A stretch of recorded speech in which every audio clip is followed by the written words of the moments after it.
Hello, I believe we're live. How are we all doing? Apologies, missed yesterday's stream. Busy working on the latest video. Clearly rushed it a little bit, there was a couple of mistakes in it. Deeply embarrassed. Anyway, hey Junior Daxon and Brian Salney and Bogdan and Generation Chaos. Junior asks, wonder if Darren likes the robotic cat in the marathon trailer. I did, yeah. I'm not like a huge... I guess I am becoming one, like a big cat fan. You know, I had dogs growing up when I was a young teenager, and I love dogs. Like, dogs are still kind of for me number one, but... And I had kind of cats in the neighborhood-ish area. And when I went to college, especially, there's two little ginger cats that were, like, outside my apartment. I was on the ground floor in that one.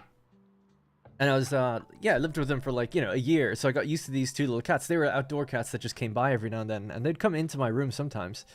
Or into my apartment. Anyways, I never really thought that much of cats until we actually got our own. Because as I always like animals. Like, I was feeding these little ginger cats and they'd come by and I'd pet them and stuff. But that was kind of it. But when we got, and, you know, I met Rosie and she had her cat, Weetabix. And he was cool. Although, he was very old. So... Again, you wouldn't get much from him.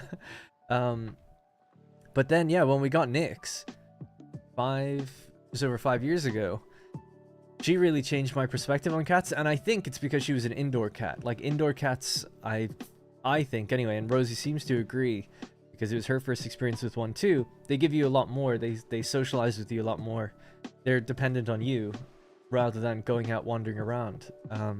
So they learn to pick up on your mannerisms and stuff a lot more, and they become really friendly, or at least the ones we had did. So since then, I've become a lot more of a cat person. Anyway, so the cat in the marathon trailer, I do think it looks cool. I like the kind of cybernetic aesthetic they have going on for that game. I think it looks interesting. But yeah, you know, I didn't really care for Destiny, and I'm not a Halo guy, so Bungie don't really do that much for me personally. When it comes to shooters, I like Doom, and I like Battlefield. But just for whatever reason, I just never really got into... You know, part of it would be because I was a PlayStation player, and Halo would be on Xbox, so I just wasn't really there for it. And when I played it, I remember playing Halo 3, co-op with my cousin went through the whole game, and I was just like, I don't get it. I don't get the hype. Like, this is good, but is it like 10 out of 10 good? I didn't see it that way. I know it's like somewhat of a controversial thing. Just for like, it's like, oh my god, biggest launch ever, it's Halo, it's crazy. And I remember being like, kind of getting excited for it, and then playing with my cousin being like, what the hell is this? But it might be because we were playing a co-op, we weren't really paying attention to the story and stuff, so I get it. I am looking forward to, I played Halo Infinite as well, and I actually really liked that game. At least the single player. And I'm really looking forward to like the Halo Master Chief Collection coming to PlayStation. I have it on PC, but you know, I want it on PlayStation. So I look forward to that. Anyway, bit of a side rant there. Just bouncing off of the marathon trailer. But yeah, I'm excited for it. April 12th. I think their aesthetic is cool, so I'm interested to see what they do with it. I like extraction games. I like the idea of like a big studio trying one properly. But, you know, who knows? Chasing trends and stuff can always be a bit dangerous. But Bungie tend to make it their own, so we'll see. Yeah, my whole thing with Halo as a PlayStation fan was like, it's not that I didn't think the game was good. I just didn't think it necessarily earned the 11 out of 10 reputation it sort of has. And I've played the Master Chief Collection, the first game in it, Halo CE, Combat Evolved, I guess. And I played through all of that, and I was like, again, don't really get it. But I think the big one for a lot of people was Halo 2, and I think the big reason that it became part of the zeitgeist was like the couch multiplayer, or just multiplayer in general, right? So I do get that. You know, I was a single-player gamer. I didn't really have internet at the time, so it just kind of passed me by. And then by the time I did, I'd already played and experienced multiplayer gaming on console in other forms by the time I got to Halo. So I think I wasn't there when it was first, so therefore it wasn't special to me. But that's why it's always interesting seeing the fan base react to Halo now. And I think me personally, my take is that they're kind of chasing that high of like, we want it to be this great thing, and it's like, you're never going to get it again like that, because it was special at the time, at least for console players. They didn't have any sort of multiplayer game like that. And now there's loads of them, and there's, you know, unless you're having some sort of massive breakthrough, you're just not really going to get that again.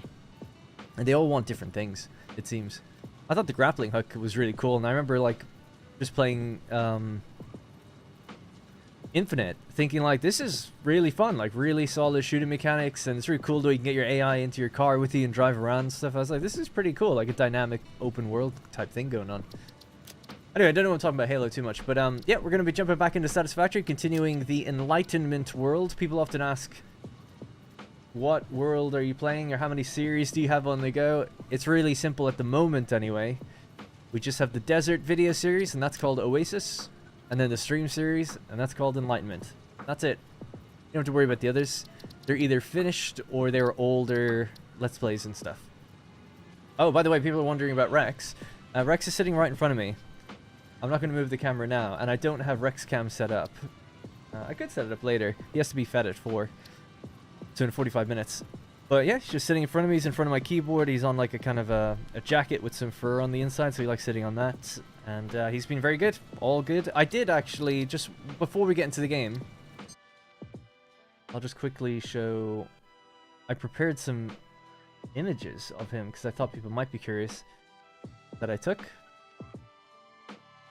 in my iCloud drive. Should be able to see them now in a second. Anyway, Halo was fun when doing a LAN party at someone else's house. Stray? Oh yeah, I really like Stray, actually. Stray is good. I mean, it's one of the most simple games ever in terms of what you do in it, but it's really cool atmosphere. I really liked it. I always feel so bad thinking of my cat Nyx, but yeah, she was really into the cat, and I modded the game to make the cat look like Nyx. So, to me, Stray was Nyx. That's silly, but yeah.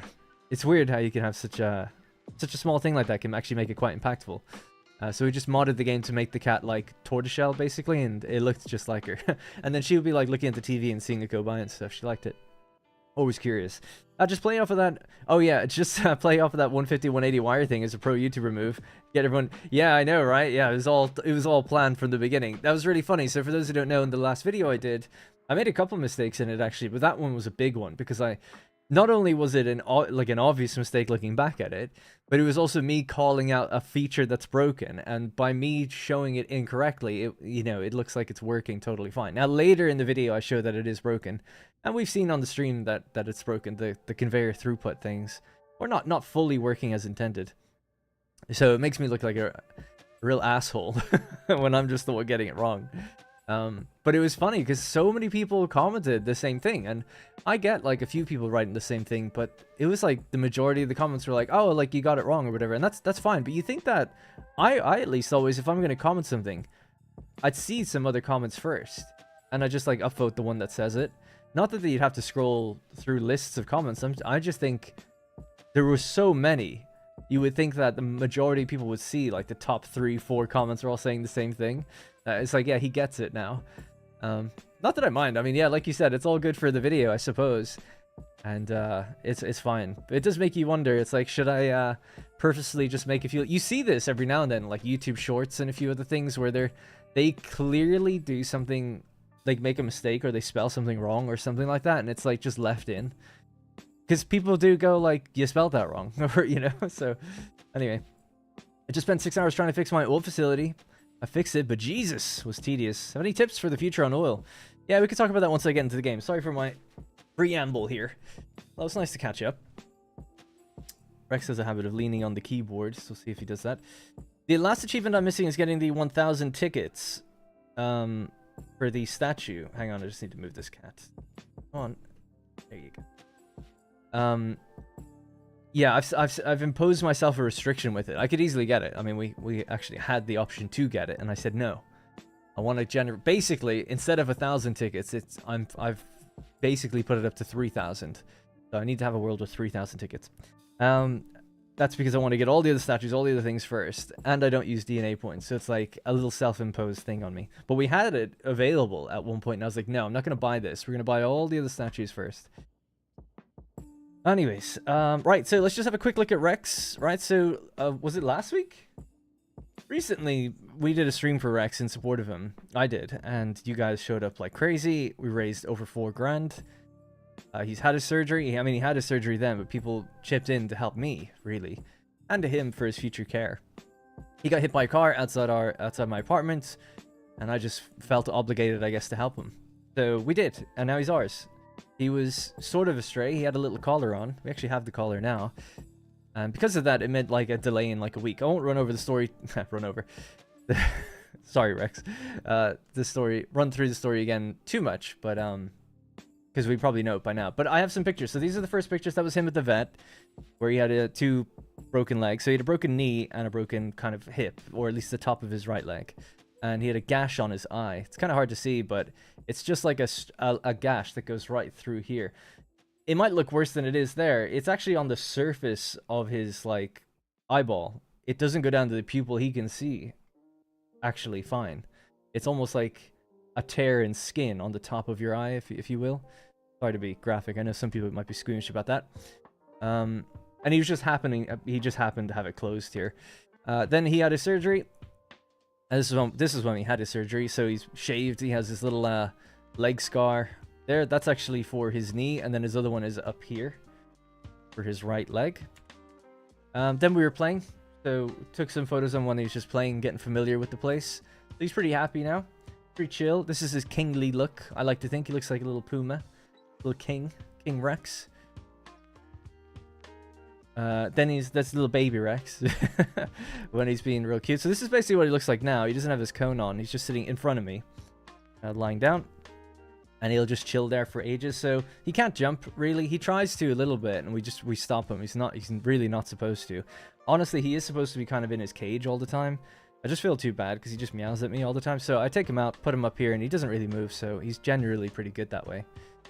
This was him running around a little bit. So we were playing with this little ball. This is late at night, the other night. So he has good movement. He's able to move. He's not supposed to. So even when he did that, I was like, oh, shouldn't really be doing this. But I was trying to get a video of him walking because he's going to the vet on Friday. And I want the vet to be able to see what he kind of looks like. And then he's like kind of playing hiding and pouncing and stuff. So he's pretty happy. And then at nighttime, me and him, we just chill in the corner. So as you can see, his eye's like not too bad at all there. It's just, again, surface level scar.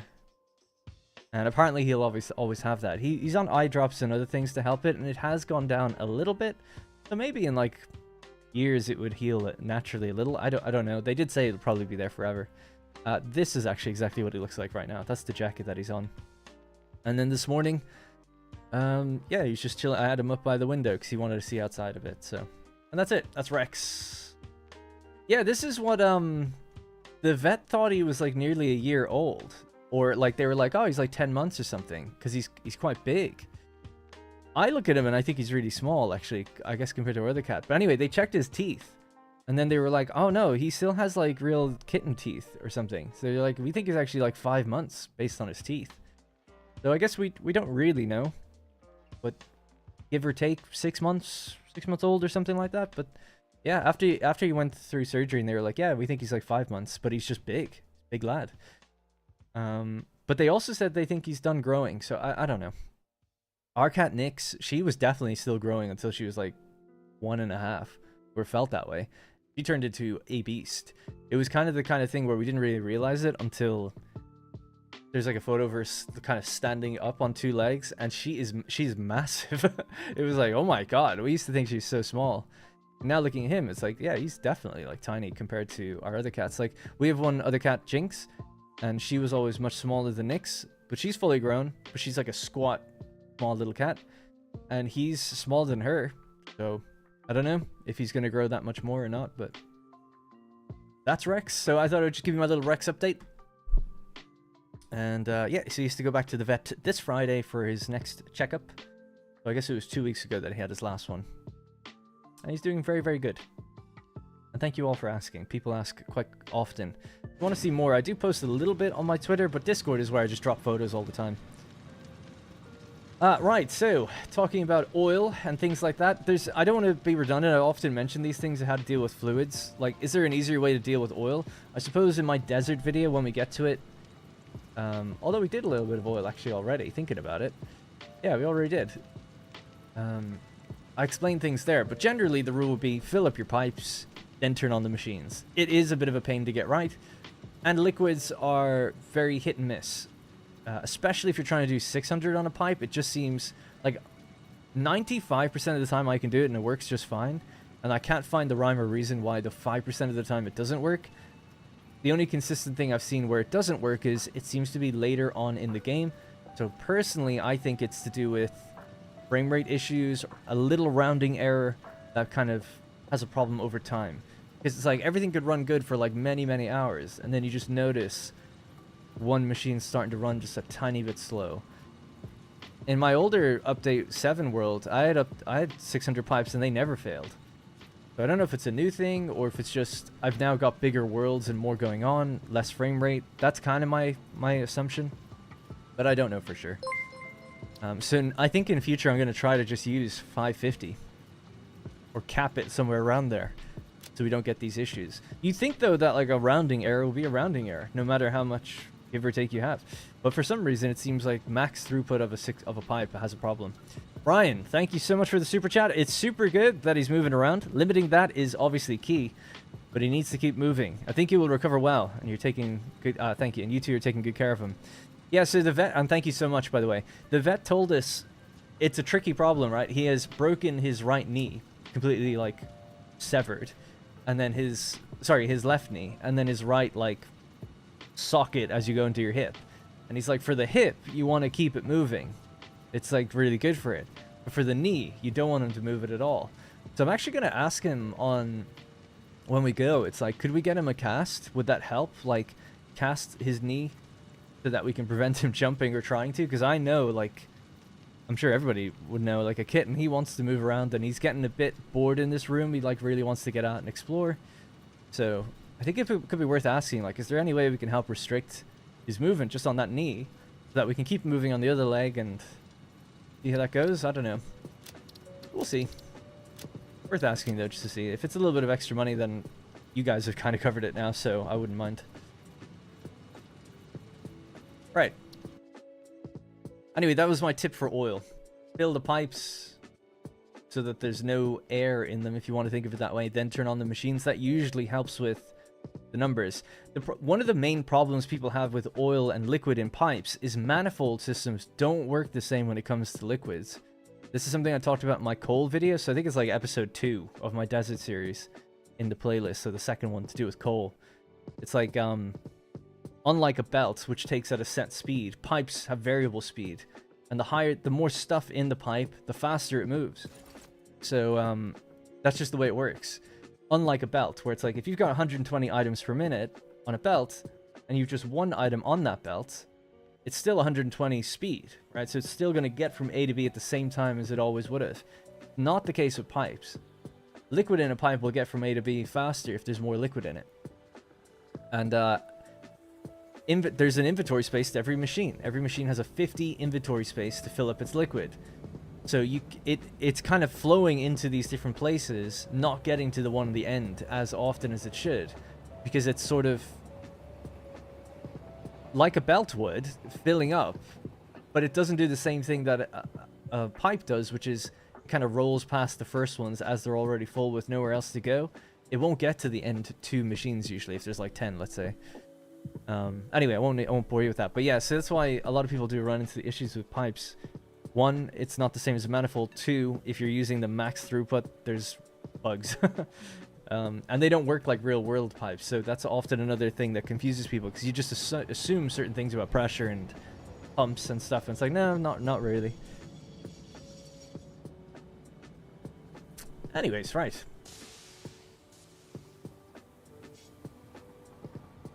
I always get stuck in that dumb 5%. I designed 550. Yeah, I think that's what I'm gonna do, just to be safe. It's like, look, it's a little painful not to get the 600 on the pipe, you know, especially when it comes to oil, to sacrifice some oil and say, like, I'm just not gonna use it. But it's a lot more of a headache constantly going back and forth troubleshooting it and trying to get it to work. I'd rather things just work and sacrifice a little bit. So even something like 580, maybe 570 oil would just be the safest thing to do.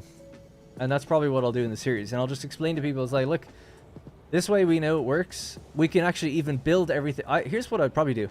Build everything assuming you're going to use 600, but just clock it to 570 and then clock them down to make use of the 570. And if they ever come out and say, like, we've finally nailed any rounding errors, then you just clock it back up. And that way you've already built it, but you don't have to worry about it, you know?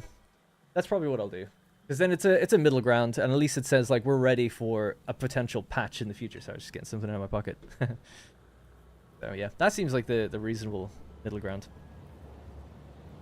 It depends, yeah. Loop with pipes can work, so it depends. So with water extractors, let's say you've got 5 water extractors and you're trying to send them out to the right. So it's like 1, 2, 3, 4, 5, but the pipe is just going this direction. What often happens is the one on the end gets backed up. A slightly easier way to solve that, let's say, and then let's say it's going into a machine here. If you feed 300 around this way and 300 around this way, it works. That's not truly using a 600 pipe in some ways, because you are splitting it. You're sort of saying, like, well, there's a section of 600 maybe, like in the middle somewhere, but really we're dividing it and looping it around. So it's a way around it. Is there a way to do that for the oil? So let's say you have an oil node and you're just pumping 600 right out of it. If you're coming along, you have to come along some sort of pipe that's definitely 600 and then split it somewhere, either side, left and right, to go into a group of machines. That can kind of help, but I've seen that can still not work. That was the thing that really threw me, because I've almost always had it work, but then when it came to the when it came to the previous stream world where we actually beat the game, I did a loop and it still just kept running short over an extremely long amount of time.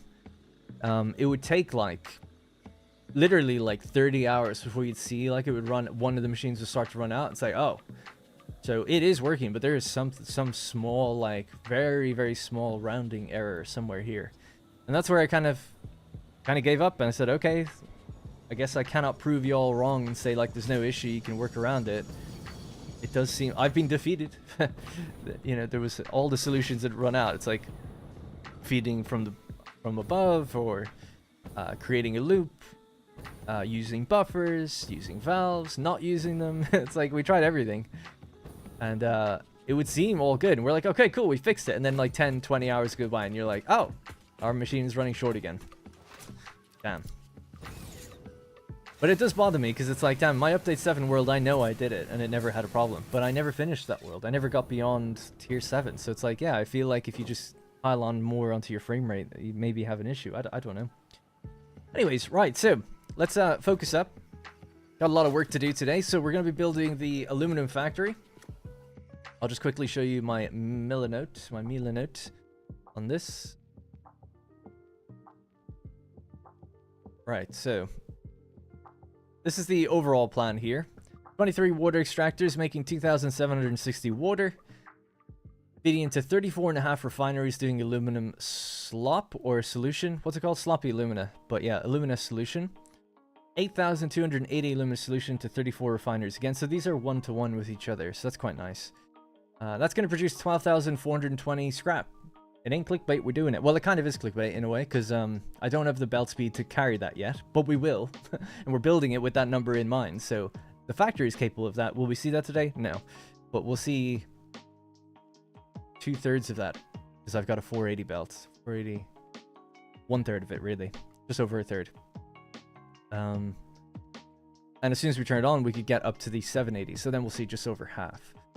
Anyways, right, so some of the water that comes out of here will loop back around into the original, and then that will kickstart. And every time it does that, it'll cycle and ramp up and ramp up and ramp up. People have wondered for many streams, how do you get aluminum to recycle its water, or do you want to use the water elsewhere? The way I'm going to do it is, if you just feed in, let's just call it 3,000 water. Right? 3,000 goes in to these machines. It's not enough, right? It's less than what it's about 40%, I think, exactly of what it needs. So it takes in 40% of the water it needs. So it'll only output 40% of the target water as well. It will run, and it'll put out 40% of the target output. So whatever 40% of this is comes back out, and that will loop around and feed in. Now suddenly we're going from 40 to maybe 55 or 60% water. And then this will do 60% of the water. And it just keeps building up and up and up. So the first few cycles will be low, but eventually the water will just loop itself around. You don't need buffers or anything like that. You could, though, if you really wanted to make sure it just goes from the beginning. You could use a series of buffers here to overfill them and then fill all the machines to get the ball rolling and then release the bauxite in. And then you'd have enough output to keep everything running, so... with 780 belts, you'll get 8073 out of the 12, 420 for now. That's pretty good. What's that percentage-wise? Why 8073 is very specific. But I guess I trust you. I would have thought it'd be a more even number, but I guess not. 60. Is that 65%? Yeah, it must be, right? Yep. 65%. That's okay. So here's what we have in front of us. This is what we did on the previous stream last Thursday. So I didn't stream yesterday. It's normally Wednesdays and Thursdays. I'll be back tomorrow instead to make up for it. He does have to go to the vet tomorrow, but I'll be back about 4 p.m. So roughly 20 minutes from now. 24 hours from now, if you know what I mean. Alright, so in the previous stream, what I ended up doing was building blocks of each of these. So these machines work in tandem together. So we said that they're one-to-one, right? So this amount of refineries plugs into this amount, and they just work. We have a couple problems, though. Underneath, yeah, we were building out the pipes. Still waiting for daytime. Did day go by already, and then it became night again? No, surely not. Anyway, so we have our pipes down here, and have to figure out sorting them to the machines upstairs. But if people remember, there was this giant rock thing in the way, so I actually have to move these refineries and just shift them a bit further out, because we're not going to shift everything forward. We'll just shift these further out that way, and that should be okay, I think. So we'll do that soon enough as well. What's in here? I don't know why that's here, but okay. So yeah, so basically we're doing heavy logistics for a while. Maybe I'll update the to-do list on the right-hand side so we can see what's going to be done next. So at the moment we're doing, oh, it does say water. Actually, that is the next thing. Water placement, I guess, machine placement. Also, the amount of power that I have, I don't think I can run this place either, actually. So that's another constraining factor. What do we got?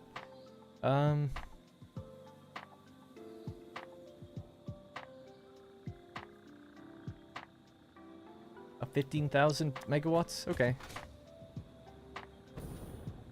Why do you have fluid buffers? Yeah, why do I have fluid buffers? I don't know, there's probably a reason.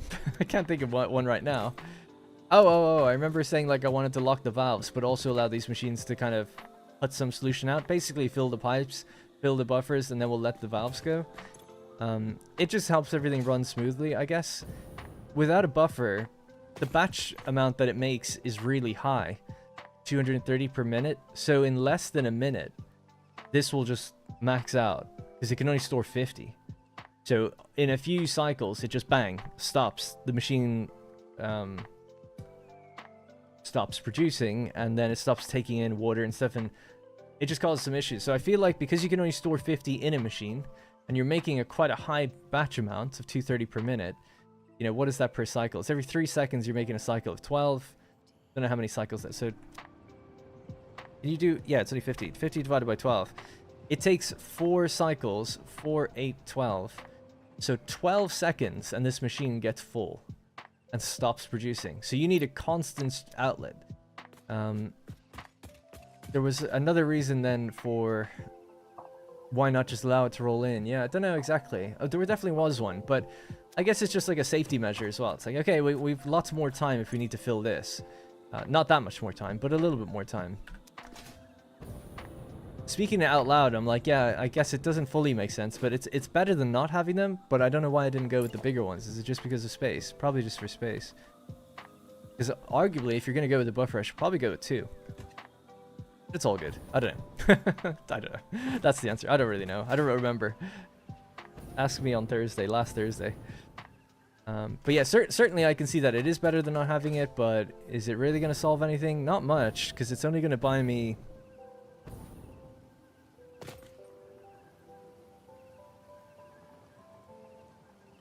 Gonna buy me like a minute. Doesn't really give me much time to release the valves, to be honest.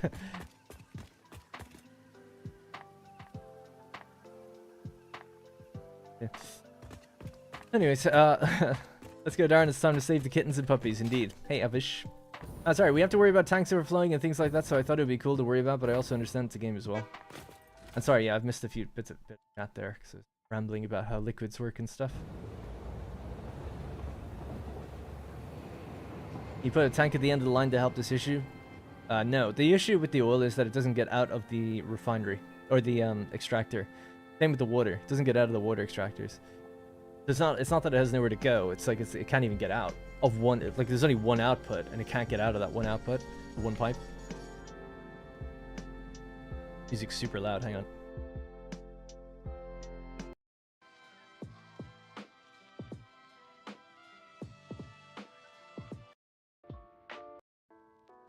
I'll just keep us going for a while. Yeah, water machine placement. There's a new thing in this where, if you notice, it does word wrap, and I really don't like that. Because it says now machine placement. It used to just push it out further, but there's a way around it, I think. Is that it? Not sure. There's definitely a way around it, because I did it before, where it's like, I was able to make a second line, and then put it back, and it worked, but now I can't remember how I did it. Ah, oh well. Yeah, it's kind of annoying. Because it's shortened it from... It used to be not that long, but longer than it is now, for sure. Because I remember I loaded an older save, and I saw that it, like, crunched it. And then I was like, I don't remember that. And I looked at the video, and it wasn't like that. So it's like, ooh, it has actually changed. It's always interesting how they make small changes like that. It's like, who's messing with that code now? And why? Right. What's the first thing we need to do? Should we just continue pipes? I think probably. And then, although actually I think I stopped here because I realized, oh, I do remember now. Oh my god. So annoying, I built here, man. You shouldn't be coming back, really. Fight these guys every time.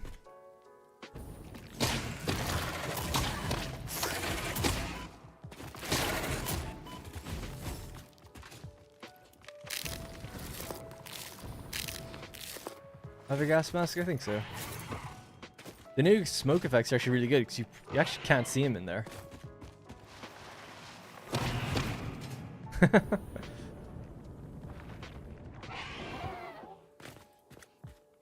Yeah, like look behind me, he's like right there.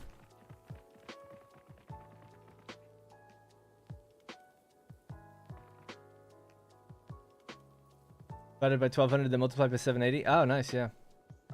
Yeah, I gotta move the pink machines. I'll probably do that. I want to do hooking up the water of one of these first, just so I get it, and then I'll move the other ones. And then we'll just do water from it. Was he just gone? Okay.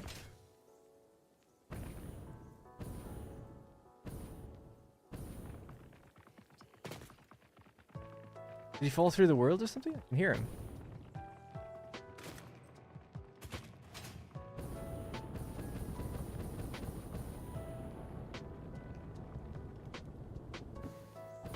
I don't know. Weird.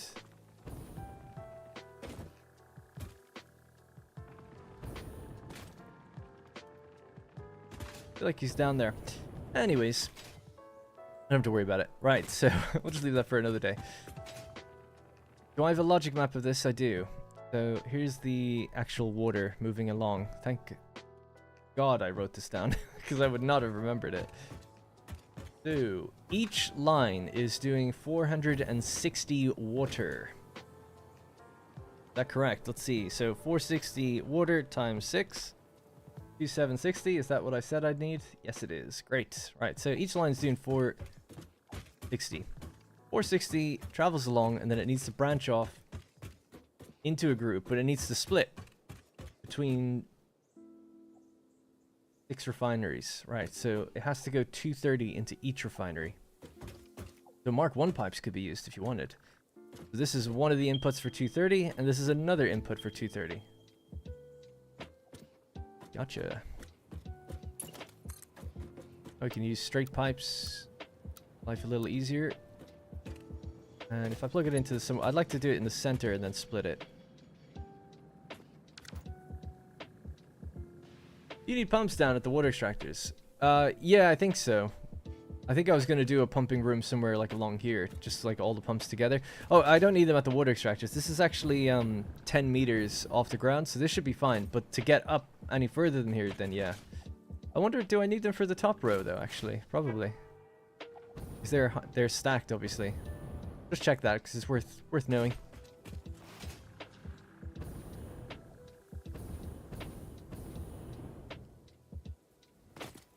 Because if that's the case, then yes.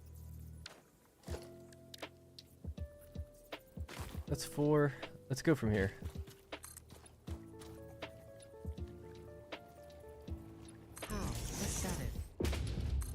That's 10 meters from the floor, not necessarily 10 meters from the pipe.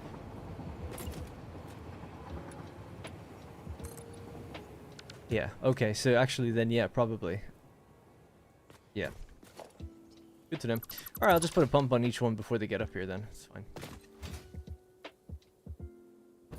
And if they're Mark II pumps, that should be enough to go the whole way. They won't need, like, multiple.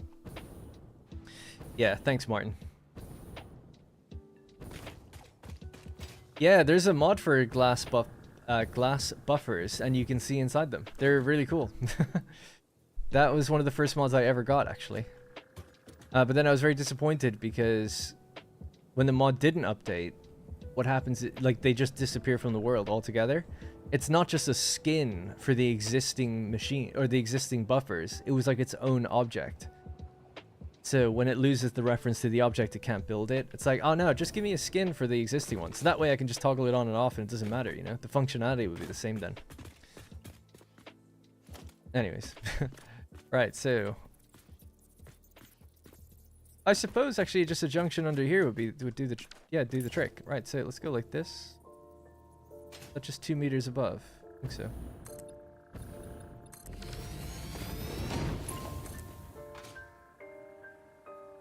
It'll just be a temporary thing for a sec.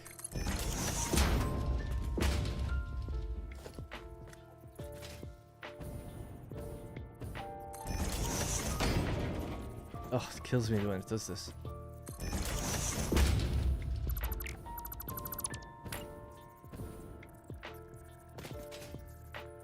Ugh, can't be nudged. I just want it to be in the center there, but like lined up. So I think you have to do this. Yeah. Alright, anyways. So that could just be a clean pipe that goes straight up. And then this one as well.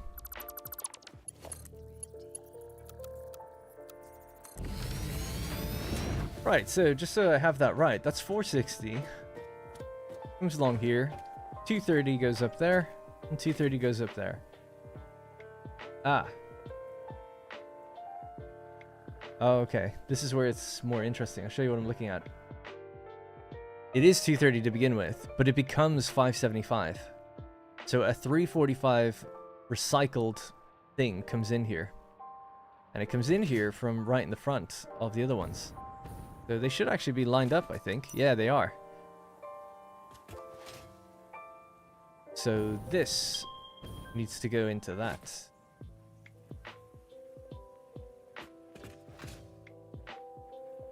And there's room underneath of this one, but this one's raised. The other ones wouldn't be.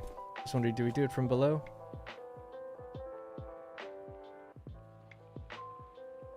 Part of me feels like that's very complicated in terms of making things go the direction you want. So I'm gonna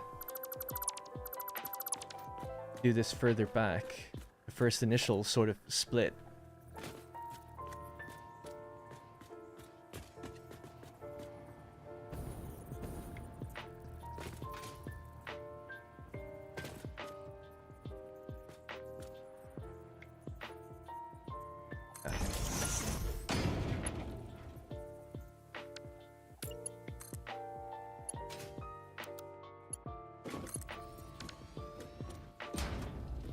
Might seem a little strange, but I think this will work better.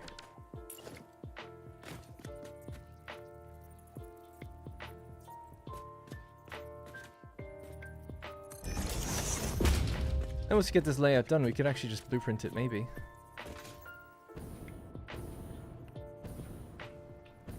Yeah, actually, better to go here, I think.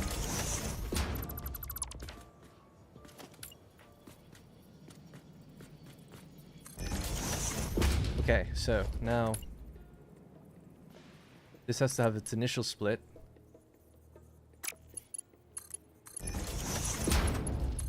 That splits into each one. And then that goes up here.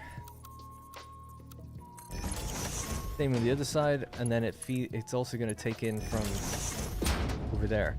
It'll come along straight and then just curve into the end, or curve at the beginning, one or the other. Yeah, that'll work. You absolutely inspired me to use blueprints more. That's good to hear. I think Darren just answered the question that's been plaguing me about modded storage containers. Anything mods seems to be done by, instead of just modifying what's existing in the game, they tend to, like object-based mods, they tend to make their own objects. And if you don't have the mod updated, then you just get a blank reference. The game actually tells you that now. It warns you. That's like, you'll have... So I got 2 mods initially. It was the glass fluid buffer. They just disappeared. And then also it was like a glass walkway, but like total, just plain clear glass. I was like, sweet. Like you can just see straight through it, no reflection. I was like, this is great. Because, you know, the other ones had like scratches and a beam going through, and I just wanted a clean pane. And yeah, when the mod didn't update, then it was just holes all over my factory. So I was like, ugh. So it's kind of put me off using mods. Yeah, a little bit. Mechanical mods are different though, right? So... Can I ask your opinion? I've got a large factory needing nearly 10,000 water. Should I have a long water pipe network, ship the water in containers, or make the H2O required parts near H2O? Well, I guess you'd have to ask yourself, what do you have more of? Like, if you need 10,000 water, what's the other thing you need? If it's just 10,000 ore, it's certainly easier to ship the ore via train than it is to ship water. You could either ship the water via a fluid train, or you could package it. It's like both of those things are more difficult than just moving the ore. So I would almost say, yeah, bring the other stuff to the water source. But if you're whatever you're making, you want to send that somewhere, and you're like, oh, I'd rather have that close by. It's like, yeah, well, maybe then, maybe then it's worth trying to bring the water. I would do a long pipeline, because I actually think that's kind of cool, and it's kind of realistic. Long pipelines exist in the real world. And I don't know of any issue in the game using long pipelines, so I think you're relatively safe to do that. So that would be my best way. That's what I did. I mean, in my desert series, I brought oil from here, like all the way over to this part of the map, somewhere like over here. It was 4 kilometers basically, so a 4-kilometer pipeline, a series of 6 pipelines. And now if you play on 1.1 experimental, you can link blueprints together, like they'll auto connect. You could do a pipeline like really easily actually now, so that's probably your quickest option. Just do a long pipeline.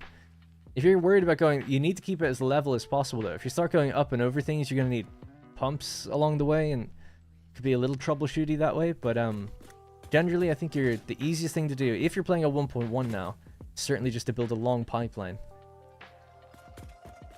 Yeah. All right, anyways, all right, so let's get this needs to go out and then into there.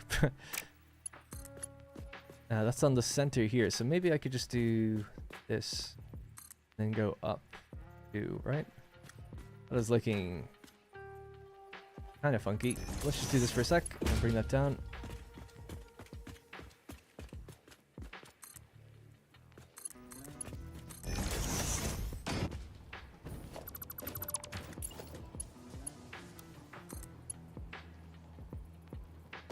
Curve doesn't work. Straight doesn't work. Auto is actually okay. I suppose this...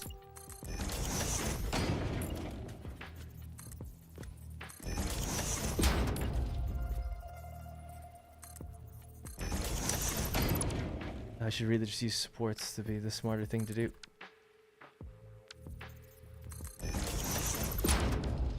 Right, let me try this. Horizontal to vertical, please.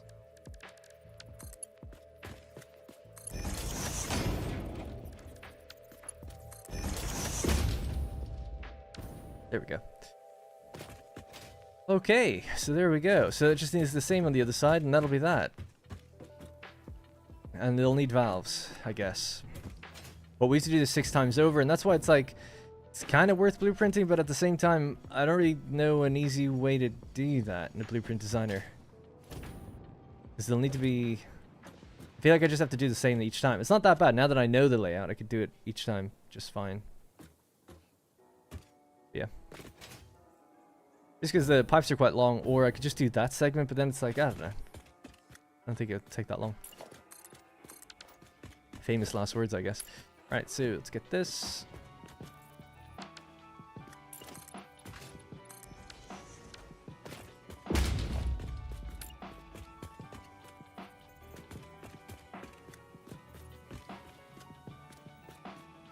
Oh, I did the wrong one. It needs to be that one. That was close. Okay, well, still. Don't know if anyone noticed that. That is the Final Fantasy VII soundtrack. Yeah, it's a bit loud, maybe. Just turn it down a bit. It's a lo-fi remix by Rifty Beats. R-I-F-T-I. Right, so you need to go 1, 2. You come down, go in there. Cool. This then rolls along, and we'll choose some sort of halfway point like here. And you go in there. Okay. Got it. So I'll just do that again over here. 1, 2.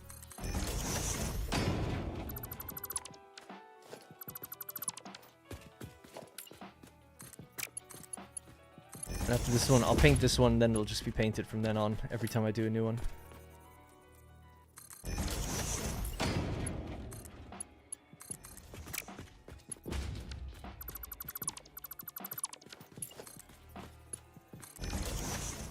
Oh man, right, hopefully I'm out of the way of the ore. The ore will probably have to go fairly up high.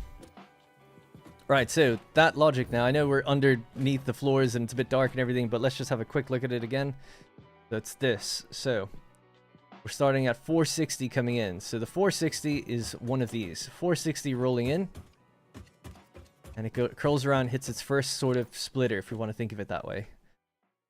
So it hits its first splitter, and it goes 230 to the left and 230 to the right. So we'll just follow the left one. So 230 goes left, and then it hits another thing, which will need a valve somewhere here, preventing it rolling that way. We want it to go left, right? So we need a valve telling us on both angles, really, where not to go, just to prevent the other one pushing water the wrong direction. Damn, I was hoping to just anchor that, so let's just do that. Maybe I will blueprint this, actually, because there's a lot of little bits to it.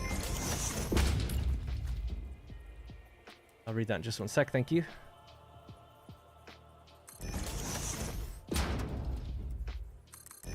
There we go. Right, so these, I don't care about the flow rate, and these is just to prevent them rolling the wrong way. So we only have a tiny bit of space, but mostly we'll be going to the left, I hope. Hope so. And then pushing up. So that'll be our initial 230. Now when this machine gets rolling, it'll start looping water back around. And they're merged upstairs already. Yeah, cool. So 345 will be coming back this way. So it's 345, which means it needs a Mark II belt, actually. Or a pipe.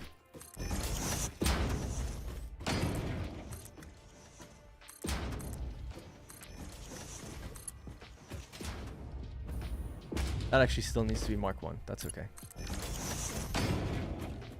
Alright. Alt Serene Nerve. Serene Nerve? Good day, and thank you for the super chat. Good day to you. Just getting off night shift and wanted to see how your day is going and how's Rex. I'm making my way through your live streams. I'm at the part for adaptive control units. For adaptive control units in my live streams. Oh, in the other series. Yeah, so we're in a new series now, or in a different world. Adaptive control units. I'm trying to remember how long ago that was. But that's awesome to hear you going through it. Rex is good. I won't belabor the point because at the beginning of the stream we spent 15 minutes just looking at photos of him. He's here right in front of me. Just asleep in front of the keyboard, lying down. So it's interesting the way I can just talk here in front of him. He doesn't care. He's like fast asleep. So he's doing well. Thank you, by the way. Do valves still reset the pump height? I don't know. I didn't know that was a thing. Is that a thing? I actually didn't know that. I've never experienced that before. Although I don't use them that often. I guess we'll find out. I'm just going to build this way anyway, and then we'll test it. If it is the case, I'll just have to throw pumps in just after the fact. He's at peace with my voice. Yeah, that's nice. It's easier to use the wastewater in another build. No loop issues. To some extent. I mean, if we use the wastewater in a different build, doing something else with it. let's say we haven't built that other thing yet. Now we have to create a system where we package it and we sync it. Bit awkward in my opinion to do all that. You have to get materials to get the packaging ready. Either it's going to be plastic or it's iron or something. So it's like, okay, you're asking for me to set up, for the amount of water we have, 4,000 water coming out of all these machines. In total, I need to now sink 4,000 water. Okay. That's a lot, in my opinion, until we build the other thing and figure out how to use 4,000 water and send it wherever it needs to go, because it could be far away.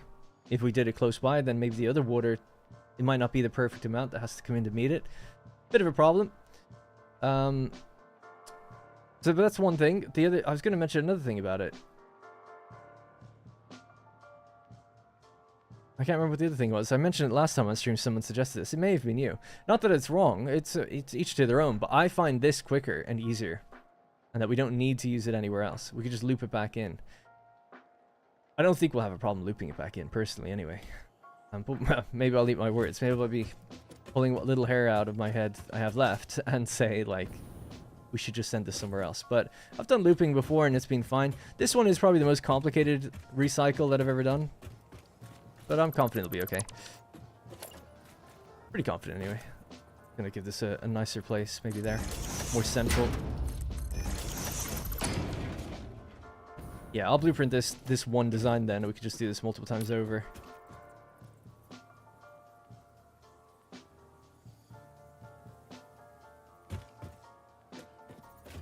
Alright.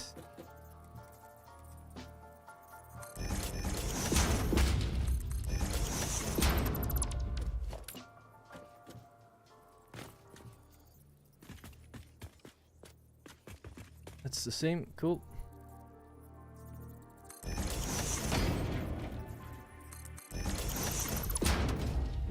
Alright, I believe that's it.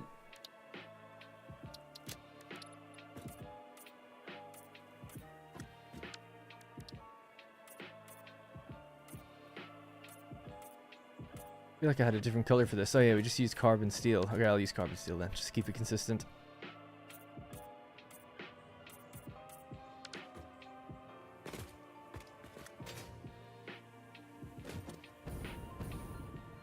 Who doesn't love the challenge of it though, right? As well. Kind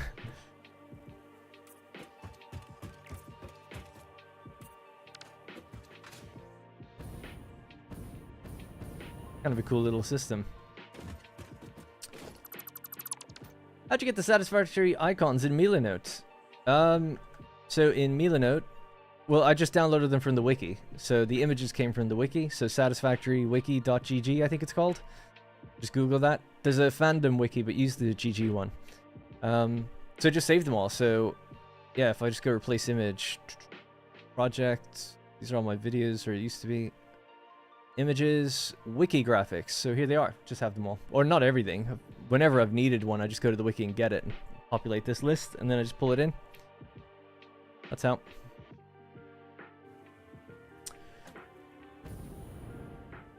Right.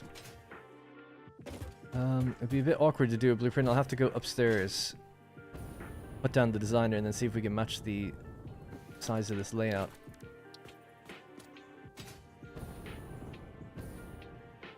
Missing materials. Heavy modular frames.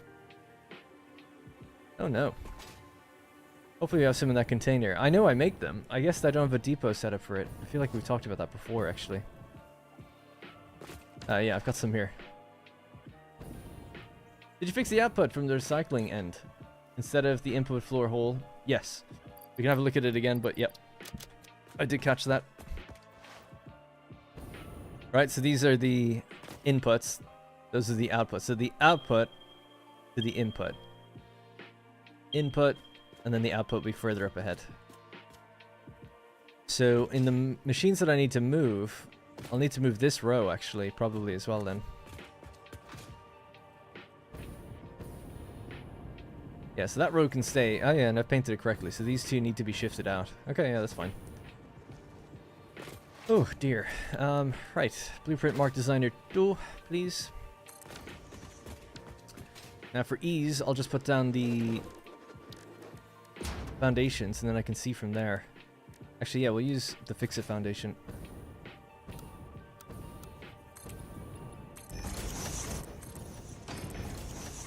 I really wanted to get this turned on today, so we're gonna really knuckle down. Where do you think the best starting location is? Grassy fields if you're new to the game. It depends what best means. Best in terms of most resources and stuff like that. Maybe Northern Forest, I think, has the most variety of resources in a lot of high purity nodes, and it's quite close to the Spire Coast oil.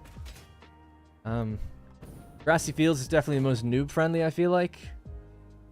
And the Dune Desert I actually think is really nice for space if you want to build big. So.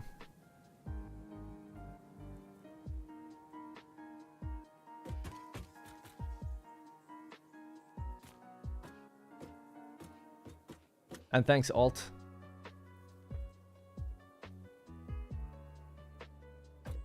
Alright, so I'm just going to paint these, or change these to fix it, and that will just allow me to count the foundations just a little bit better. We only need what's used for where objects are actually placed. Obviously you don't have to worry about the pipes. So we can cut this off. So it looks like we're 3 across, and 1, 2, 3, 4, 5. Excellent. Okay, cool. Do we even need this one? No. We only need to go to 4 then. I'll just turn this back to concrete for a second. Right, so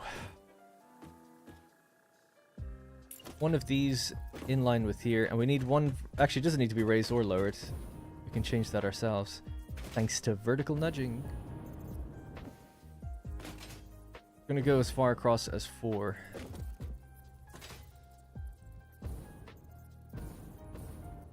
Just so I do match it, in case I get confused, I will raise it. Just for now. We don't need that. That can go. And that has to be mirrored on the other side, I suppose, as well, right? Is it definitely in the center of the foundation? No, it's on the line, actually. Okay.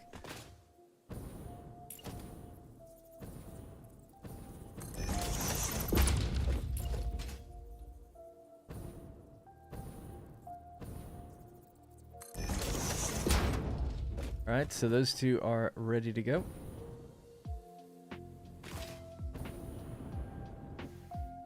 Now, on the line of the foundation, then, we need 2 valves. Okay.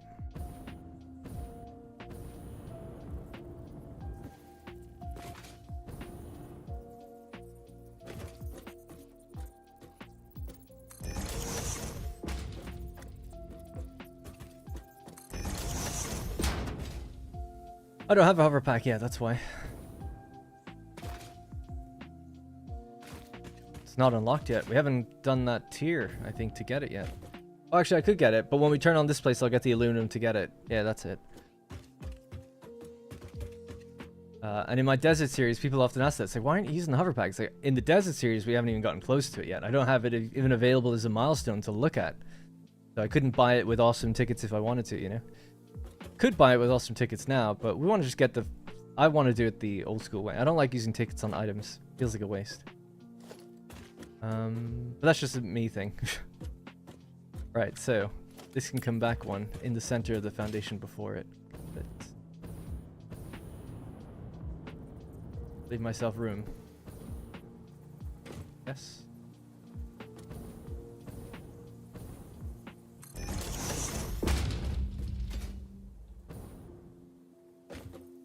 I think that's it.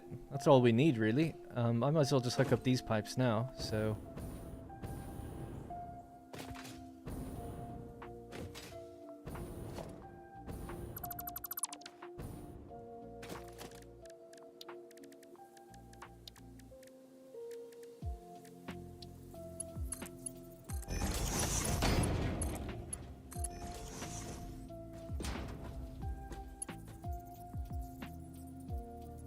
These go up from here, don't they, into the floor holes. The floor holes are already there and everything, so they don't need to be connected.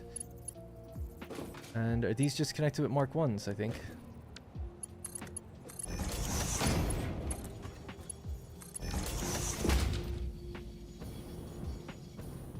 That looks off to me.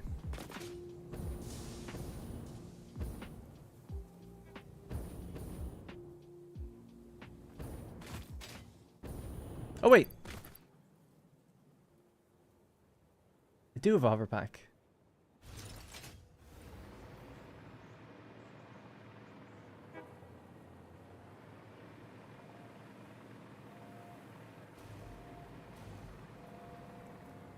I'm just so used to not having it unlocked, but I think we unlocked it in like one of the previous streams just recently. And then people kept saying like, why aren't you using it? And I just keep forgetting it's there.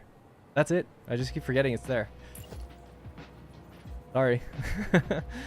I'm used to it in the other series, you know? It's like I don't have it there. Definitely don't have it there. Yeah, no, I wasn't on straight mode. That was the problem. That's why I was like, oh, I didn't think I needed to be for that. Alright, that's it. So we could just copy and paste that down now, and the existing pipes will just connect into them. Like, it'll be easy to pull this out to the left. So, it's actually not nearly as much hassle as I thought it would be. Is that really all it is? It's 2 valves. Oh, we need valves here. I almost forgot those. Okay, cool.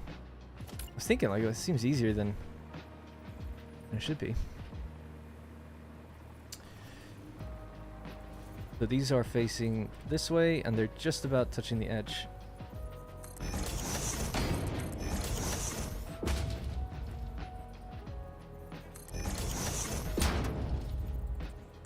Damn. I do that because you've got free placement, but this way you can like actually lock it in. I think it's better that way. Alright, there we go. So I can get rid of the floor now, it's actually not needed. As long as I just remember roughly where it needs to be placed, it'll be okay. And we'll save that as... Trying to get better with these because we've got so many in here.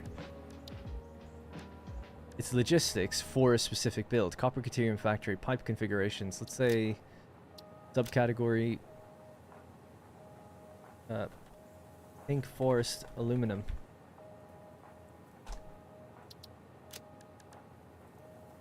Right, Pink Forest Aluminum.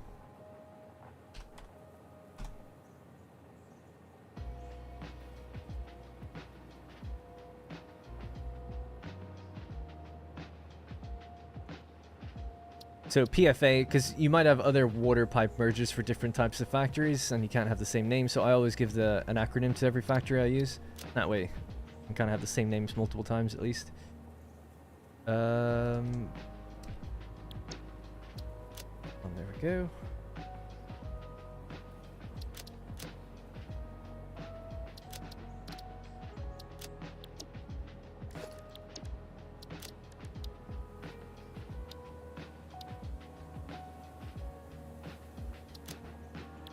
There's a category called pipe configurations, but I prefer doing it this way.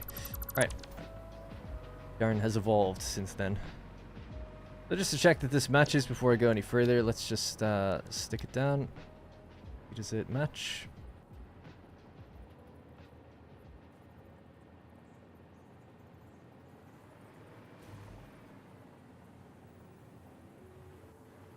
Well, I'm actually I'm pretty sure mine is consistent. It's just that this was built over the line. So we could maybe change that. That one's consistent in the future.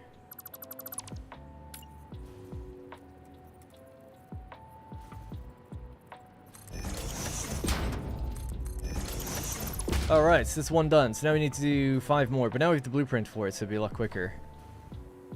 I guess if I was really clever, I could have built a blueprint with the other things in mind as well, but it's okay. Right, so that's the first one that breaks off. The next one then will be this other top row that breaks off down this line, but we're going to have to move this one. So this is the next complicated thing. So this is refinery 3 times aluminum solution. This is refinery 3 times aluminum scrap. I don't know how far they need to go, but let's just see. They'd be clear from here. Allow me to mark it. Too many saves, yeah. I couldn't bear look at the chat when that happened as well, by the way. I was just too embarrassed. But thank you, Zero, for making me think about it. I never thought about using Blueprint for specialized builds up until now. I don't know why. Thanks. Yeah, no worries. I only started doing it recently too, so it's just one of those things I didn't think of. Another thing I thought of recently was just, why don't I color coordinate factory layouts before I actually build stuff? You can just like paint groups, like paint on the ground. Okay, orange is going to be where my refineries go, blue is going to be my water, whatever. And then you can kind of determine the layout before you put down any machine. Now that you can do it without color cartridges, it's like super quick. And I saw a few people in the latest video, or one of my recent videos, saying that. They were like, I never thought to use colors just to to mark where things will go. So neither did I. I don't know if it's... But once you do it, then it's like, yeah, I'll always do this now, for the most part. I don't know, small things like that actually do help, I think. I could actually just get rid of this one then, and just build another one off to the side of this one, and that should work out, I think. Does disrupt the nice long row we had here, but oh well.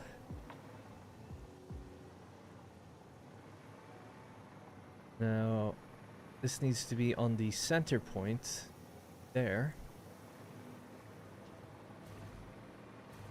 That should be correct just in the fact that it's on the center point. Just at 1, 2, 3, 4 between them, just to make sure. 1, 2, 3, 4. Yeah. Alright, just commit to that, I think.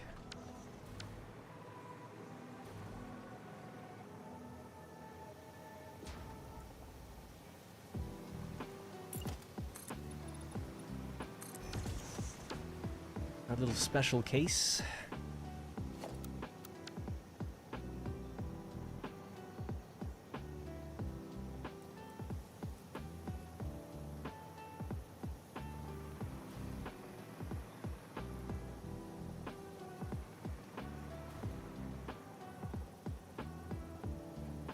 Go. They were just painted pink because I knew I'd have to remove them.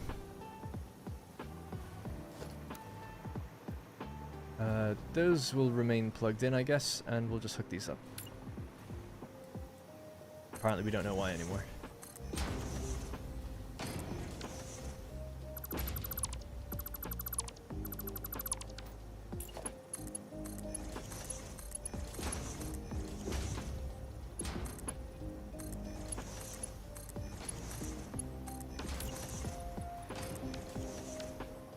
But the Let's Play in the Desert... Sorry, stay in the desert. We're still planning to build factories all over the map. The desert series, when I first started it, the idea was that we mostly stay in the desert. I say mostly because I know that certain things will probably be further out.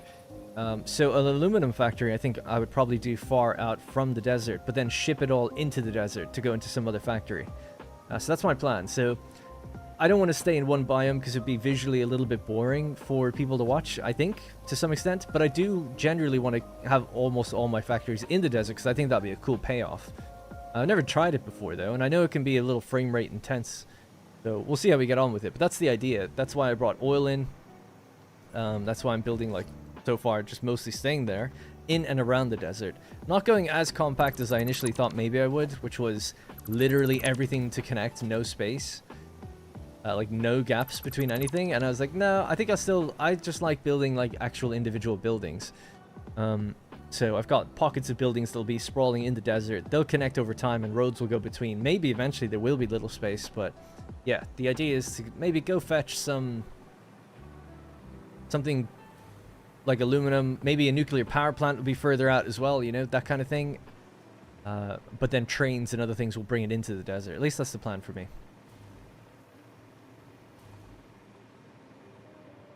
Alright, are we good? I think we're good. Nothing seems like it's going to interact with that or intersect with that rock anymore, so that should be okay. Great. Alright, let's continue. So we've done one row. Next one we have to do the inputs again. So the inputs are going to be here. There is this little issue though of these things being quite close. Oh no, they're not, because we're moving down. Yeah, it's actually totally fine. Alt again. Thank you very much again. Sorry if I missed anything else you may have said. No, I don't think so. Sorry to bug you, but to be off topic, but will you release videos of your Project Zomboid playthrough? I know you have some recorded hidden away. No. Yeah, I was showing that on a stream just actually recently. I'll just show it really quickly again. Still have those project files. It's actually the oldest project I have here because I'd never wanted to delete it. These are all the video files of it. I've had on my computer 250 gigabytes of just Project Zomboid files. Of me doing things. It was awesome. It would be awesome to release it again. I hate to tease it, but no, I don't have any plans of doing that. My computer broke. That's why I stopped it. So I recorded this huge amount of content because it was like in a multiplayer server. So I was doing as much as I could. And then I was editing it into like a story-based type of thing. And it gets like kind of crazy later. There's other people. Loads of stuff happened. And There was some like really close encounters. It was very fun. But my PC broke for like 6 weeks. And honestly, I just like, my channel tanked reviews. Even though those videos did well.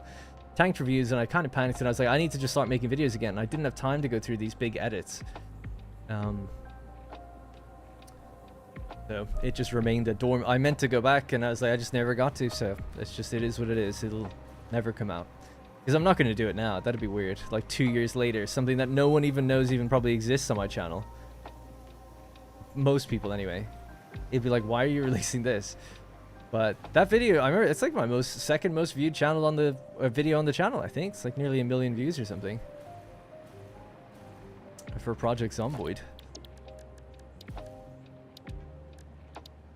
I would say my ending was a bit, as you'd expect, climactic, I think.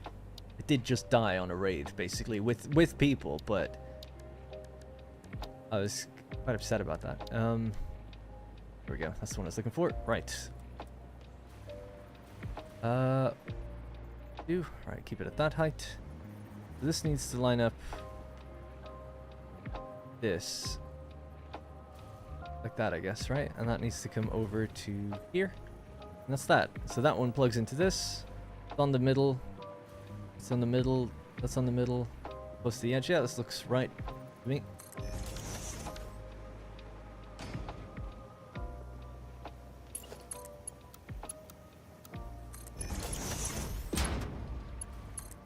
That's not a bother at all.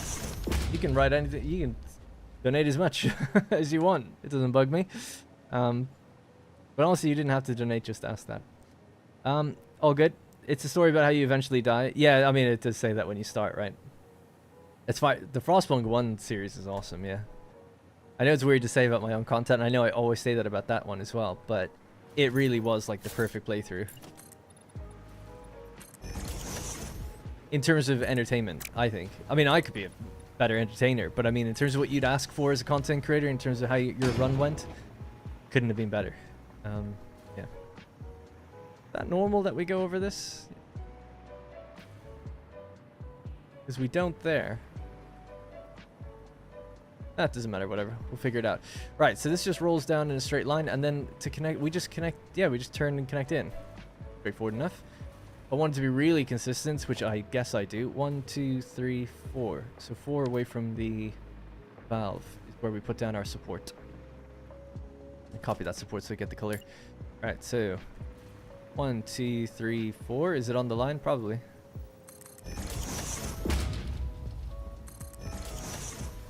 And then we have to go into here.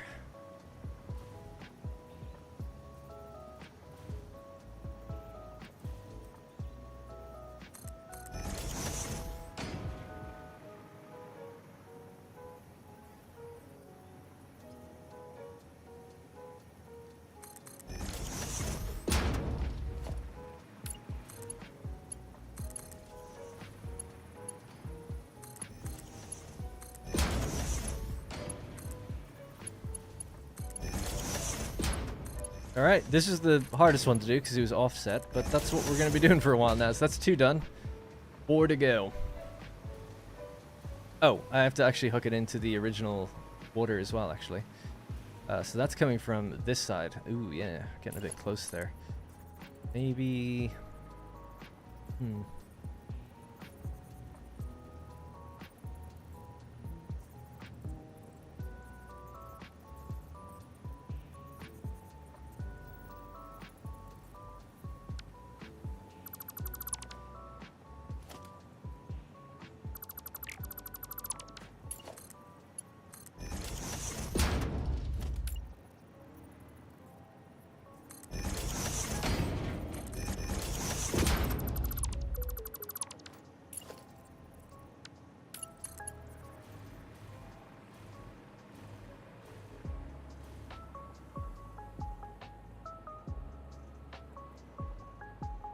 not center aligned. Should be. Yeah.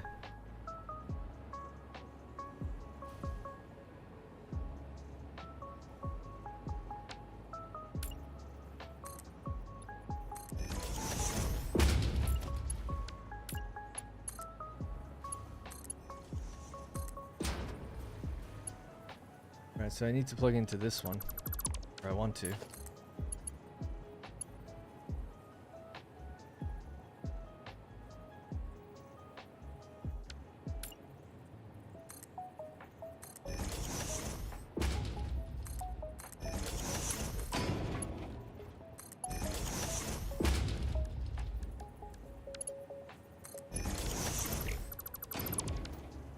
Okay, done. So that's in.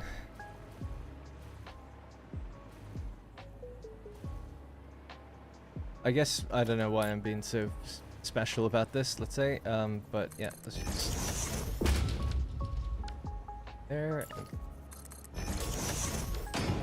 So that's higher than that even. Oh yeah.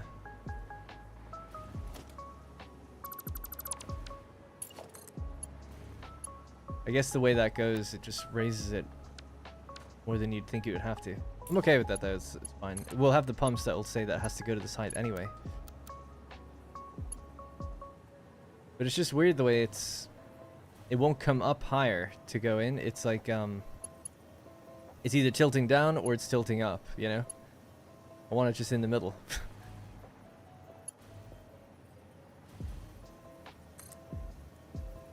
Ugh.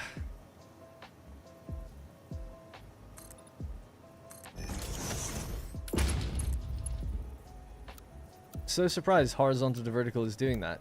Noodle looks better. So weird. I don't know why I'm so fixated on it. We'll make this place look good though, so that's why I want it to look decent. Put lighting and stuff down here, it'll look okay.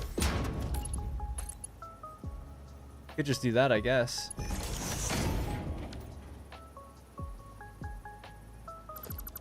You 70 watching, 59 likes, you know what to do. I don't deserve likes for staring at this for so long. Doing from the stand would work, you think? Yeah, I didn't think of that. No, not from there anyway. It's the same thing.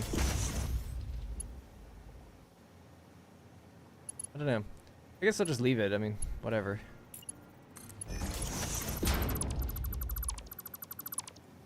What about, would it work? Sorry, I said I'd leave it, but from here?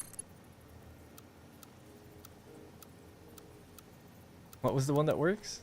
Noodle kind of works. Yeah, I guess like it just because of this bit it's raised like a little bit already. This would probably work, but it might look weird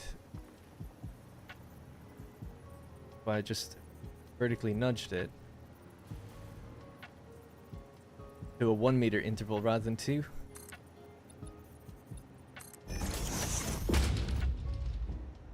For the autosave.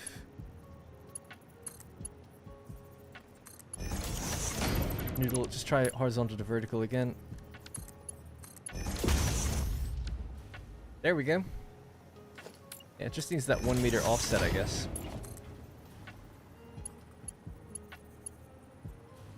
Okay. I can build just the regular ladder things under this then. Would that look okay? This actually kind of looks like it connects, even though it's technically not. The other ones would be the regular belt ones.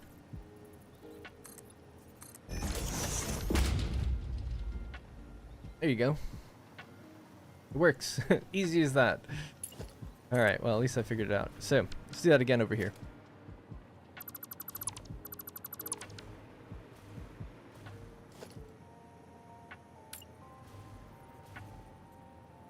So I want it to go 1, 2, 3.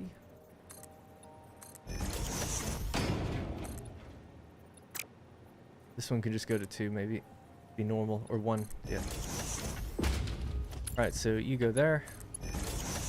Go down here. Go the other way. Yep. Did it, Mom. Structurally sort of makes sense. Alright, and then I'm getting a lot of frame rate lag when dealing with those pipes. Alright. Carbon steel, please.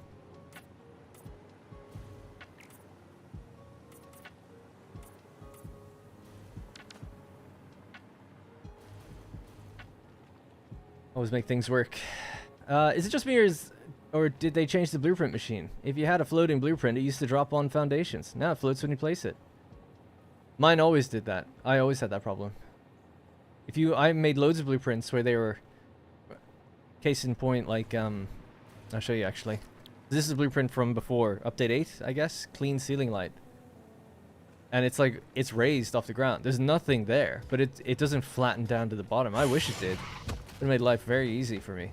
But especially because there was no vertical nudging. So I used to be like, dude, it's so unfair. I can't lower it in the designer because I have no blueprint, I have no vertical nudging. Squish him. Anyway, so for me, it's always been that way.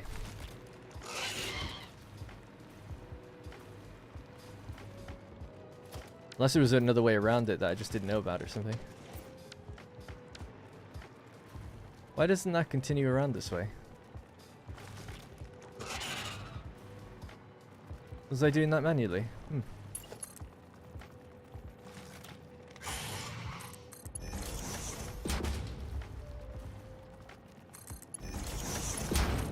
Oh. It's because I assumed, I think, before that I would be cutting off 2 pipes. And I did, but I'm taking them off the same side. Or the top side, I mean. Yeah, that's why. So we don't need this one anymore. That's gone. But we do need the one at the bottom. At least I didn't go too much further with that then. I think I've got these on blueprint as well, actually, don't I? We'll just connect them all the way out to here for now. And then blueprint the rest. And then just cut away the ones we don't need.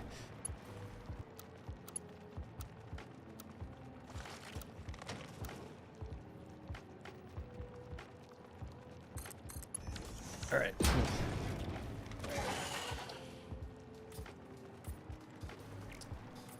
Alright. Come here.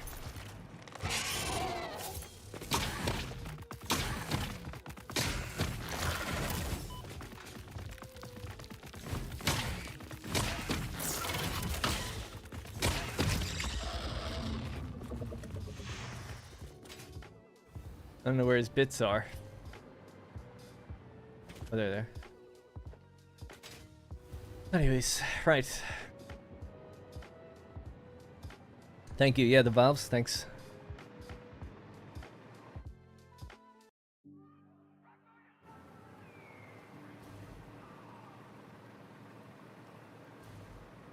They're done. I just need to match where they're done.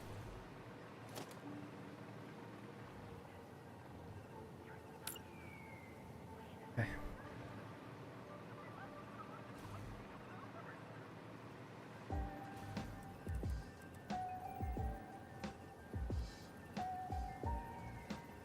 I don't know. I know it's so weird to check this, but I'd need to know if it's on the line or not. It is on the line. Okay. Like the front of it clips over the line. I'm moving the power and all that soon as well. Well, I guess I say soon. We'll do that last.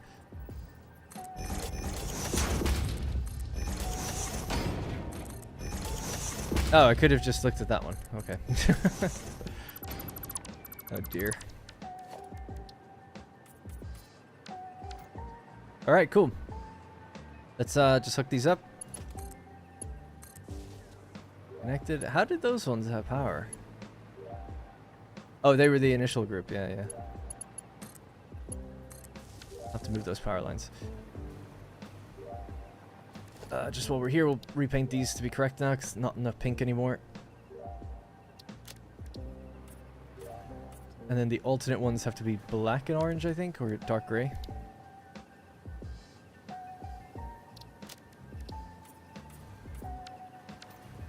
Alright, making progress. It's been a little slow, but we're making progress. So we've hooked up the logistics now for... I say slow. I mean, I guess so far we've done like 70 refineries, so it's not bad. Considering, yeah, the amount of machines, but we have to do it with blueprints, and these ones were offset. Now the next ones won't be offset. We'll just hook all of these ones up, then I'll feed the main pipes down along last. I think they'll just be a little quicker that way. I'll be able to catch up with you guys a bit better now that we know what we're doing, and we just have a repetitive task to do a few times over now. Right, so I'll hotbar the blueprint I need, actually. So, not that it makes a huge difference, but that one. Right, so so now we're realigning back over to the right. So these inputs need to line up with the ones in front, so we'll just do this.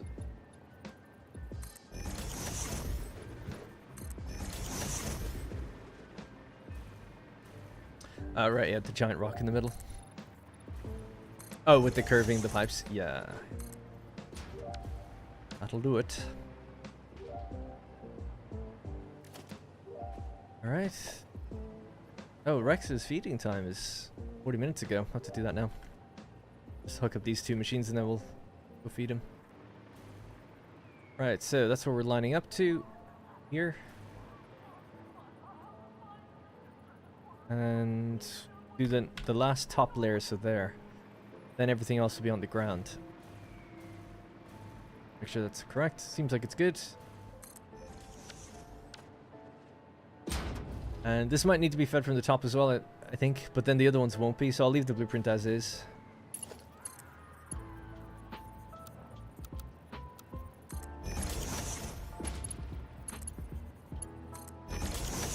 Alright, we said 1, 2, 3, and 4. And then on the line of number 4, we can put down our... It's a belt thing, isn't it? Yeah, or a pipe, sorry.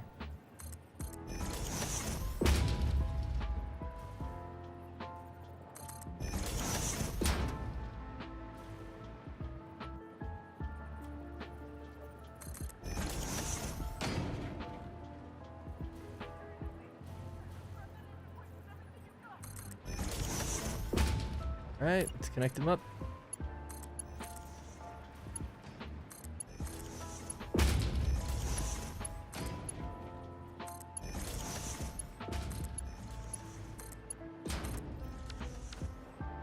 There we go.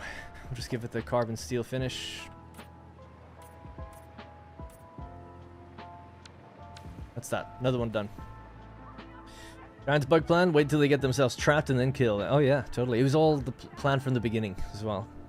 I knew he'd get stuck there. Can you show your scrap build? This is one section. There's 6 of these. This is what we're dealing with. Have you ever tried packaging your liquids? Yes. You can push more faster, also bringing it up easier. Yeah, I'm just not a fan of doing that. I don't know why. I don't like the idea. It feels like a game workaround or something. Like, I like to get immersed in games, and to me it's just strange to be like, if we package this water, we can move it better. I guess maybe that's true. You can move things faster via rail than pressure. But I don't know. It just feels like I just don't like it. There's no real good reason other than it's like, this just seems like a workaround of like how you're supposed to do it. But that's just a me problem, so I don't like doing it. And I also don't really use gravity-fed things in this game either. There's nothing wrong with that. I just never really use it. A pump is relatively cheap, so I don't mind using pumps every now and then. Like in this build, there's 6,000 water, and we're only going to need 6 pumps. Seems fine by me, you know? Whereas I see people going to extreme lengths to build like water towers, connect like loads of pipes in, and then try to trick the game's height limit or whatever, the head lift. So they'll pump like 10 water up to a water tower that's like hundreds of meters in the air or whatever, just high. And it's like, okay, it's getting 10 water in one side, and the 10 water rolls down the other side, and then they connect the other side into a bunch of water extractors that are feeding a different direction. And because of that, all the water extractors now have like 100 head lift. And it's like, okay, like, I don't know, why not just cheat then? Like, it just seems like, why bother working around it? It's like, if you just want to break head lift, just break it. Just turn off head lift or something. Anyway, that's a different one. Yeah, that one's an actual exploit. The other stuff, like, actually just feeding from up high makes sense. It helps alleviate... It often helps... Feeding from up high can do multiple things. You can set priorities that way, where you guarantee that you feed certain machines first if they're the lowest down. So that's cool. No problem with that. I've just never used it. Maybe I will try to use it soon, just to be different, because I tend to go with what I know, and I just never really tried that. And then yeah, most of the time I use pumps. I've never really had more than... I'm trying to think, even in my Copper Caterium build where I had a lot of water in there, I had 2 pumps on each line, so there's probably 12 in total. Or maybe 16. So it's, I just feel like it's not that much, but If pumps cost like a lot of megawatts of power, I'd probably think of more creative ways to work around it, but they don't, so I'm kind of okay with them. Indeed, there are no rules, and some people find the fun in working around mechanics like that, you know? So again, I would never tell anyone else how to do it. I really, really genuinely don't mind. I have a mental block. People know and see me play all the time with loads of things in games where I'm like, I just don't like doing it that way. So I'm playing Total War Rome 2 on my other channel at the moment, and I hit the Marian reforms, right? And this is a reform level where it means your troops can upgrade from the old style into the new style.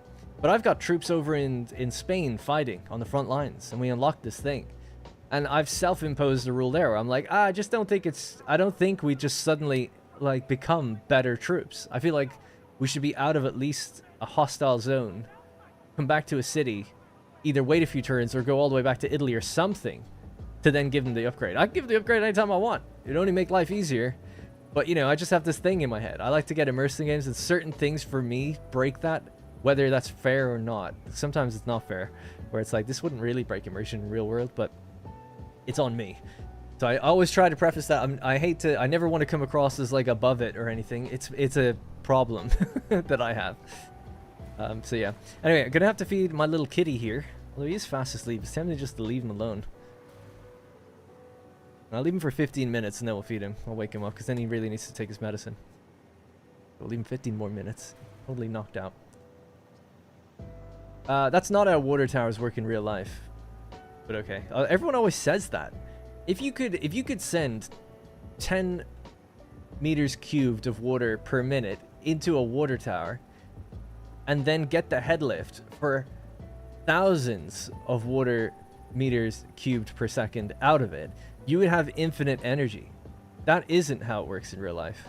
I don't know why people keep saying that. Water towers exist in real life. Yes, gravity-fed water totally works, but not the exploit that people do in Satisfactory, which is plugging one little machine in, setting the head lift across the entire pipe network then, because it just automatically sets it. That would not work in real life. You wouldn't have the energy to push all the other water that high. That's just the way it is.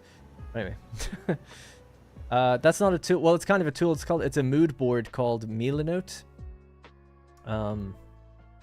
Yeah, so it doesn't do any calculating or anything like that. It's just pictures and arrows that I put together. Little nappy, yeah.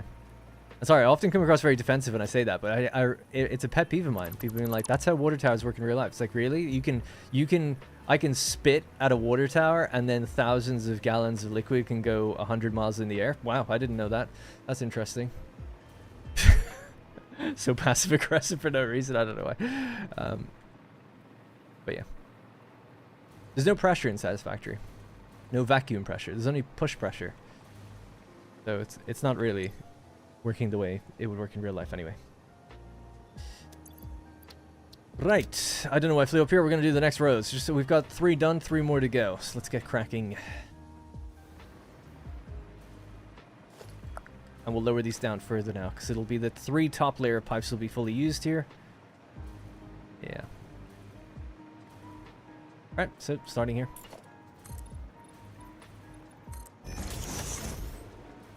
That's the only pressure in Satisfactory to save the kittens. Totally, man. I got one of them right here. I beat the game, and look at this. I saved a kitten. It behaves like pressure, but it's not real. Yeah, it's trying to emulate it. I can respect what they've done. It's not. Not easy to simulate water physics.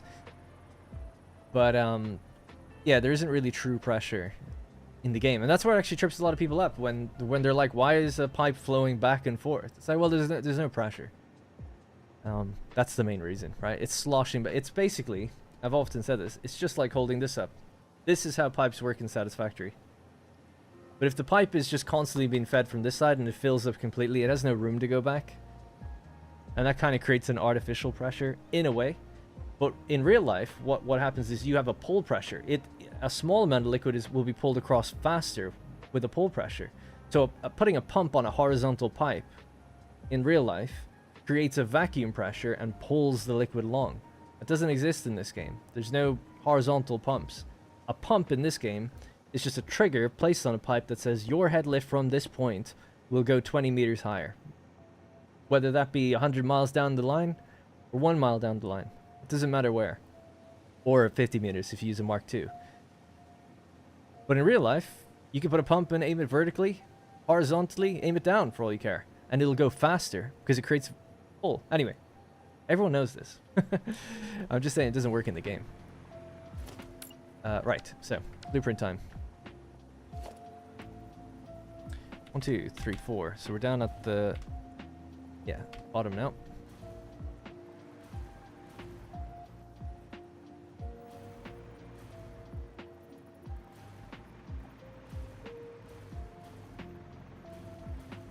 All right.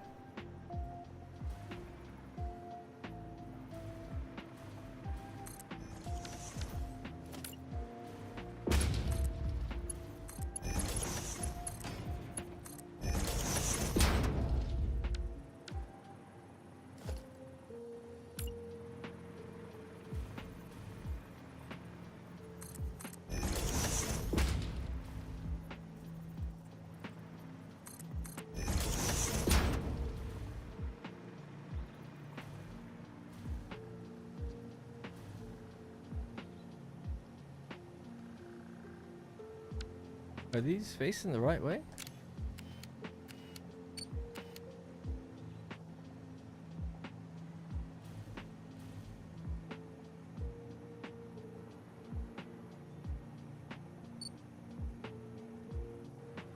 I just thought, isn't it supposed to be on the right that we connect over to? This is on the left.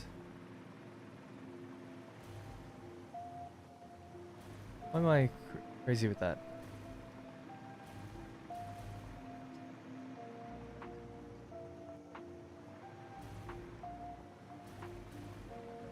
Yeah, this pulls out to the right and connects up. This pulls out to the right and connects up, so shouldn't...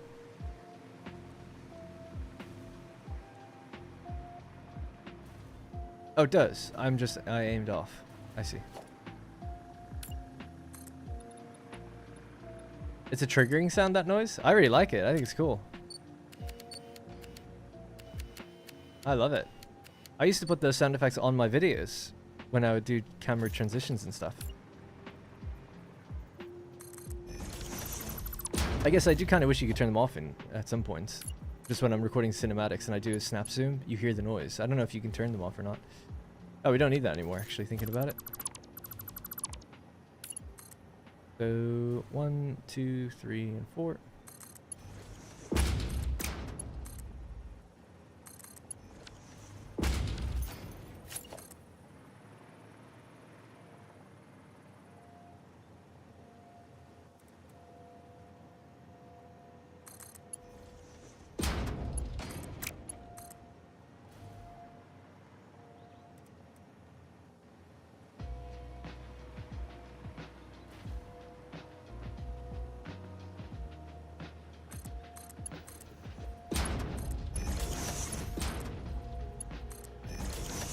And there's like noticeable lag. I think it's just with the Mark II pipes, but whenever I clicked and build them in, I just get a little lag spike.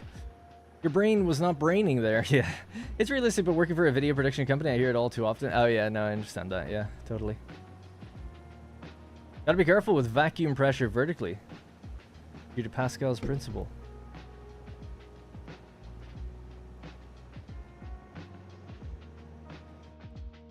Nope, stream hopefully is still going. I didn't get any errors on my end. Turn off some of the stuff. Oh my god, I have Manor Lord's Visual Studio open. I should probably close that. Maybe that's part of the lag.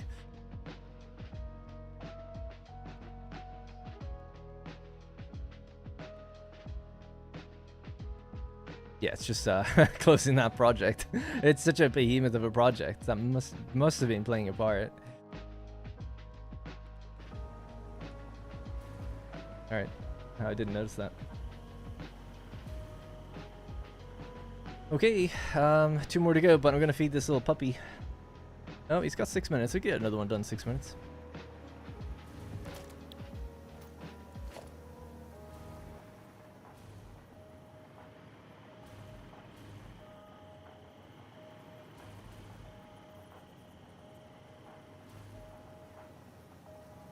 It does seem like with each of these, I'll actually have to change these to face up. Oh well.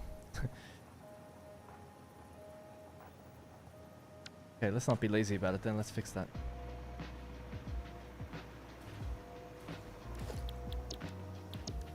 could still just replace the other ones quicker with the blueprint.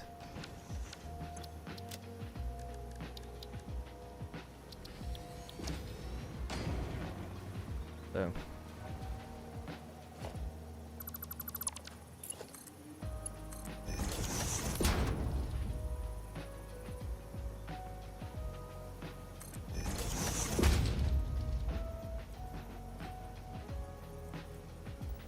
So annoying. As soon as you rotate it vertically, it just doesn't let you.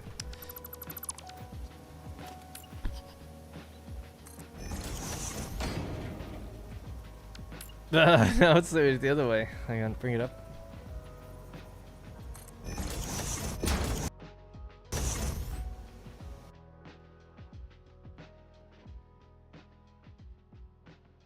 At least we have 10-minute autosaves on now. There's your light, buddy. Now you're gonna build my aluminum factory. That's funny, yeah. What kind of hellscape? He has to sit here and watch factories be built. Some gamer's desk. Although no, it's really warm in here and he's super chill. Loves it.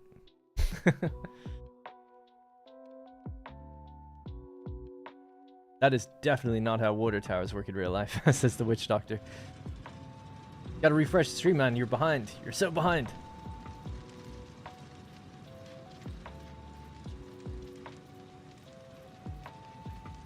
Yeah, I've seen the purple color. Is that... I feel like there's a glitch. It's like the orange and the blue color overlapping each other or something. I don't know if it's actually meant to be there, but I've seen it appear as well, where I'm like, oh, what's that?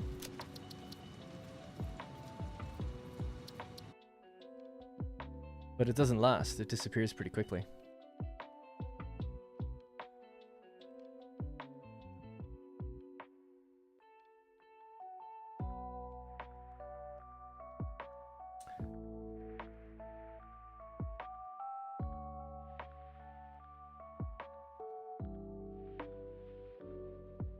Starting to wake up. If I can.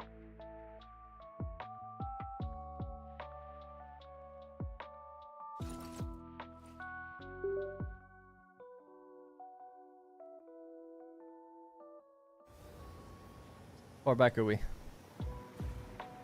Oh, not that far at all. Great. It's like the first one. I'm like, oh.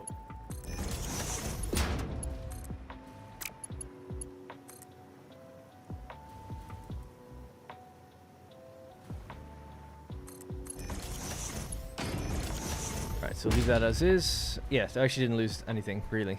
Good.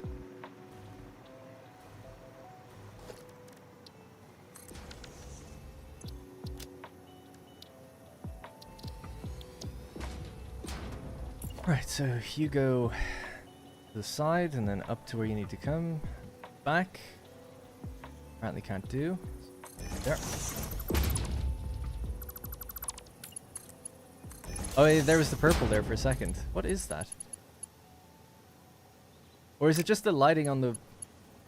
It might just be the lighting here. I don't know. I don't know.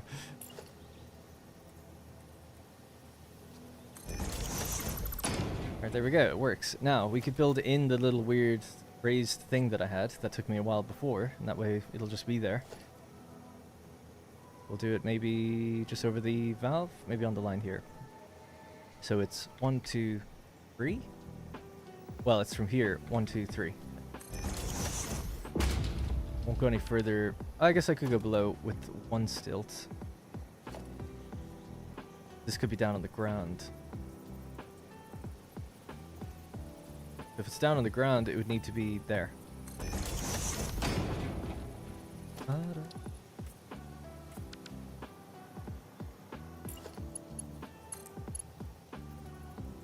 This is being fed in before it splits. Yep. Alright, cool. There we go. Improved. Simple as that.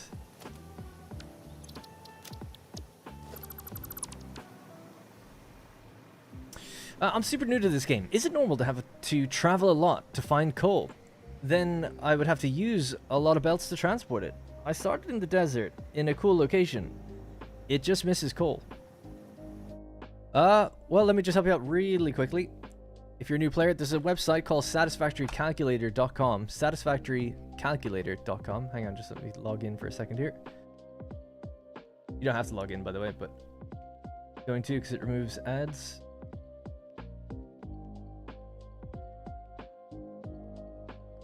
Anyway, on this website, you can click interactive map up on the top. I know I'm slightly blocking it. And then you can see where all the nodes are. You just go resource nodes and click around. So if you started in the desert, you've got coal in a few places. You've got coal at the top, just to the side, top right. In the middle, there's a big open area with no coal, but there is some over on the right as well, and then some by the coastlines. So you shouldn't have to go too far. It's still all within the same sort of biome, I guess, one biome here. You know, hopefully, for coal. So you're asking, like, should you have to go particularly far? Yeah, would you have to use a lot of belts to transport it? I mean, ideally, it depends, right? I mean, you could build on the coal instead of bringing it somewhere. You need to, if you're early in the game, I assume you're trying to get coal power, right? So you need water and coal. So there could be water here. You might have to bring the coal up to it. Yeah, I would use a belt for that. It's not that far. So a long belt would be good. You could drive it with a tractor or something, and tractors will be powered on coal, so they'll power themselves to deliver it. If you wanted to. But yeah, it's not uncommon to go like that kind of distance, or like from here to here, or to here to here. That's not too uncommon. I would say. I mean, a lot of people will go way further than that, but a lot of people will try to use vehicles or something as well. So. Anyway, what is the talk about a puppy that needs feeding? I know, yeah, it's just my little cat. No, not actually a puppy. It's just my little boy cat acts like a puppy. Yeah, hopefully that helps. We have Rex Cam working. Is it activated? Hang on one sec.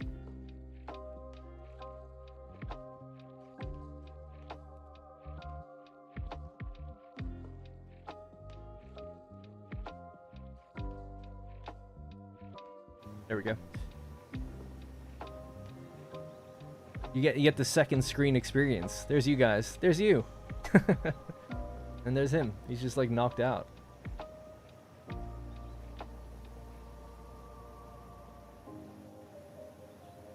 It's like, oh, I have to wake him to feed him.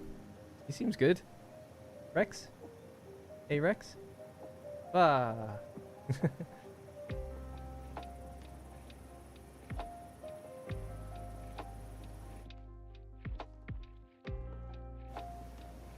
Desk cat, yes.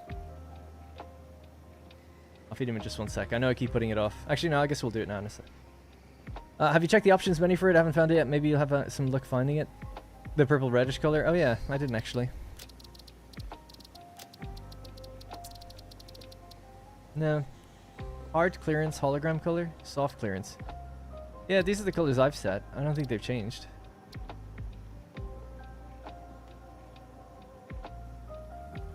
Have they? Hard clearance? The color of building holograms when building placement is invalid. Oh no, that's correct. Yeah. Anyway. I do not like how buggy the trucks run on autopilot, so I don't like using them. They're not buggy for me. You just if you build a little road and just stay within the lines, they don't really bug out. I mean, they can look a bit strange if you're in the area, but they're always very consistent. I've never had them ever not deliver something or run short or anything like that. But they can look a little buggy sometimes if you're in the area. Trucks especially. Tractors almost never. But if you just drive and take right angle turns, I find them to be really, really good. This world is full of them. We've disabled this factory, so they're all just waiting. But this factory runs on something like 12 trucks that just periodically come in and out of it, and it works great. They do their thing, they wait behind each other. They almost operate like little belts. These are being feeding into 4 truck stations in a manifold style. And they collect from all of these little outposts, like copper extractions. These are different outposts that they all collect from. They all run on one coal node, which is like at 4% or something, like clock speed, something really small. And they all just take the different road networks up to the copper deuterium factory, and they just kind of flow in, wait behind each other, roll forward, and then they roll out. They're great. I find them very reliable. But a lot of people who built that factory, built along with me, were like, trucks are constantly crashing. They're like rolling off roads. They're always freaking out. And I'm like, well, and they deadlock. And I'm like, if they deadlock, then you're driving them wrong. If they're a little buggy or glitchy, I can see that happening. But when you're not in the area, they run like clockwork. If you're in the area, it can depend. I mean, depends how you drive the route and if you've given enough space on roads. But they can bump into each other and reset stuff in front of you, you know. But I get it, each to their own on that one. You know, if you don't want any kind of visual glitches or inconsistencies in your world, I totally get that.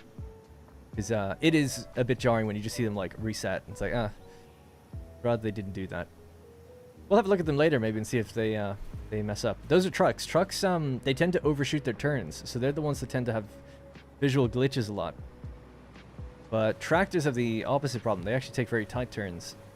It's not even a problem, but they tend not to have any issues, from my experience anyway. Yeah, people generally prefer trains, right? I could see that. I like trains too. I find trains take me really long time to set up. Whereas, and I'm not very good with signals. I'm okay at them now. They work fine. But it takes me so long to build a rail network that I think looks good. That I'm just like, if I just drove a truck this route, it would be so much quicker and easier. But overall, once you get a rail network up, then you do save yourself a lot of time in the future. Right. Feeding time for Rex. We're going to have to take like a mini break.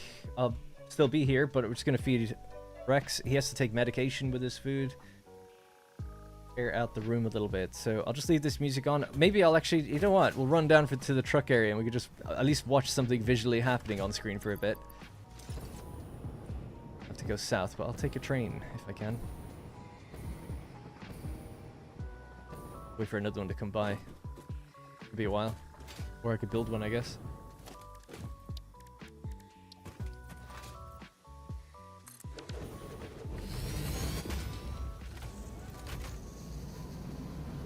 I stopped playing before there were anything like trucks, so it's all new to me. Oh, really? That's a really long time ago. Trucks were added in, like, update 3, weren't they? I think.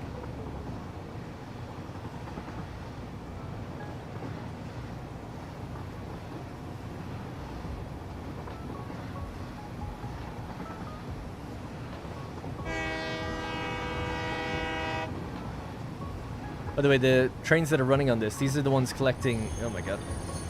Collecting like a huge amount of bauxite and coal. So the white trains are doing coal, the orange ones are doing bauxite. That's all needed to make our scrap.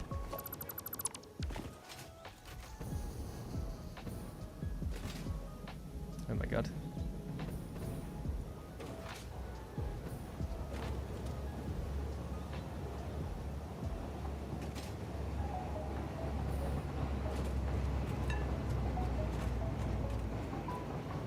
For your road network in your desert factory build, have you considered adding a dedicated truck station as a gas station for all trucks driving along the main thoroughfare?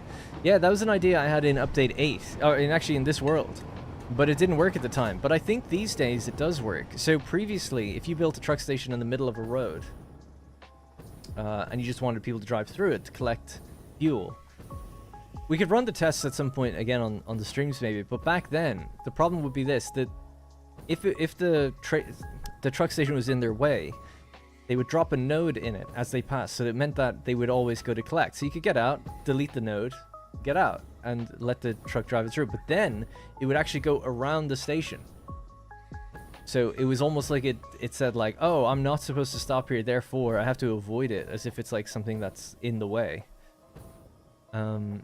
So I don't know if they've changed that. If you can now, I'm pretty sure they have, because I think in update 1.0 we did some driving in my stream world, and we saw that like what we could actually do is drive through it, and it wouldn't drop a node, and it would be okay, and it would keep going through. And I was like, oh wow, but I don't think it gets the fuel. So that's the only thing I'm a bit unsure of. I'm just gonna wait down here at this kind of crossroads so we can watch our trucks do their thing while I feed little Rex, and then we'll put the normal screen back on. Oh my god, I wish you could fly on drones. That'd be awesome as well, yeah, totally. I would love that.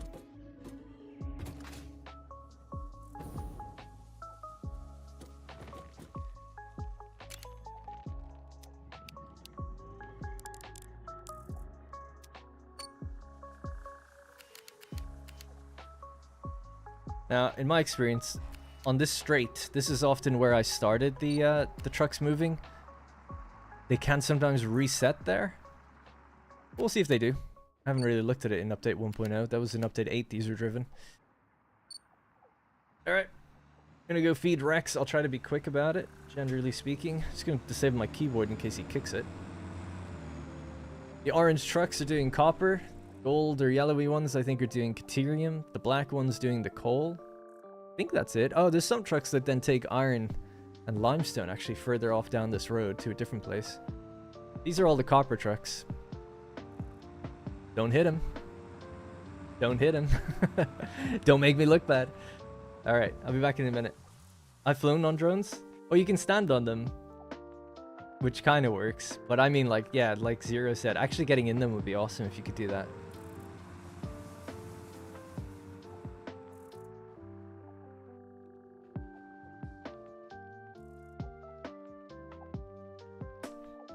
Rex.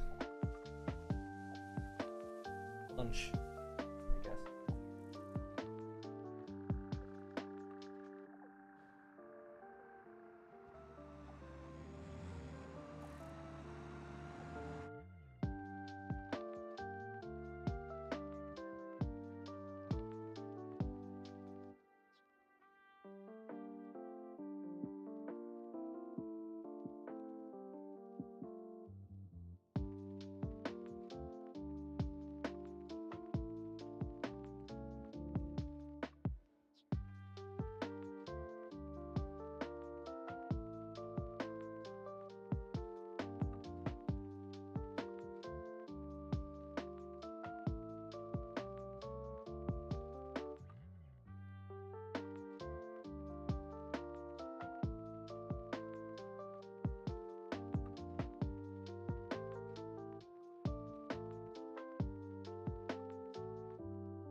Nice, gotta pick the boy up and commence the feeding process.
There was a crash, was there? I don't believe you. He has to be fed twice, so I have to give him another bit in a minute.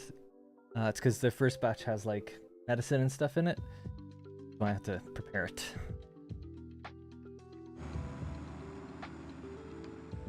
How'd they do? Did they crash a solid rear ending? I decided to stop fighting against my addiction and I will go back to it as well.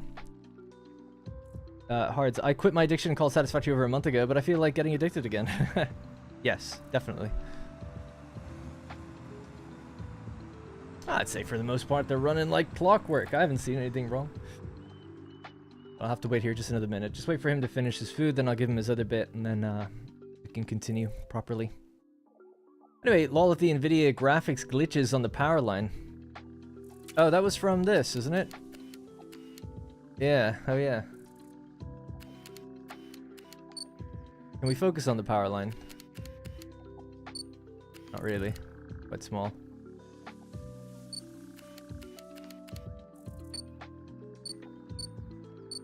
Have to focus fairly close.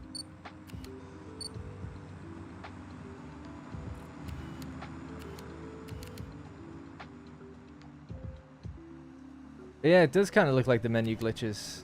Yeah, I haven't actually updated drivers since, so it could be... I guess it could be the NVIDIA stuff as well. It kind of goes away if we zoom in a lot, though.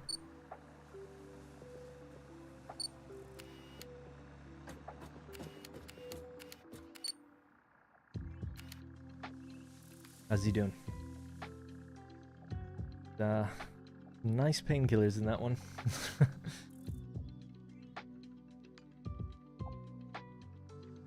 I missed the 20-car pilot. That's funny. Sorry, have I ever done any kind of highway build? I think it would be cool to connect all the roads, etc. Well, these roads do all connect. But oh, you're like saying multiple lanes going the same direction? No, I've never done that. I've never needed to.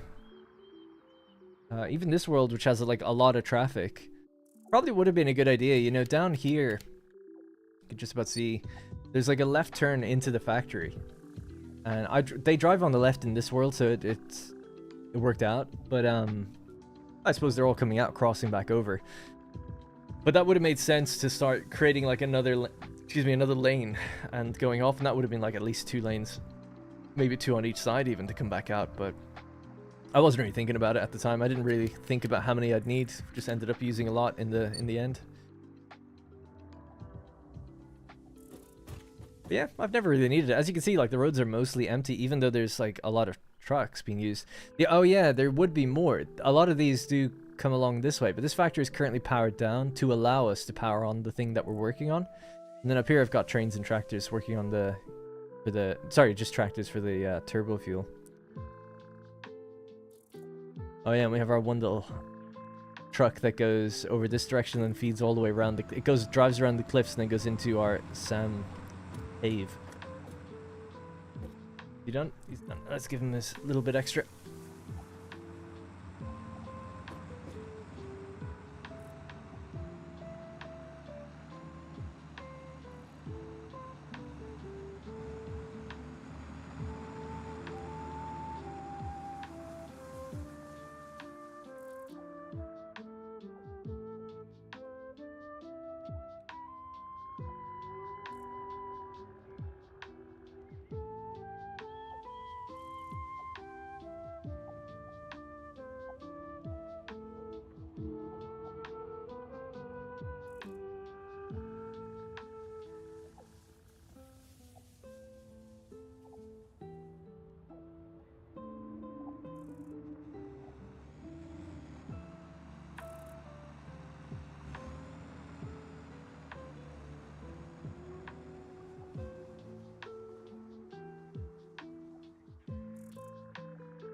How do you do the rounded sidewalk? Use the outer corner extension piece, so this, and then you use the inner corner extension piece, and then you also use half foundation. So half foundations outline the sides, then it's a 1, a 1, a 1, or like a regular one. Sorry, let's say half, full, full, full, and then half. So they're 4 foundations across in total. And at the corners, yeah, you just use the outer corner extension and the inner corner extension. It's as simple as that. And that's why the patterns don't fully line up, because there's a gap. You can't put patterns on half foundations. So yeah, that now he's having his second little bit, and this at once a day he takes something called Rumicam, which is like anti-inflammatory liquid that you put onto his food, and it's based on his weight. He's taking it like a champ. He loves it. Okay. So I guess we can start hopping back. I'll just quickly go into the copper Caterium factory while I'm waiting for him to finish. And then once he's finished, we'll get back to the game proper. I've only been going 2 hours, actually. It's not too bad.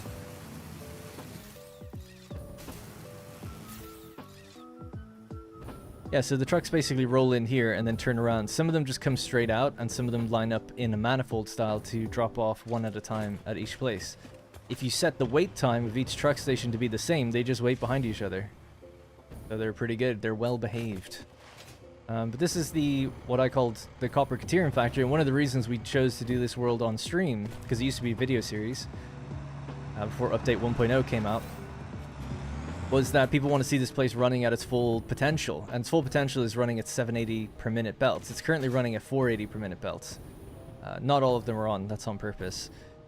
So downstairs here, there's the belt release room, so that's the room that decides which ones get going. We can do elevators now up the middle. That'll be so nice. Actually, that'll be so good. Way better than Hypertube. Yeah, anyway, this is the room where like we can shut off different belts. We do that in a power control room upstairs, but this is what's happening. So if you shut off the power to the awesome sinks, then the overflow sends it out the other direction, because there's nowhere else to go. And yeah, sorry, if we go up a floor.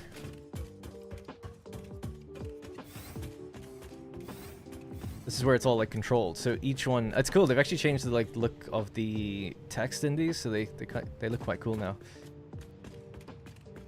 We can control all the water from up here, all the refineries, because sometimes you want to feed the water first. So if you have to reset them or turn them on or off, you have to go water first, then the blocks themselves, and then the belt release blocks. So you want to release the ore that goes into the various blocks. And then copper sheets, I think, are done over there. They're done separately than the actual refineries. So it would be really cool to like bring all this up to full speed. This was all built with 780 per minute belts in mind, but now we've got 1200 per minute belts, so we could go even further. What the hell's this? What happened here? Being a pattern as well.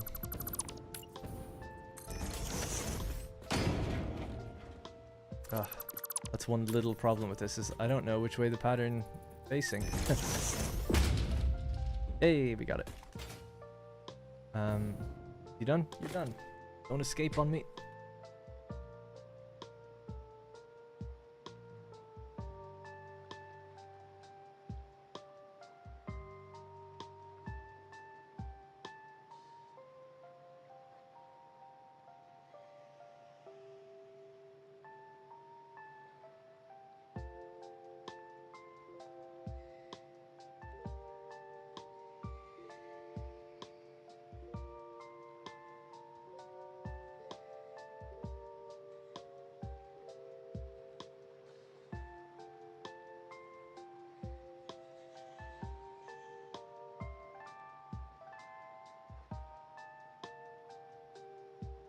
Alright, we can get back to it. The rounded corner and reverse building blocks are in the awesome shop. Yeah, if you build the awesome shop, that's where you get all your cosmetics, basically. Yeah, he just eats anything. He was eating. I was having a bacon and egg sandwich this morning. He was trying to take the bacon out of it. So he'll eat anything so far, but he'll get fussy as he grows up, as they all do.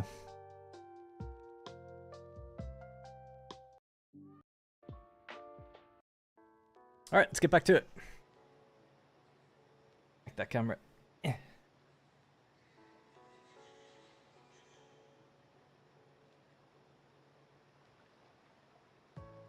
You need to add more bait to lure him back into the camera view. Bait. He's just sitting there now, grooming, and then also looking at the. I have a little iPad with birds on it. He likes looking at that, so I'll keep him busy for a while. Right, let's get out of here. Seen enough. Go to the top and hop down. Oh, putting an elevator in here is gonna be great. Like, this place really needs it. Oh my god, I forgot about this place. Yeah, jeez. Every time I come up here, I'm like, I can't believe I did this without Blueprint Connect. But I don't think these are even using blueprints at all, are they? No. Ugh. God help me.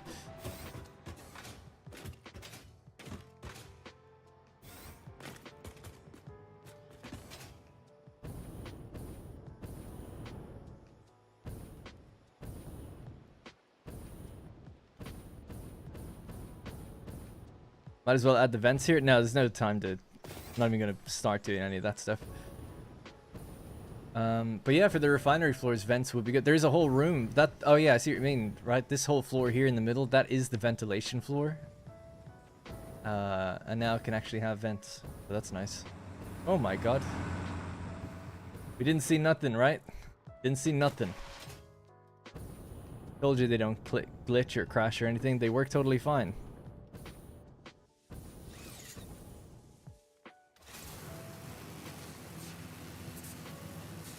Working perfectly, as intended.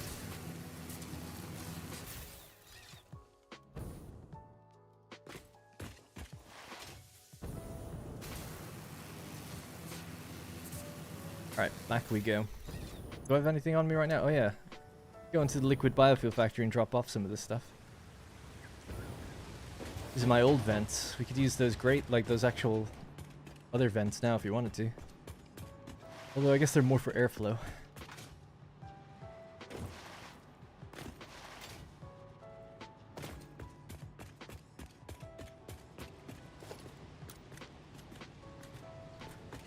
As expected, they are. Oh, they're actually not full. Good. Is this full?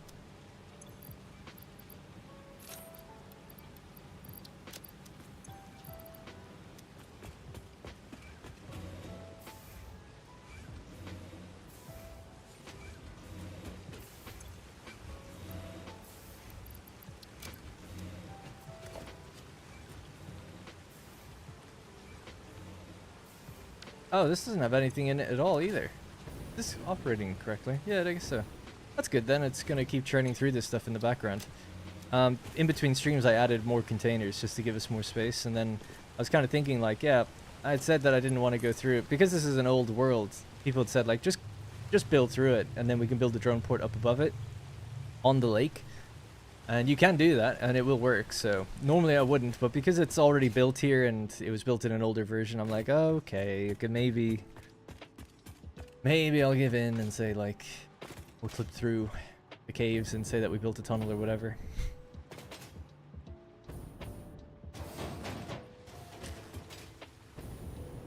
You know, Rex's story would make for a great Disney animated film. Yeah, I've been thinking of watching that film, Flow. Is that what it's called? I think it's called Flow. I don't know if it's out here yet in cinemas. Rosie's like, oh, I don't know if I want to see it. It'd be too sad. We're still, I mean, not to be melodramatic, but we're still quite upset over the loss of our cat Nyx. So I can see how it might be sad. I don't know anything about it, but it's like winning Oscars and it's a cute cat. I don't know. Could be fun to watch. Was that a slug breeding ground? Maybe. That would be kind of cool if you could actually breed them. Not that you really need to anymore with the slooping, but still. I wish when you put them back on the ground they got their original VFX. Because they lose that when you just put them down. There was some tense scenes, but it's definitely worth watching. Yeah, I think so. I think it'd be great. I guess Rosie just is worried it'll be really sad. But that's, you know, good to feel sad sometimes.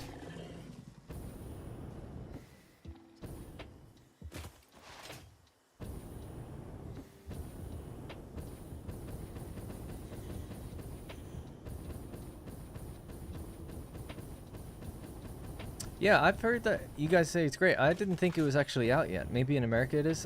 I'd seen something about it being in cinemas in like April. So I was like, oh, because I saw it was already winning stuff. So I just assumed it had already come and went. Oh dear God.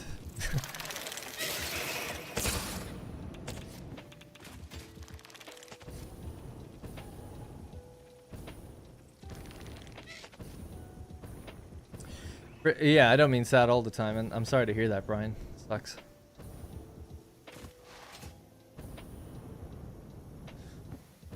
Yeah, some people close to me suffer from depression, so yeah,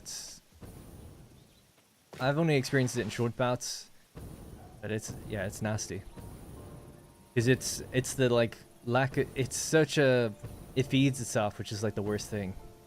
Hard to get out of it because you don't want to get out of it. Because you don't have the motivation to do anything about it, and yeah, it's like really bad.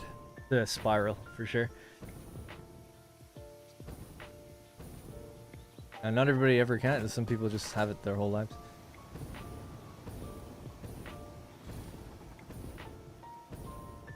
Yeah, I've seen the big patch of ooze.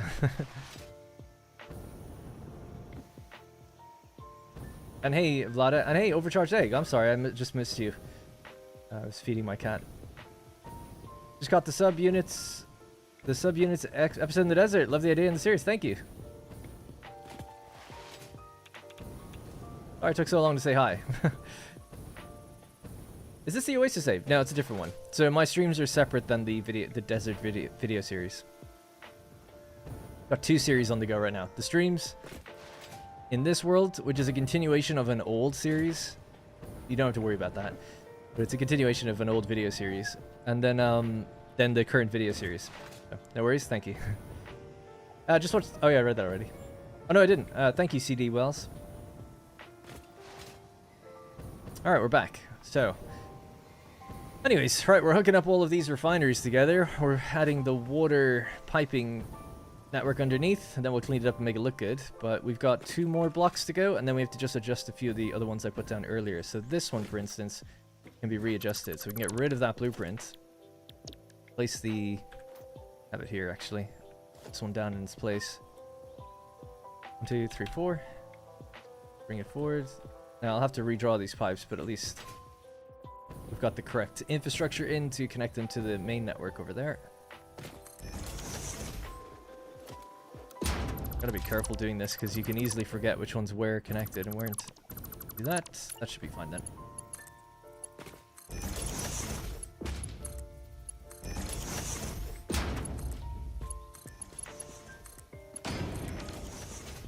Alright, so we're all hooked back up. Right, let's continue this. So 2 more of these blocks to do. We just get this again. 1, 2, 3, 4.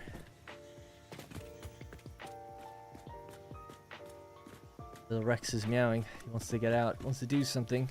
He's awake. Tummy's full. Time to burn some energy. Is that alright? We need to move this to the left. Cool.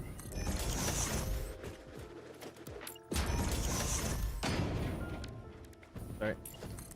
Connect that over here. And connect this one over. There. Type 1 diabetes. Ugh, that sucks, man.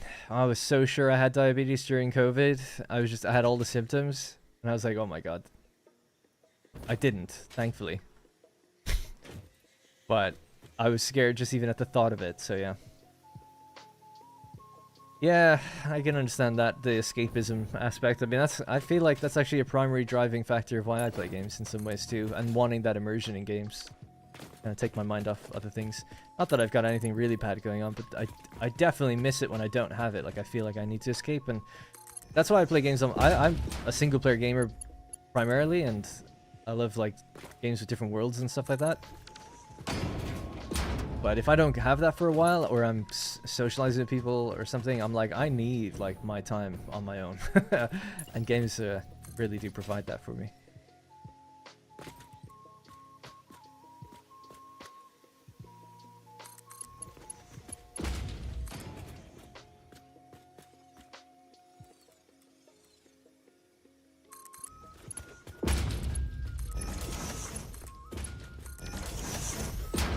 Alright, there we go. One more to go. We're going real quick now. Now that we figured all the trial and error out.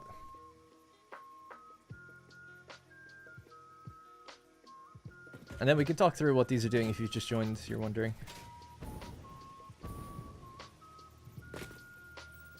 What we're doing right now is legit social... Yeah, I mean, it's easy for me to say I play by myself, but I do get to stream and chat with loads of people, right? So... yeah, it's almost the same thing. It's on my terms, though, I suppose, because it's like... I just have a wall of text, and I can choose to interact with it, rather than, I mean, like... I don't even like playing multiplayer games where other people are in the world, or I have to talk with people. Be a bit of a pain. Sometimes it's good, but yeah. I used to do it a lot when I was younger, but now it's just like, no, I want me time.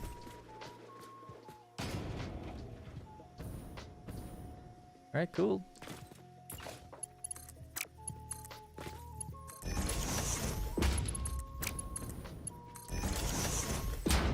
Alright, this just has to hook up to the last set of outputs, the recyclers, and then we're done. With the water, anyway. Well, then we can try to hook up the water and get it started if we wanted to. Oh, actually, we have to hook up the mains. Yeah. That has to happen.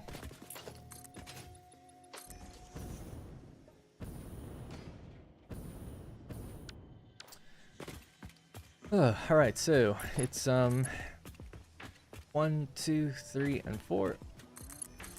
Just down to the end and turn in. 2. Go. That doesn't seem right. Beyond the line. Oop, don't climb. Your legs are broken. Still.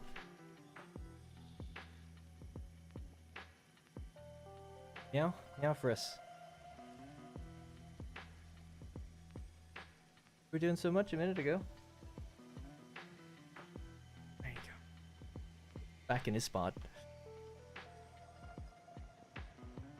Yeah, this is therapeutic, this game, in many ways. I like multiplayer that's co-op with friends. Yeah, I don't. I used to. I don't dislike it, it's just I prefer just playing everything on my own now. I don't know why. Too many years of playing, like I still, every other weekend I'll play multiplayer games with my friends, like co-op, with one of my friends. It's real, I don't have any friends anymore, I've got like 2. And yeah, we were playing Ready or Not at the weekend. It's like a tactical SWAT team game, I guess. Played that quite a bit. And we were playing a mod actually where it's like zombies. Well, it says zombies, but it's really like, instead of going in and taking out terrorists with guns, it's just loads of people with knives that run at you. So it's interesting. I mean, he's the one that wants to play with all these mods and stuff. But what it got me thinking was, I was like, wow, I don't know, maybe there is, and maybe it's that Rainbow Six game that came out a while ago. I was like, I actually really like the idea of like a tactical FPS where you take out hordes of zombies. Like imagine like Left 4 Dead, but you've got the equivalent of like Ready or Not or Rainbow Six type gear. And like the story, because most zombie games are set in like a post-apocalyptic, the world has fallen, it's over. But I kind of like the idea that's like, oh, actually no, like there was an outbreak, it's actually contained, but we have to get cleaners to go in and clear out buildings. And these people go in and like take them out, you know? And it's in a quarantine zone or something. And you have specialized equipment to do it. And there's different types of them and stuff maybe that you have to deal with. And me and my friend were talking about it, and I was like, yeah, you could, you know, we were just going back and forth on different things. It's like, oh, you could have, one of you could have like an antivirus, but it's only given to one, and there's like a team of 4. So you can have these dilemmas of like, who do you give it to if they get bitten? And it's like part extraction shooter, I guess. Like you have to get in, do the job, get out safely, you know, or maybe get some people out or something. You could do loads of things with it. And I was like, that's quite, I've never really thought of a game like that. I think it's quite kind of a cool idea. Not extremely unique, but it's somewhat different. At least from what I've played. I played a lot of World War Z as well, and that game is pretty cool. Like co-op zombie horde survival. But I'm talking more slow-moving Arma-esque. Maybe not even like Arma, but more like Ready or Not or Rainbow Six, where you got like equipment, you have a certain amount of bullets you bring in, like that's it. Anyway. Mr. Popular bragging, I know, yeah. Got 3 friends total, 2 I play games with. Well, 1 I play games with, actually. The other one I haven't played games with in a while, but I see him in real life every now and then. Alright, is that it? I think we're done. Everything's hooked up. We just need to hook these bits up to the mains, and then that'll be the main bit done. No work today, so I get to catch the stream. Awesome. Tom Segura's book. I'd like to play alone, please. Oh, I haven't read it. I didn't even know he had books, or he wrote a book. Tarkov, exactly. Tarkov Zombie, basically. Yeah, pretty much. But like, you've got good equipment. Like, you start with good equipment, like Ready or Not. It's like, yeah, we can go in with like proper military grade good equipment for handling this situation. I'm not going to build one there. We could build one along here. Let's connect those ones manually.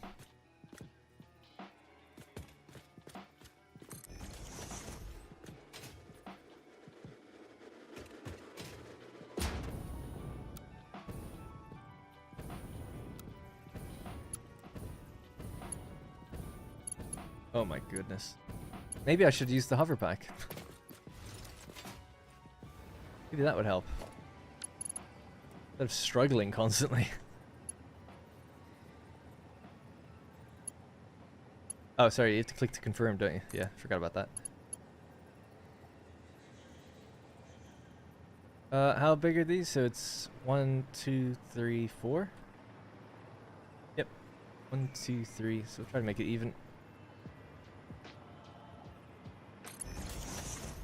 And then I'll just remove the ones I don't need. A minute. Ooh. Okay. 1, 2, 3. You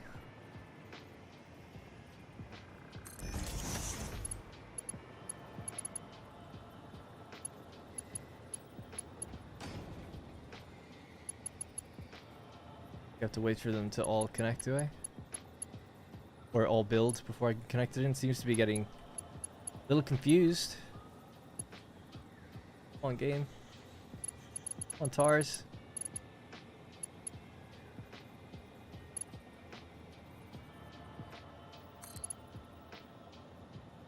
One, two, three, four.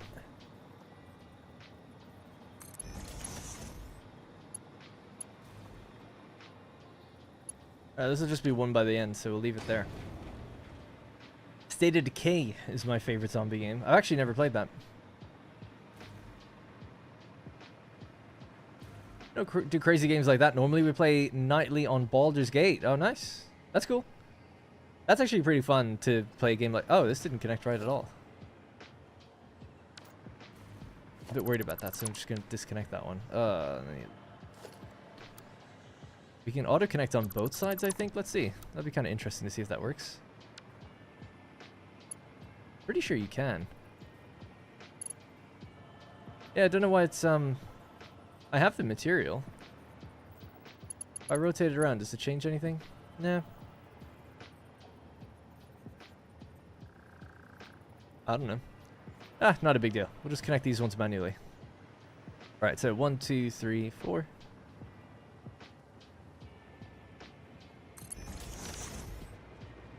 Alright, so let's see which ones we actually need. So at the moment, before... Oh yeah, I have to redo this as well, don't I? So I have to get rid of that and just reconnect that as... Get rid of this, this, this, and this. Just rebuild that as this.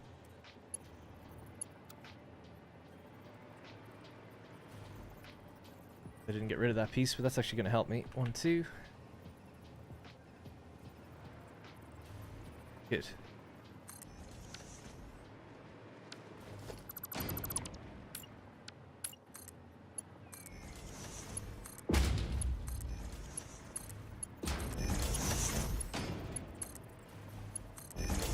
Right, so you're going to connect into this thing, basically.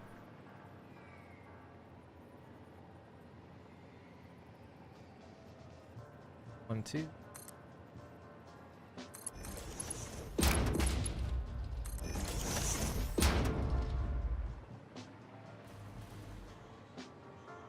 That's reason. Oh, I'm a little off actually. I was gonna say it's reasonable anyway, but I am a little off.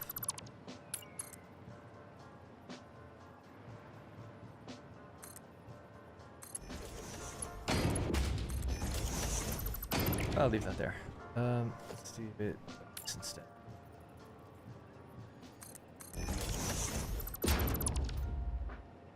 Alright, bit messy, but there we go. So now we've just got 3 pipes running along the bottom, so these 3 on the top can go.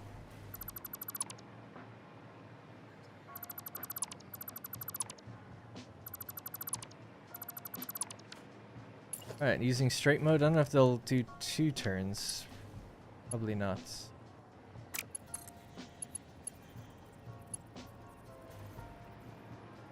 Let's just go to here. We got one in the center and then one here. Oh, it's too far forward, damn me. Dead.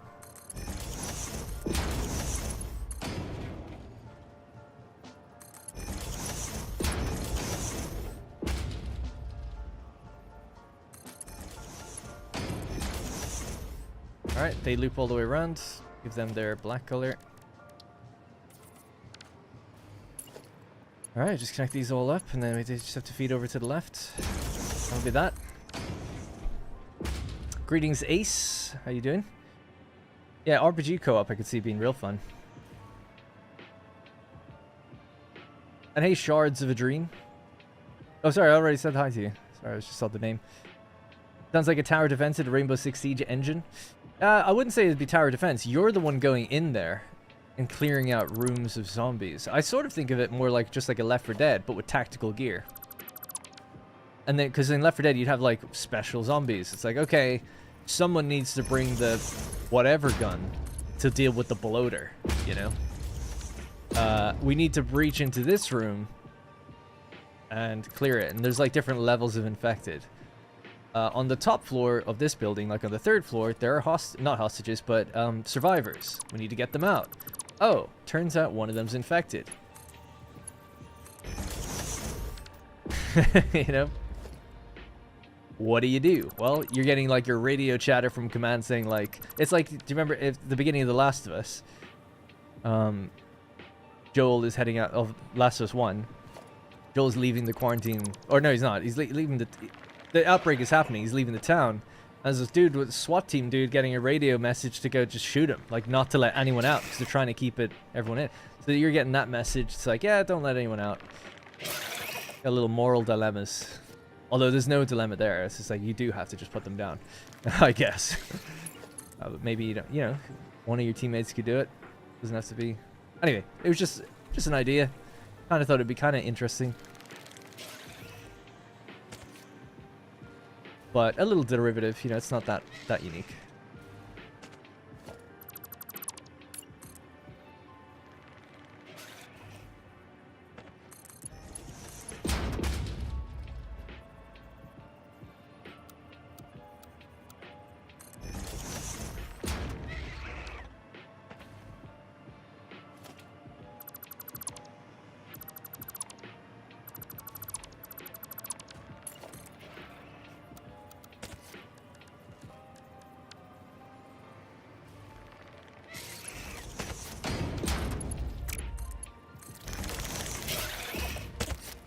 You just give up. Sick of it.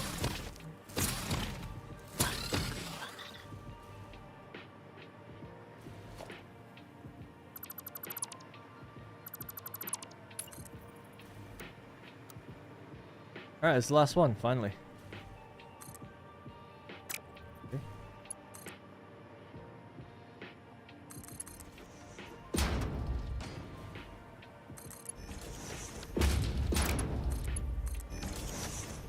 Oh man, right, that should be that.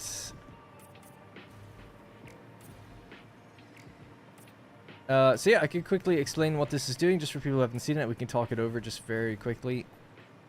Want to make sure I colored all these. We're missing some blue.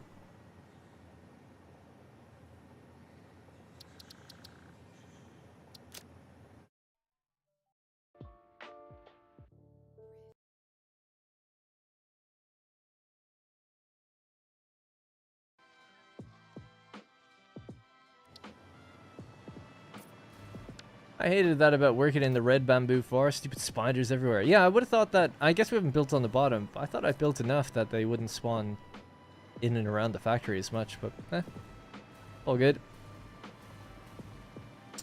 It's just a little bit left to be done up here. paint-wise, but I think we're pretty much good now. So let's talk about what this is doing. For those who don't know, may have just joined. So the idea is that this is a large aluminum factory that is using all the aluminum of the pink forest. So this entire rail network that goes around in the distance and all these little bridges. There we go. So those trains that are moving, the bridges that are underneath, these are all delivering coal and bauxite into the factory. The factory train stations are just over there. All right, so there's 6 of them, I think. Or 5, actually, yeah. 2 for coal, 3 for bauxite.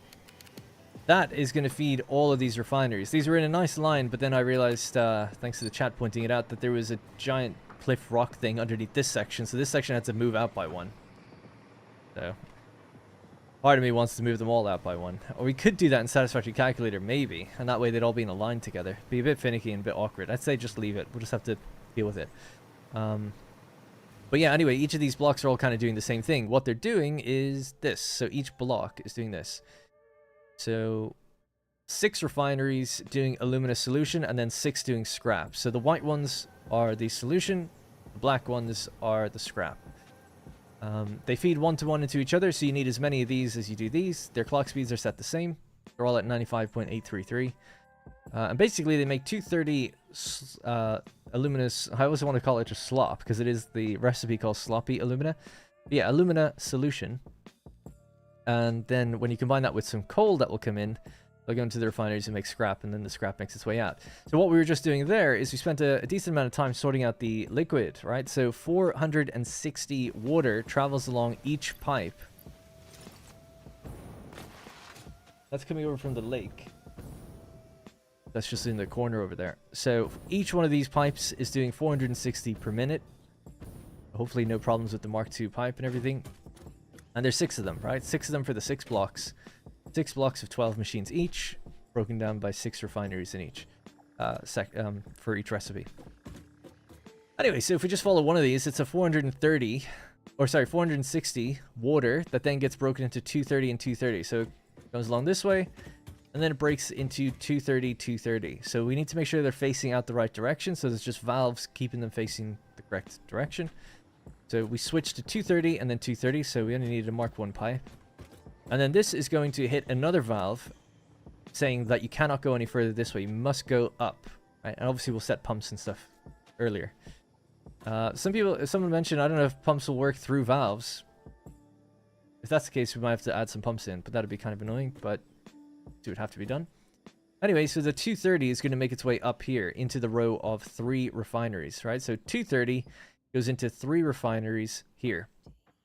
Now, I know it says 575, but we'll get to that. So the 230 rolls in. That's 40%, I think. Let's just have a look. 230 out of 575, was it? Yeah, it's 40%. So 40% of the liquid that we actually need makes its way into the machines. So that means the machines will cycle 40% out of the product that they should make. So they'll make 40% of what they need. The 40% will roll out of aluminous of whatever 230 is. So if we say 230 times 0.4, you'll get 92 out of each one. 92 will go in here, and that will make 40% of 115 water. 46, and that'll be times, whoops, that'll be times 3. 138. So anyway, we'll get 138 water out here, and then it cycles back down around. So 138 water will come back down here and go in after the first cycle kind of happens.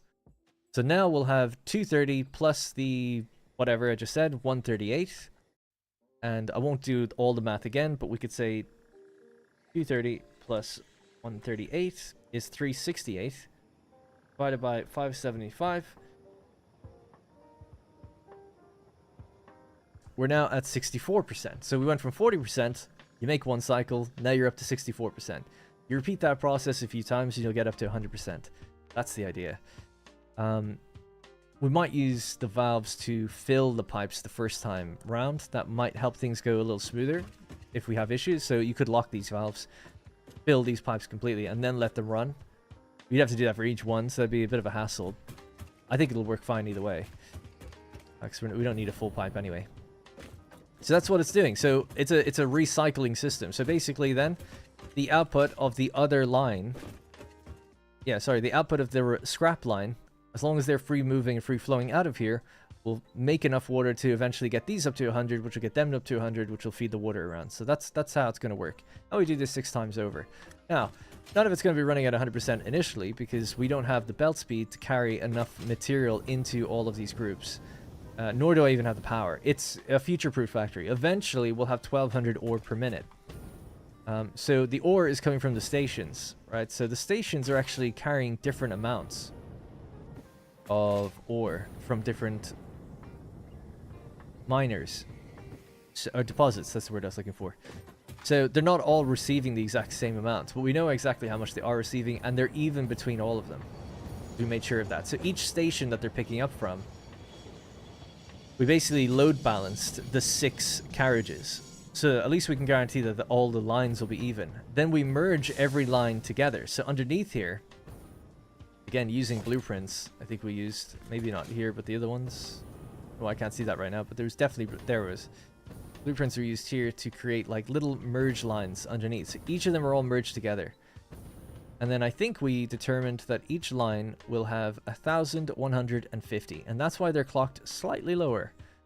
And it works out because 1200 belt speed reportedly has a little bit of issue sometimes getting to the full 1200. So 1150 should be fine, hopefully. And if it's 1150, then you need 460 water and bada bing, bada boom. So each one's taking 192 thereabouts. Bauxite. So we do have that, by the way. So we've counted it. We know that we have this number times 6. So that is 6,900 ore in total, I believe. So yeah, so that's it. That's what we got. Now we just need to make sure the water is fully done and hooked up. Then we got to hook up the logistics for actually feeding this stuff, the ore, like the bauxite and stuff. So basically we have our coal and our bauxite just ending here. So we're ready to go with it. Do we have the coal coming through yet? Actually, oh yeah, sorry, the coal is here. So that's the coal lines. These are the bauxite lines. I made sure to offset them because I knew they'd be running next to each other. So they should be okay. So far, good progress. Good progress.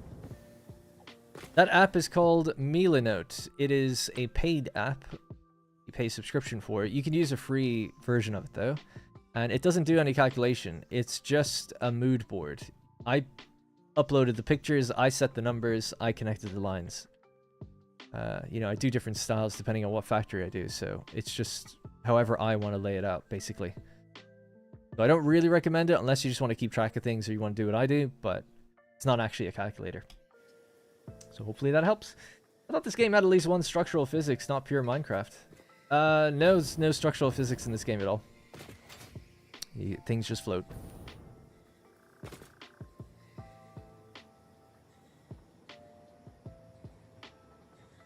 Alright. Let's follow that water back and set up the pumps. That'll be the next thing. The plan is to make the place look good, where there is no floating platforms, but to do the logic first. There's no point building it all and then realizing you've done something wrong and having to move it all. So we want to put the logic down first, and then we'll try to make it look a bit better. And get rid of some of these trees. So I think we determined that this is indeed a little lower than...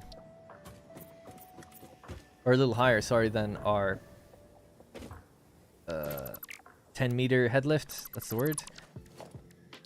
So, we'll need to put some pumps on it. Mark II pumps will carry it definitely all the way it needs to go. The only question is, do valves stop that? I don't know. Might just load into creative really quickly and just do that little test. Let me having to mess with this world or do anything here and just run it a bit quicker. Just to confirm it. So I'll just save it here. I'll quickly go into an advanced game settings world.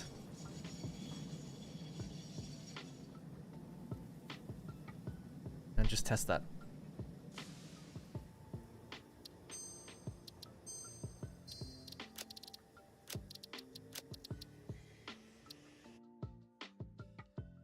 Apparently you can snap the split and merge to the roof now.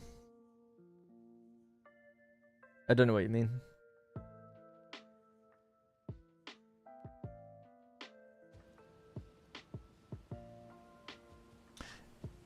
Without Milano Griffin, I don't think I would be able to keep it straight, but thank you. And I start the stream always wondering what the hell am I doing, but it kind of comes back to me then. What's really difficult is having 2 separate save games on the go. That's not easy. Hence me forgetting I had a hover pack for a while. Oh my god, speaking of, I don't have anything here. We have advanced game settings here though, right? Oh, this is me like planning out the pipeline for the first time that I used in my other series. So, advanced game settings. What do we have? No power, no unlock cost, light. Oh, okay. Great. So we're just going to run a quick test very quickly here. The question being, I'll just head out a bit further out to the water. Actually, there's water over here. Yeah, the question. Do you need a pump after a valve? Does a valve reset the head lift? Let's find out.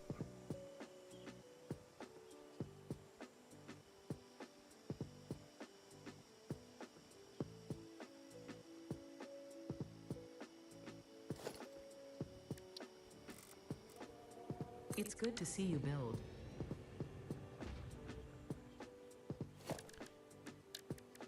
Right, so start.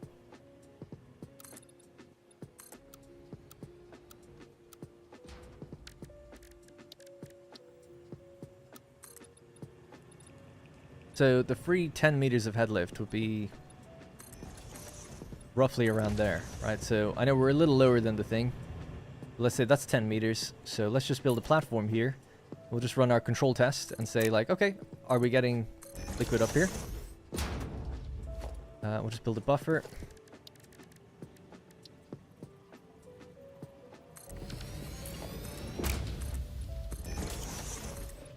This is just the first little test. Then we'll go higher with our first pump. So.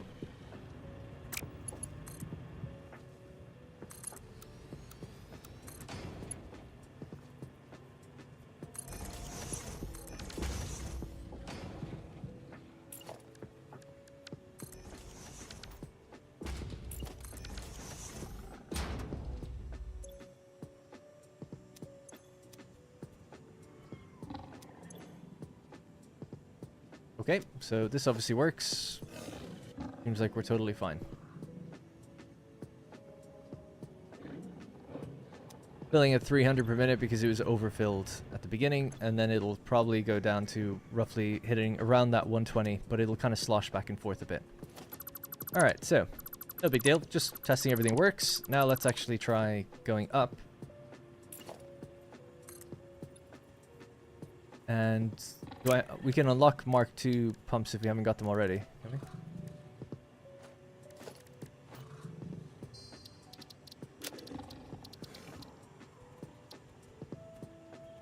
we? Progression, there we go.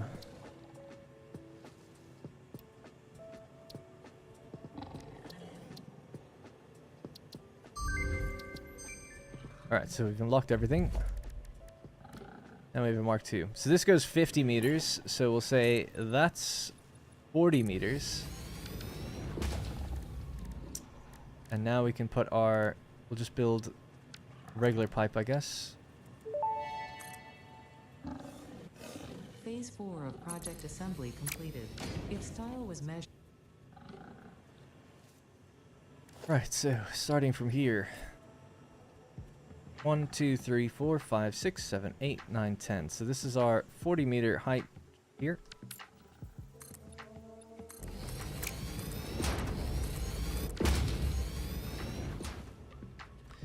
Put our pump on the 10, roughly around the 10 meter mark. Maybe just a bit lower to be safe.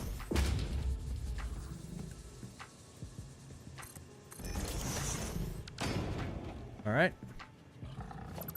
Doesn't need power, right? We're just powered already, so that's good.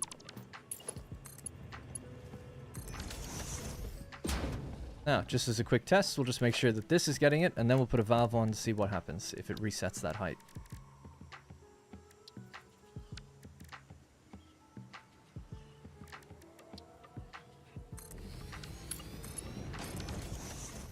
I'll just give it a sec.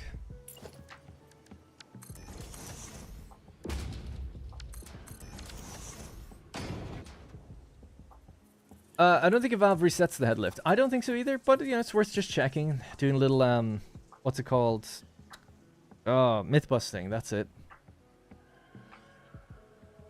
A water dump situation. Yeah, it'd be cool to get a water dump. I don't know. It might make things a bit too easy. I kind of like that. You have to just figure it. Like, you have to figure that out. But like, yeah. I mean, just draining. I mean, you've got an awesome sink. It'd be interesting if you just had a liquid sink. A sink.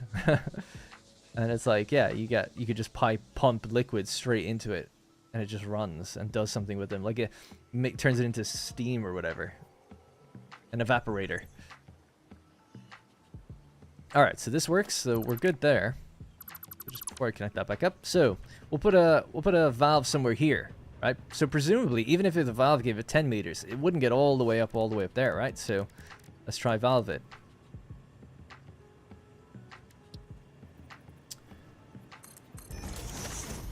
Alright, so now we've got a valve. I'll just reset this. I'll reset everything. Full pipe network, just reset.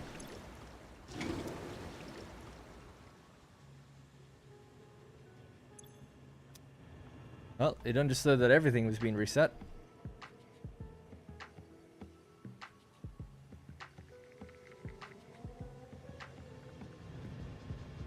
The other way I could check is with the hologram, I guess. Use the steam for power, yeah.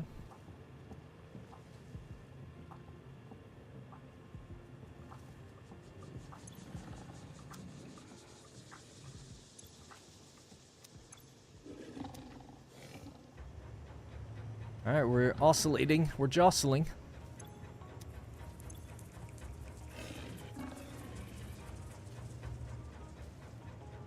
We're flowing through the valve.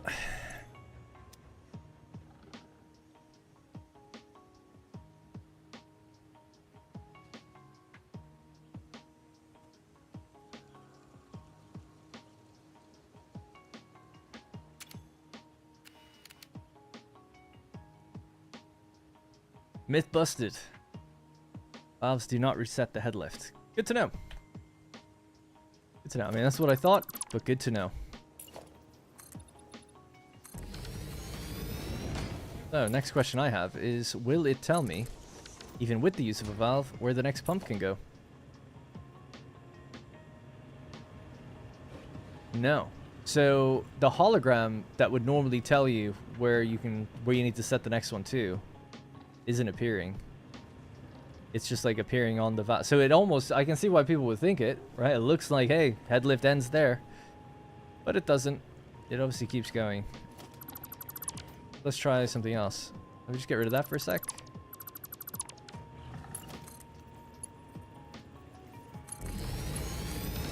Alright, no more valve, just out of curiosity, just to see that this hologram does work.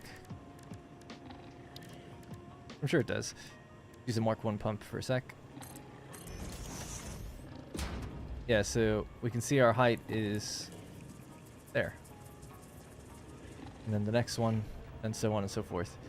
So that works, but if we put a valve on it, see if you'll show me now. No, we can't see where it was, where that 20 meters was. We're just seeing the 20 meters off of this one. So there you go. So the hologram doesn't show you, but the head lift still exists. The more you learn, the more you know, I guess is the actual saying.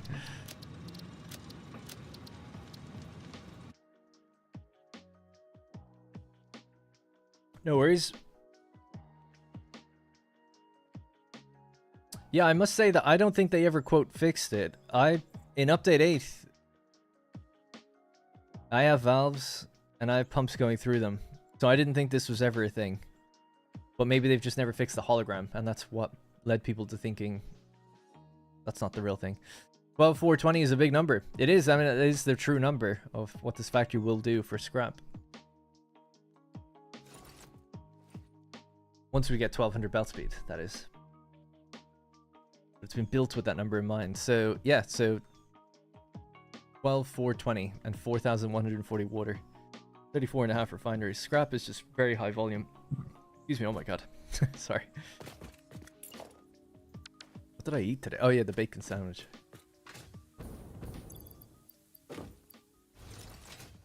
Alrighty.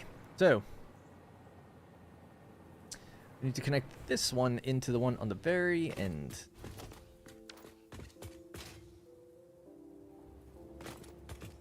Where am I getting power from? Just the line itself. Oh yeah. Just drag out some power here.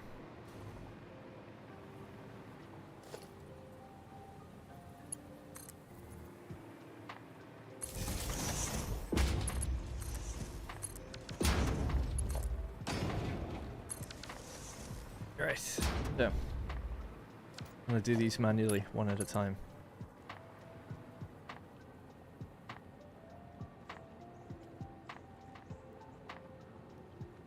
Yeah, I think this is correct. Okay.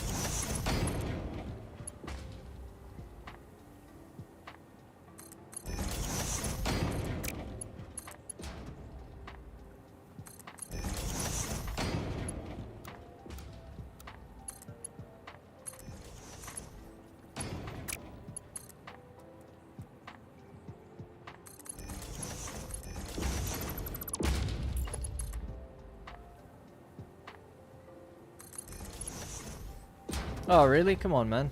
That's perfect. Don't do that to me. There we go.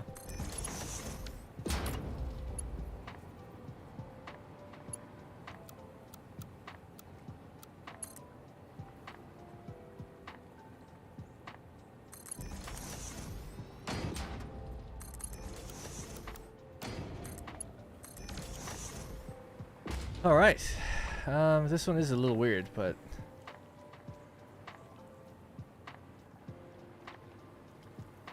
I could move this back a tiny bit. Yes.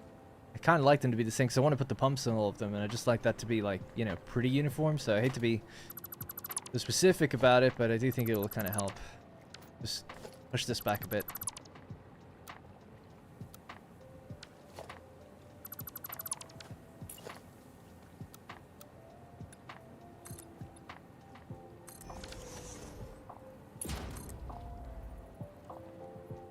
Where were they? They were in the middle.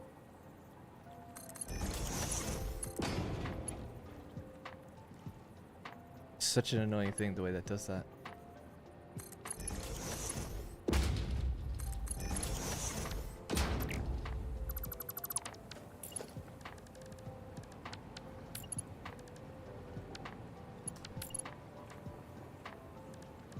Right, straight pipe, in you go, in you go. You're all at the same place now. Horizontal to vertical. You will all just go up to here.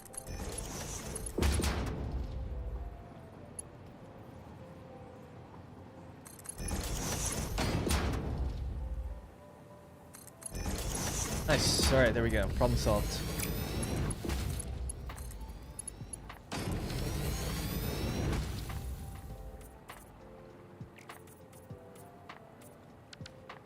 Alright, so pump time. Good idea to place valves first. Yeah, it's just a little difficult, isn't it, against the wall and stuff, I feel like. But, or valves, you mean pumps? But yeah, I agree either way. Normally what... It depends. I think it's fine placing them on things. Normally what I do to make sure that it's in a good placement is I use an anchor like this. But then often, even after I put it down, I'll just end up, like, just replacing them just in case. Like, building the connections. I'm in a habit of doing that because there used to be a bug back in the day where you couldn't go through floor holes correctly. But anyways, we shouldn't have that problem. So this one isn't finding an anchor.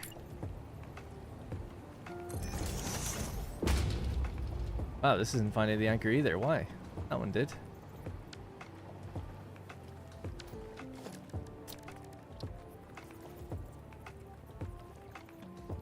Your tastes are questionable.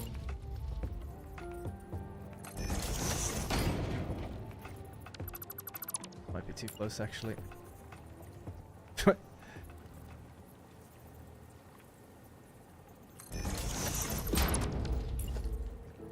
What the hell, man? Give me my anchor. Could eyeball it, I guess. Shouldn't have to.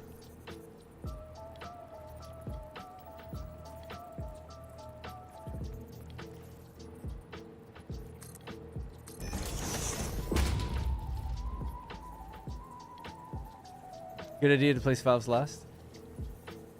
I don't think there's any reason... Tell me the reason why it's a good idea to do that first or last. Because I don't think there's a problem either way, personally. I would just say that when you place them, make sure that you know that the segments are disjointed or whatever. So there's a debate about, see, there's so much chicanery with pipes that people have all sorts of theories about what makes them work and what doesn't. And I feel like at my level now, we've tried them all. I don't notice anything. Some people say like, oh, do you see the way the hologram is ending in the middle of the... Well, let me just delete this one. Show you.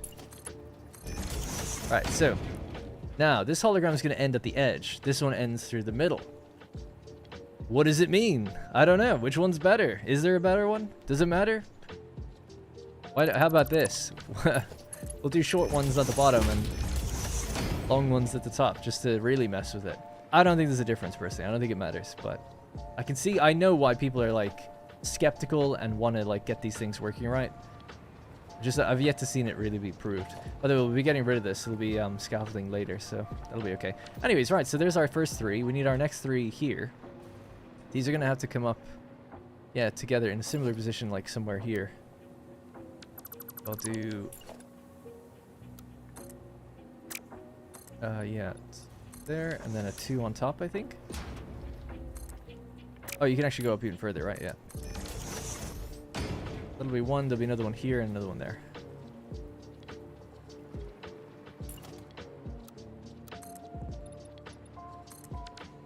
The bane of us all, yeah. No, I know.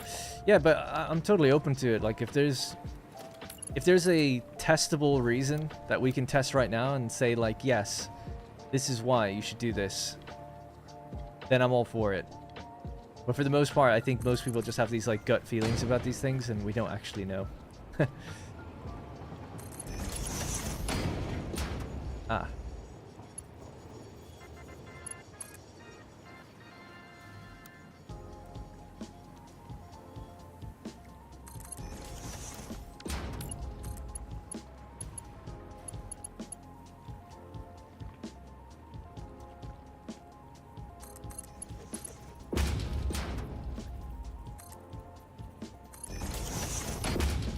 Like, I have my own feelings as well, where it's like, I don't know, man, you know, don't know if I like small segments like that. It might mess with things, but I don't know.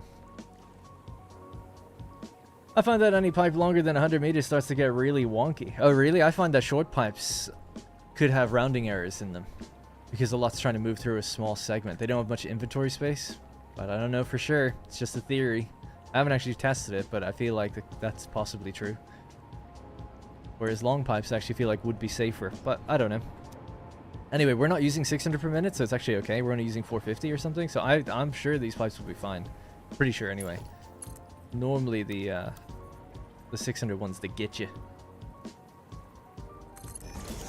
I don't like that. No offense to the guy that wrote the PDF, that's great and everything, but it's really presented cool, but it's not accurate. Loads of things in that aren't true. The PDF manual about pipes and stuff. I think someone wanted to make the game seem like it was more realistic than it really is, because it's all talking about like different pressures and stuff. It's like none of this is true, because I was reading it earnestly and I was like, this isn't accurate. Like, you can test a lot of stuff that's mentioned and it's not true. And frankly, it's a really long manual to explain something that's really not that complicated. But I do love the style that he did it in. I would love to see that done for loads of things in the game. Like a worker's manual, like a fix-it manual. I mean, really, they should make one. It'd be pretty cool. Like an on-theme manual of like how things work in the game. Just for the art of, like, to have a nice art book and stuff like that would be kind of cool. Sorry, I feel like I'm coming across very negative today. Like, I think it's awesome that he did that, but when I was using it, I found certain things in there not to be very accurate. And then a lot of the language is very verbose and talking about like just very technical terms of like real world plumbing, and I'm like, this does not apply to the game. It's not accurate to what's happening. And while that's cool and on theme, I just feel like you actually turn away players that if you want, like, you want more normal, or normal is the wrong word, more casual people to get into the game, and you hit them with like, hey, you want to learn about pipes? Here's a 20-page manual on, you know, stuff that where it's like 10 of the pages are probably like not relevant really. So that's my only thing about it. It's like, I feel like as someone who writes guides, I guess, and someone who writes tooltips and wikis for like Manor Lords and other games, I'm like, you turn off people writing things like that in some ways. Anyway, I can appreciate the effort though. I think. Anyway. Right. So these ones need their pumps as well over here. Do the same thing. See if I can get an anchor point, but I doubt it. I guess to be nice, it'd be good to get the same height.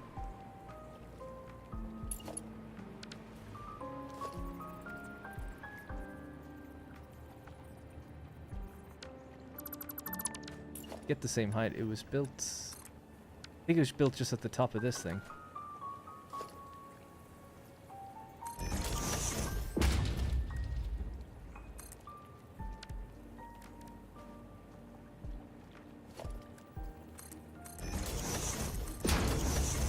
They snapped into each other. That was perfect. I just don't know why I didn't over here. Alright, cool. There we go. So these need to be hooked up.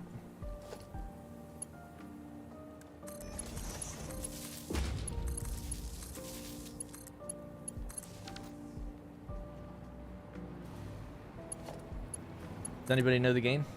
The music?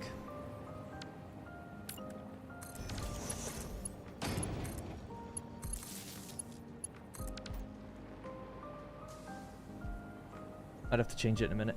Because I think this soundtrack might be copyright. By the way, if you ever...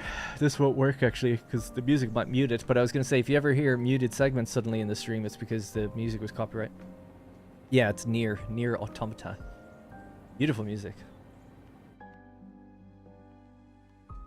The lo-fi mix. Maybe I'll get away with it. But I won't risk it. We'll see if this song made it, and if it does, then I know to use it again in future. Alright, we're pumped and ready to go. No, the earlier music was Final Fantasy VII. That was Nier Automata.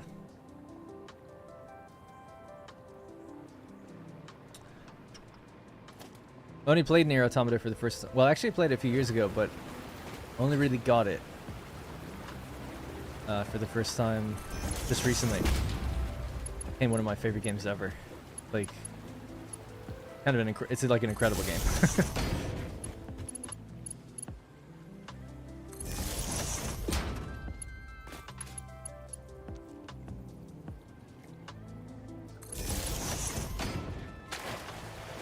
Now, these are all set at certain rates, weren't they? Oops.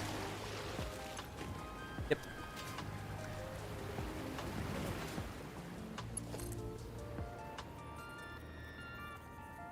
Could just power them on now. I don't see really why not.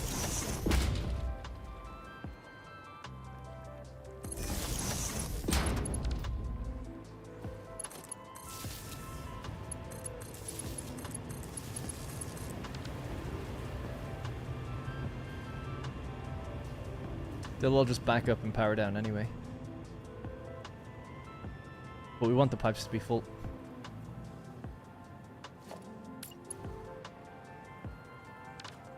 I did say earlier that I'd probably run bars down the back of them and connect them in that way. That might be nicer. And I guess we'll do that later, like if we do cosmetics, because I'm not sure the structure of how I'd want to do that. But getting the H-beam to roll along, like at the height of these, down the line, and then feed them across from the main central line, that could look really good. But yeah, not sure exactly how else things will look.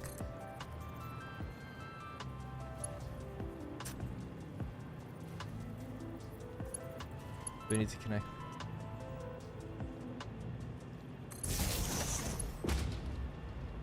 I think because of that, I won't be too crazy with the placement, because I do think the power and how we dress this place will change, right? It'll be not concrete here.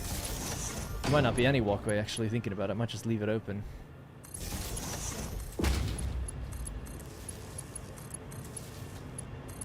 That'll be a little easy, and we'll just cut across this way.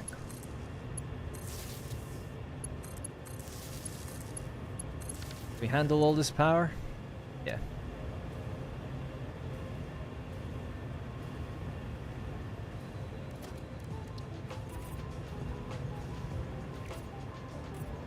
Starting to come alive now. Get some movement in the world. Looks good. Reminds me of the Snow Cave music in Terraria. Why do you worry about the rates being perfect for the ratio you're going for? If you're overproducing a little bit, why does it matter so much? So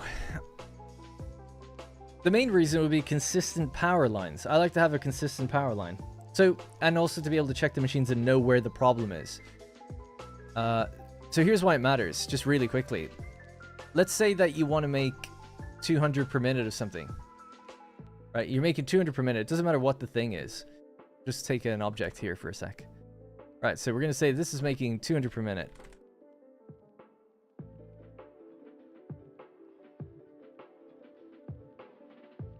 And something somewhere else down the line might need to receive 200 per minute.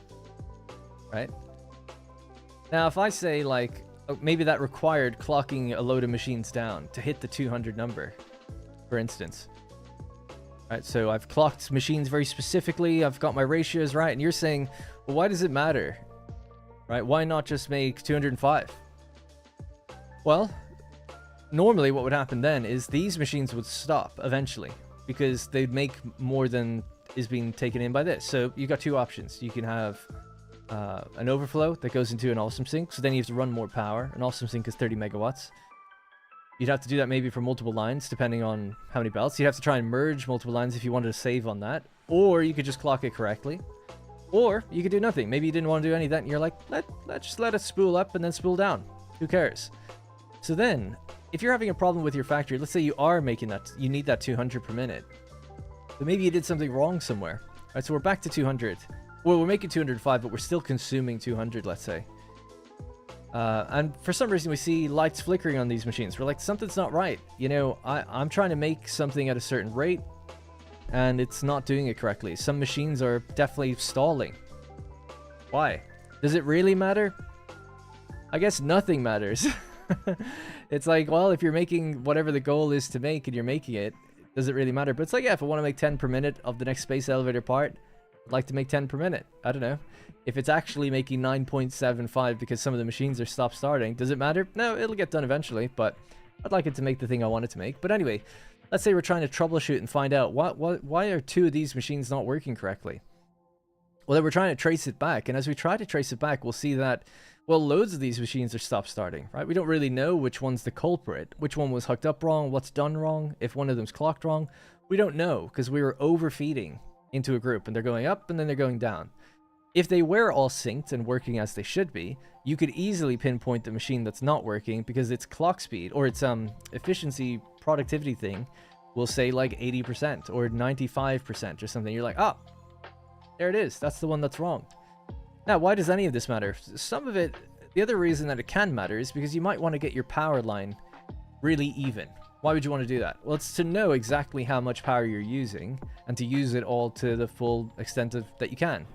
So I've loaded into this world from update 8. The power line isn't consistent in this world. That's not necessarily my fault. It's from the update. In my desert series, it's pretty much like dead even. So our max consumption here is at 41,000. That's if we turned on everything we have right now. We consume 41,000 of power.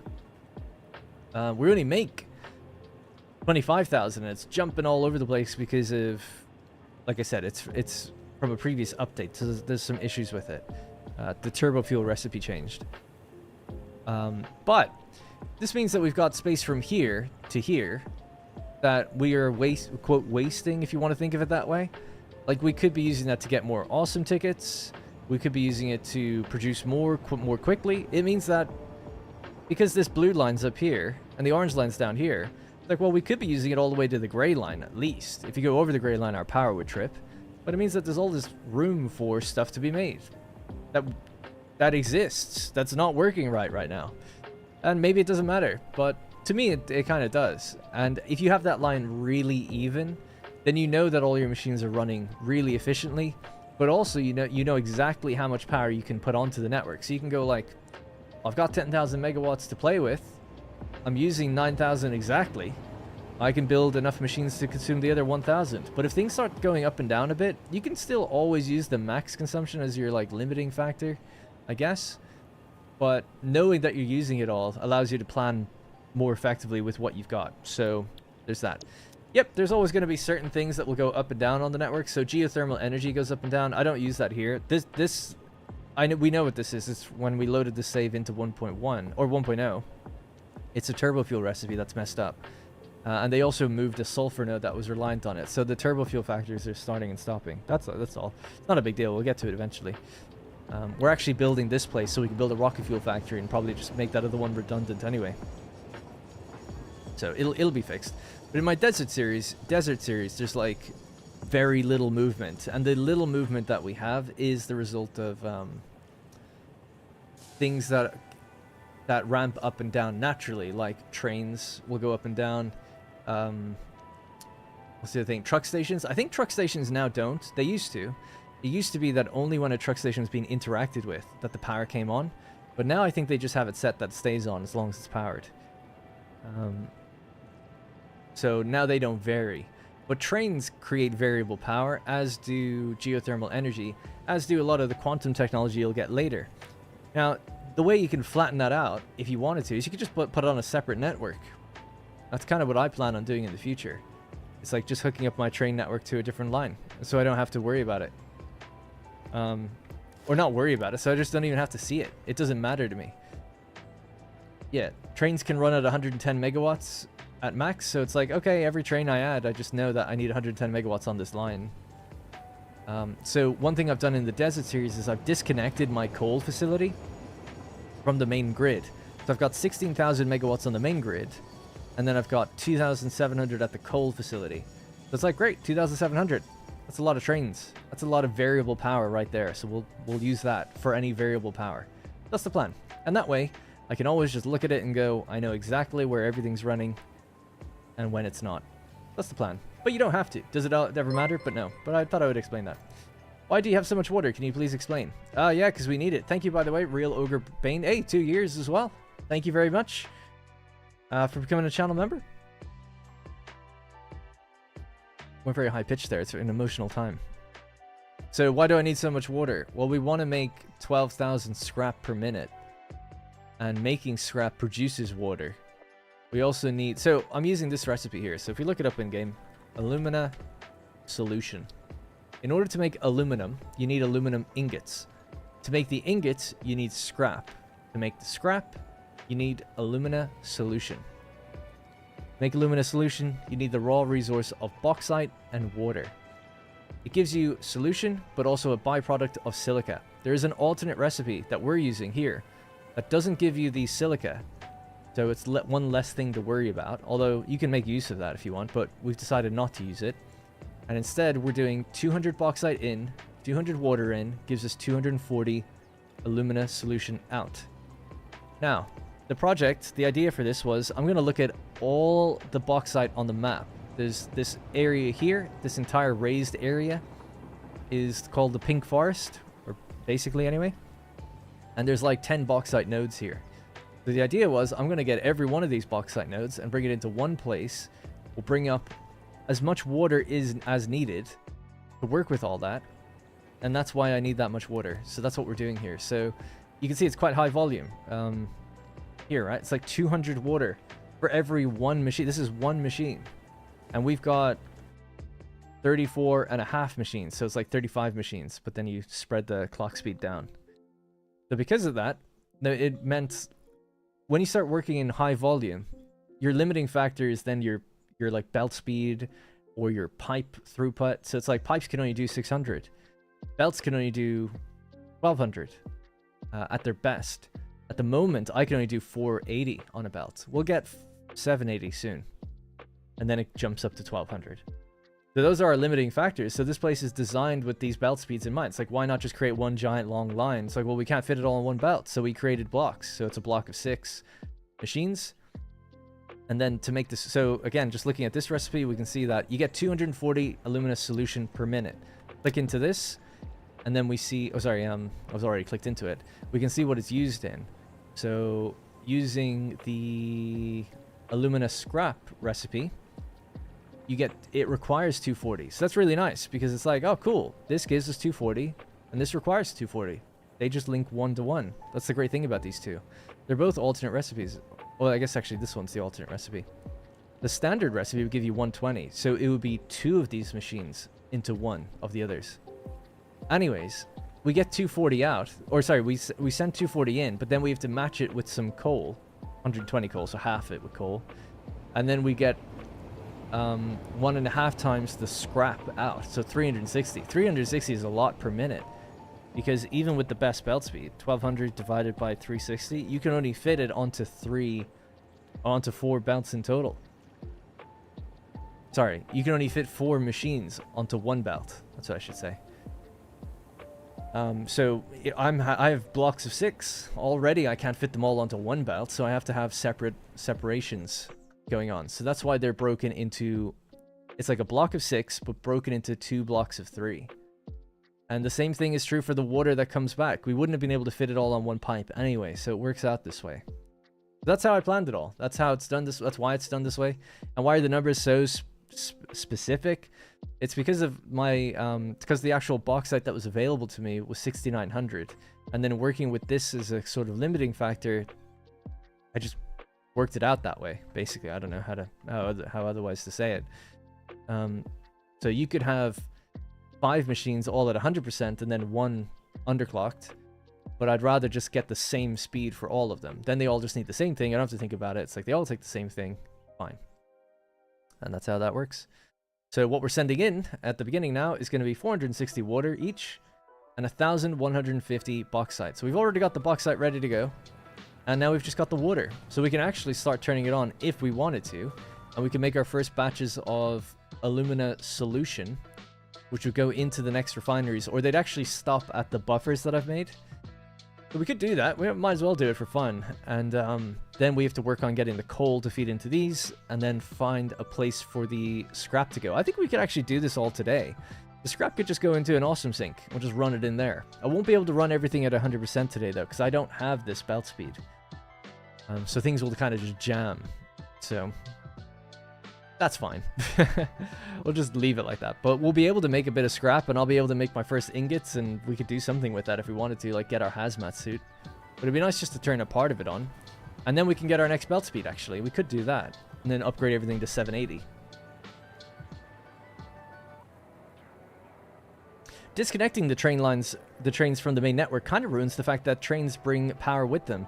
I don't really care about that, though. You now have power towers, which can go really far, and they look cool and everything. So I never used trains to connect power into factories. I just never did that.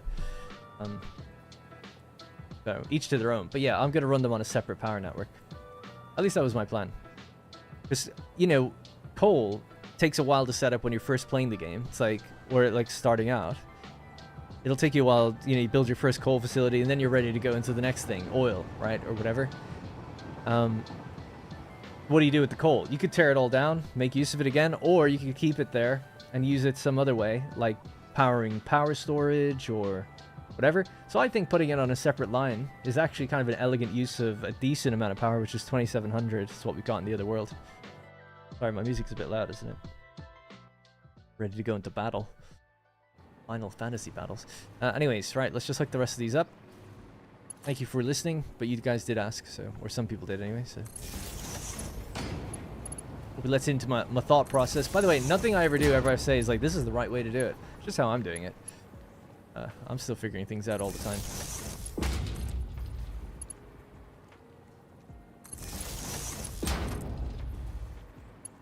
I'm looking at Rex, he's just like twitching in front of me.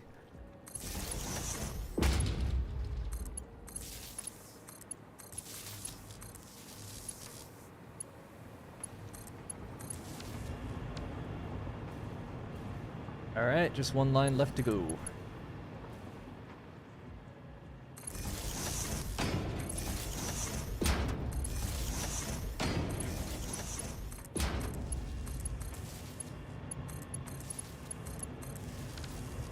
That's it. They should all have their power. So in future, you know, I'll be removing the concrete here, some of the supports, putting in walkways that we can walk up and over the machines and check in on them, and then I'll be redoing where the power goes. We'll probably build blueprints to make it go fast once I set, you know, figure out a style that I'm happy with.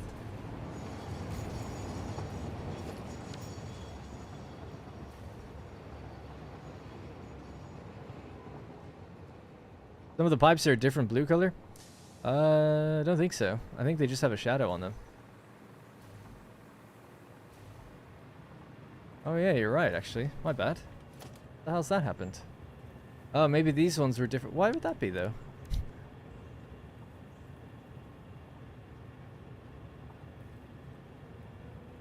Oh, there's pipe water and then sky blue. I think they're using sky blue. They should be using pipe water. Thanks. Sorry that I said it wasn't the case.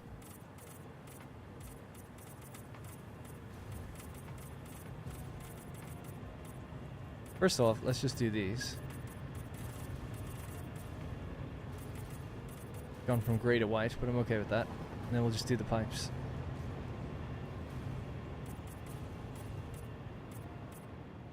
Line like that.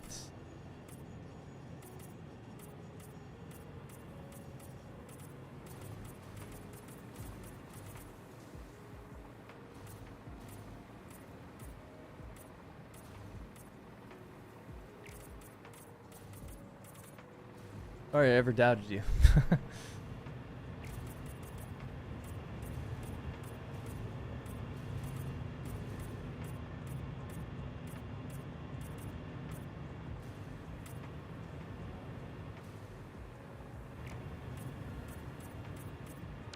think that's it, hopefully. Oh, is there a way to avoid changing the color of foundations when you're changing the color of items? Yeah, so you press G. So it says on the top of my screen now, hard to see, but against the shadow you can see it. It says customization filter, or sorry, customizer filter foundation. So whatever you look at, you can filter it. So let's say I just want to paint the power poles. Then, well, that's a Mark II pole. So let's say I want to paint the red. Let's do it with different colors so we can see it a bit better. Red, right? So red power poles. I press G while looking at it, and then I can paint that. I'm holding left click now, but I'm only going to paint when I look at power poles. That's how you do it. Great.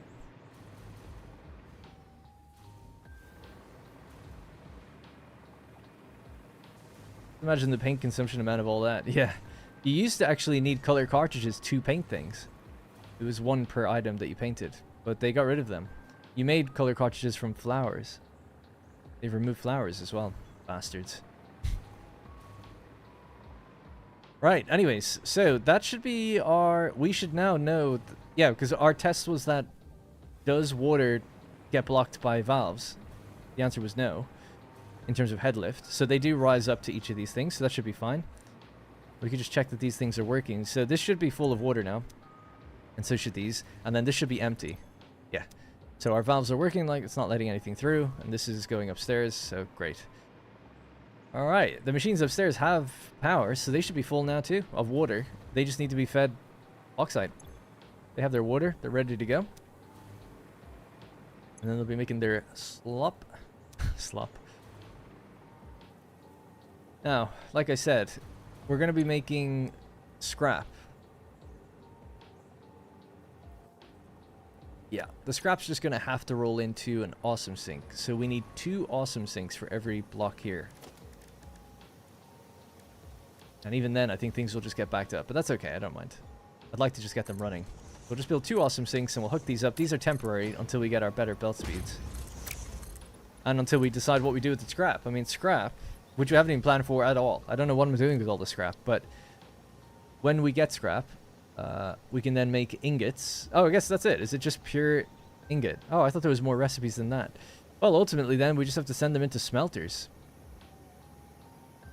Yeah, we could send it in with silica, which is always interesting because we could have got silica out, but it's not quite enough, so you have to provide a little bit.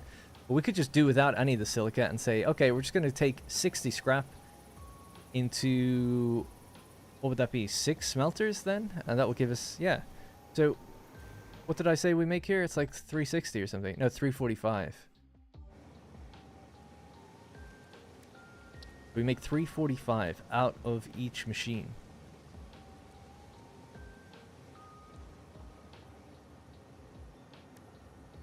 $345 times 3, because 3 of them combine onto one belt, so it'd be 1,035 divided by 30.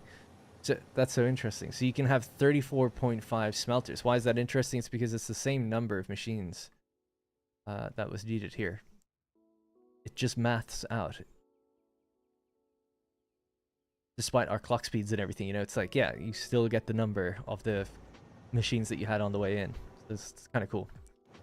Anyway. Oh no, sorry, it's divided by 60, so it would have been, it'd be half that. 17.25. Oh yeah, half that. I never would even realize it was half that number. So yeah, 60 into each, and then you get 30 out.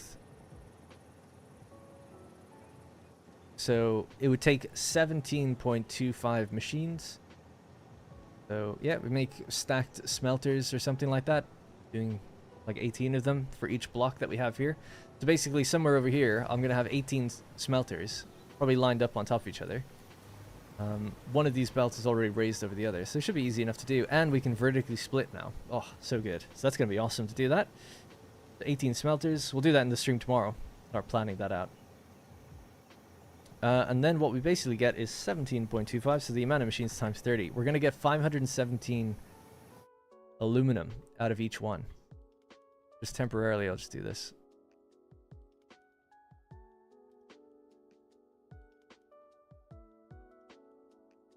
Actually, I don't need to be temporary about it. Let's just do this. This, and then I'll change this to say...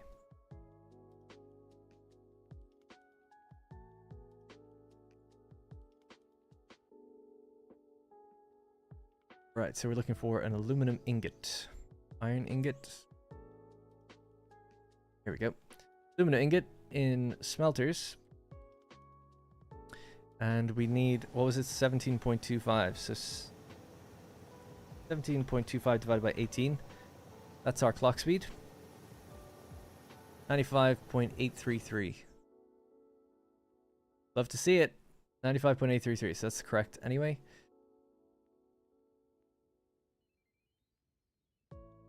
Get that somewhere there. Set this to be like a silvery color, and then we'll say that each one of these is doing, is that right? 345 out? No.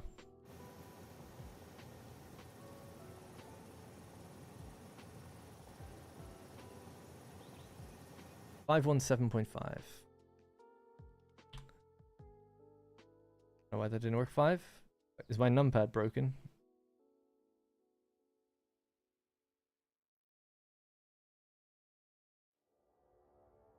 There we go.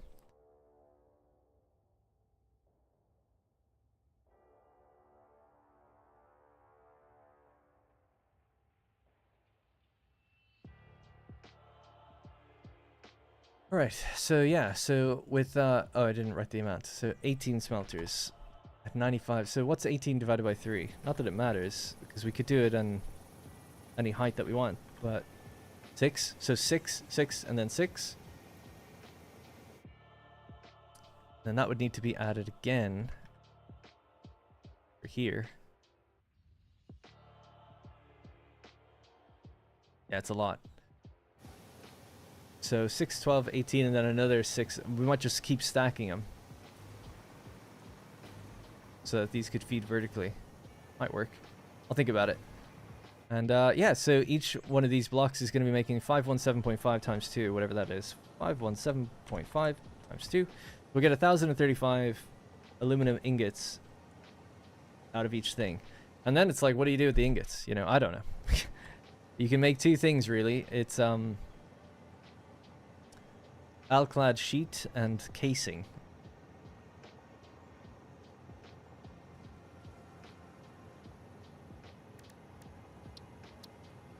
I use the standard scrap recipe with the pure aluminum recipe and pocket the silica. Pocket it. So we could use the aluminum to make Alclad sheets. The casing, we could mix it with copper. Get casing, we'd have to do that anyway. I actually totally forgot about that. I don't know if we've copper up here or not. We do have a giant copper Caterian facility, so I suppose we could ship copper up here or ship the ingots down to that. Want to make it even bigger and more complex. To decide on that. Could also just make steel from it or iron. There's a few recipes I don't have yet. Cool. Anyway, just so we can get things running a little bit, let's just connect this in. I guess I'll just use one of these.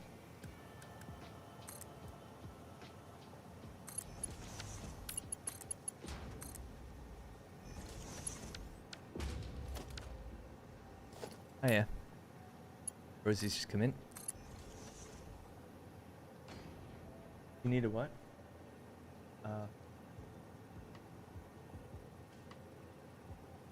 No, I went, yes. Could you get me that bottle over there?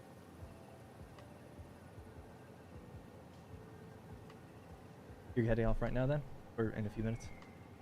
Alright, bye.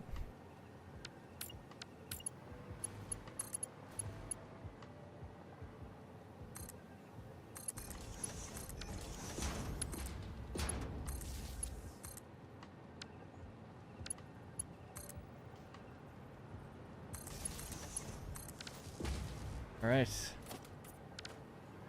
Those are hooked up anyway. How's it going? Hey Ryan, it's going good.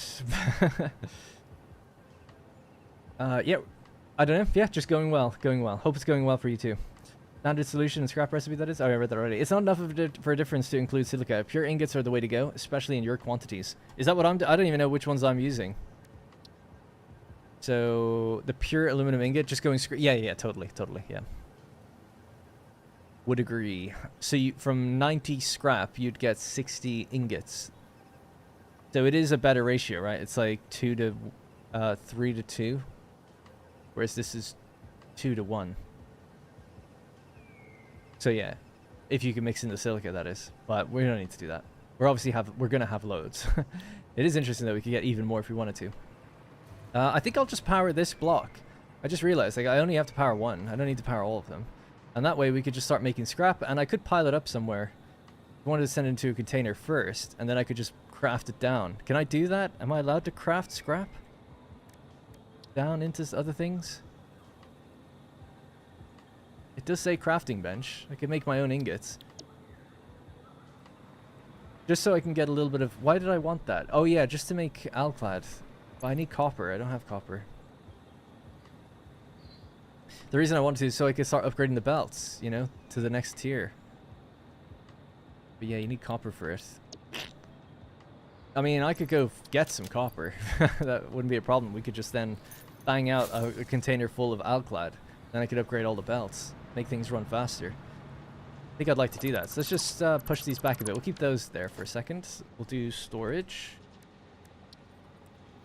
And this actually makes total sense. Just I didn't think about it initially, but just to run one group this way, because then we can upgrade the other's belt speeds and they'll perform better, basically, rather than running them then trying to upgrade them.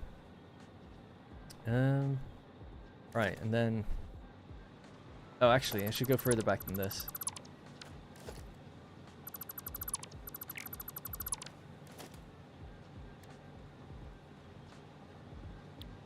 Losing my mind. Yeah, let's just go to somewhere like here. It'll make sense in a second why. Alright, and then we'll get a smart splitter on each.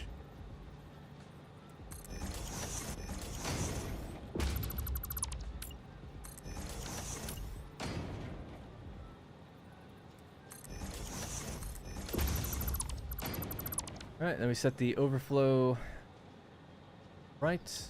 Anything through the center, that's fine. The same here.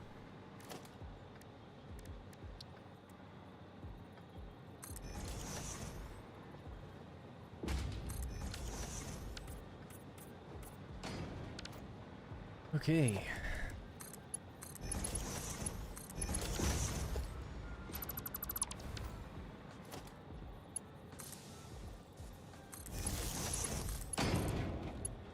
Alright, those are hooked up. So now, when these containers fill scrap, then they'll start overflowing into there. This will just keep everything running, and then I'm going to send this out into some smelters, and we'll just smelt down a little bit of ingots. And then we'll grab some of those ingots. Even just a little bit would be fine. Grab some of the ingots, and then mix it with some of the copper ore that I'm going to go get myself. And then we can manually sort of make Alclad just in a couple assemblers. That'll be enough Alclad then just to get some 780 belts and advance the next milestones.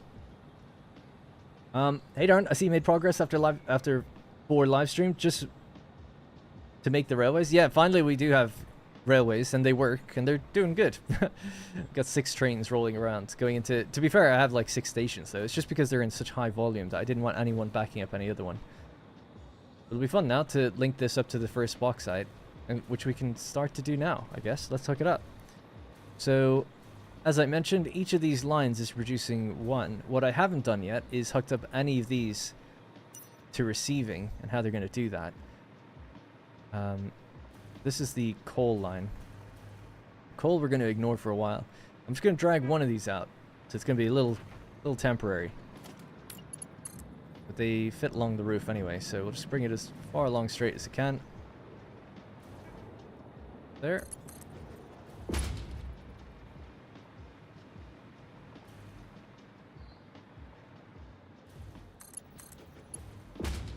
Now it's tempting to roll it to the side and then feed it manifold, or we could... Yeah, I was gonna say you could load balance between the 6. There's no real... I mean, it'd be kind of nice to do that.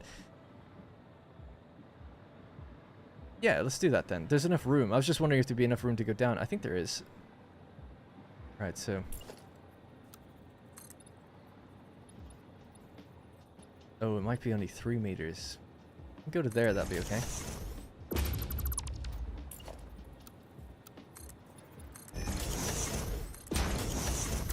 This is just temporary floor. I'll get rid of this in a minute, but it's just to see. So we got 1, 2, 3, 4, 5, and 6.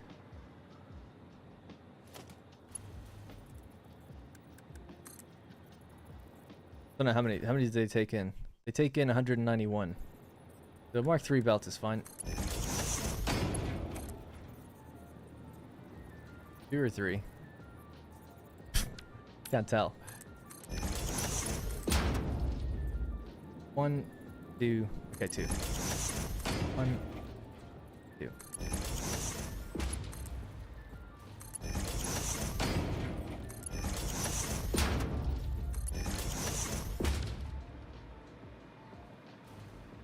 Splitter snap to the bottom of foundations now?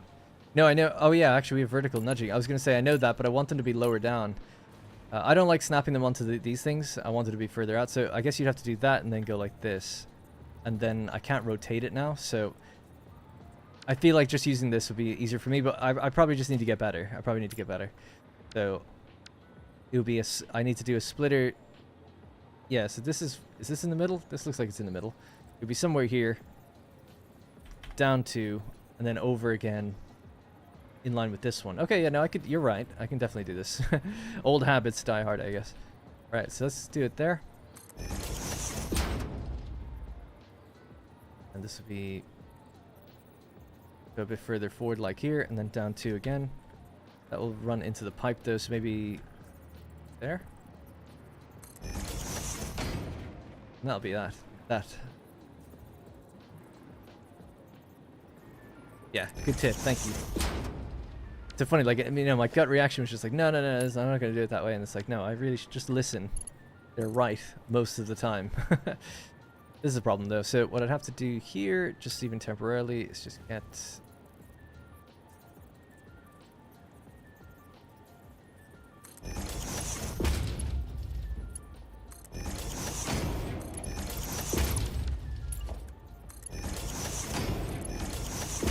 Get rid of this as well.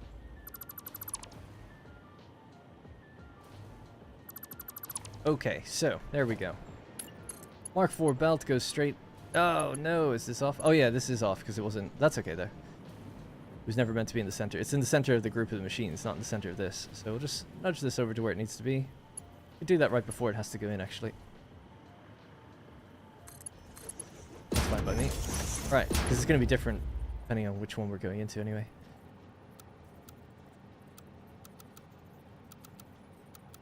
Straight. Hey, trains beep. Oh, they beep when they're leaving. I thought they were like beeping as if they're colliding with something. Alright, and then Mark III out of our minds. So these are going to get going immediately now. Actually, you know what? Just move that back for a sec.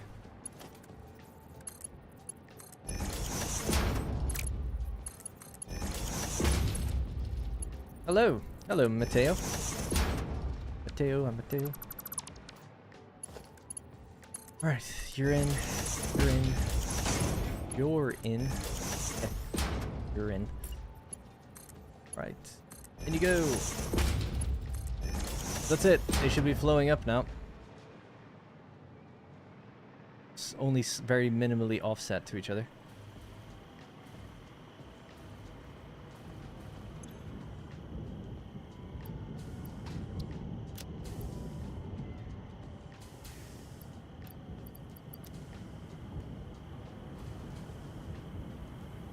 Now, these are locked, right? So we're going to let the scrap of this slop solution fill up a little bit. Alright, cool.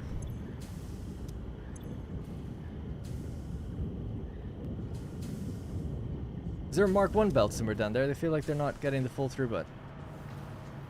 Is the 1.1 in the base game or still being experimental? Still experimental at the moment. These are Mark 3. Mark 3. Oh no, yeah. Of course they're not getting the full throughput. We don't have the max belt speed yet. Best we can do. We can increase it though soon. We make these first batches. So these should be running at, not that one, but these would expect to see them running at 40%. So that's the best ore we can provide to the whole group. So we expect this to fall to 40%. And then we'll know our numbers are correct. But in the meantime, anyway, we're filling these out just fine. And it's the same with the amount of water that we're providing. Ugh.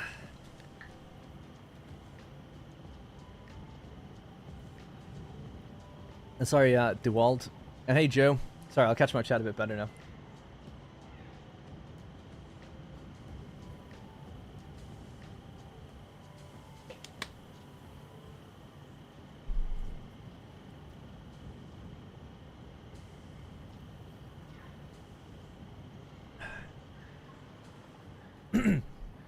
Anyways, good to see this is a good spot to make aluminum. Yeah, it's great. Right in the center of the forest. I mean, I guess it's great. Yeah, no, it is, because the water's right there. We're in the center of all this bauxite. There's coal nearby, so it is actually pretty good. One thing you'd be lacking is quartz, I guess, if you wanted to use the silica stuff, but we didn't end up doing that. 200.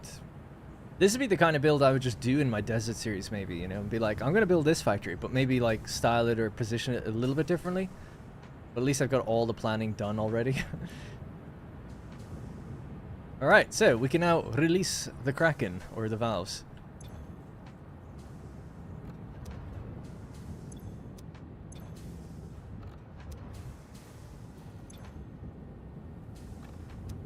This will give us actually a little boost of water at the beginning. Not that I was doing that on purpose. I just wanted to get those things running correctly.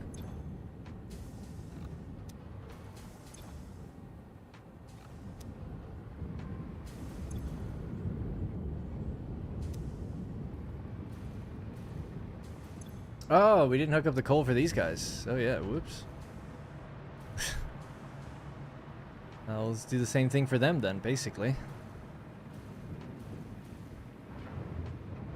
So this will just continue along, just like we did before, and we'll just split it just the same way. Why we left it. That's why it's such a good. You know, I don't think I do very good stuff in this game, to be honest. But one of the best things I decided to do early on was like, with the train stations, I was like, I should offset those, because I know that they're gonna run into each other, and it's definitely paid off. So I'm happy to see that. Happy to report. All right, now so down the center of this again. I don't know how far we really need to go out, but let's go on the line. Let's go in the middle here. And 2.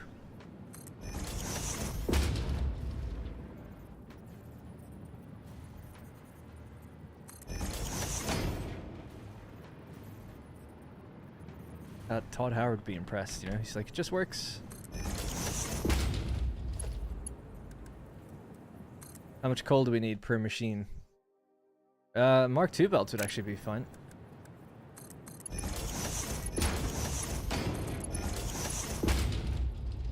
Got to lower it.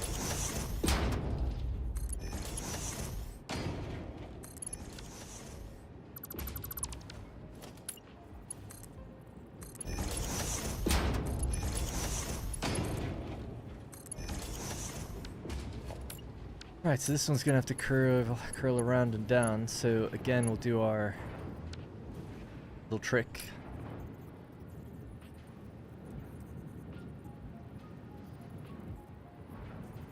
Is that in a line? Not. Liar.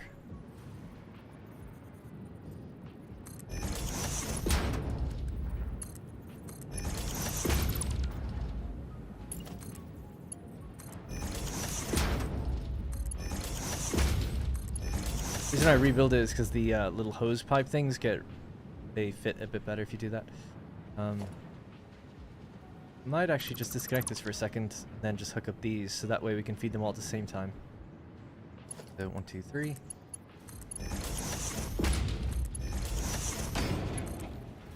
Oh, straight belts, straight pipes. We're living in the future. It really feels that way.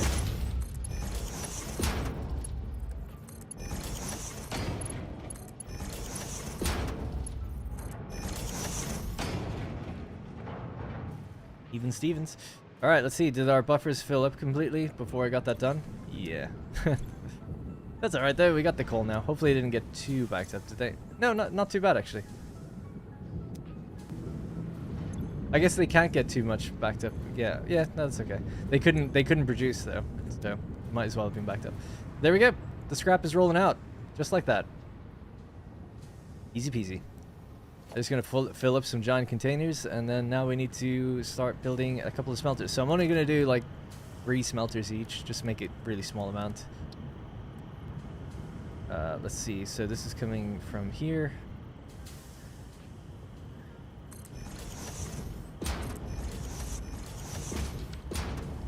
These red as well just for now. This is just temporary placement. These will be moved somewhere else in the future, and there'll be 18 of them per row of 3. So whatever 18 is times, what is it, 36 times 2.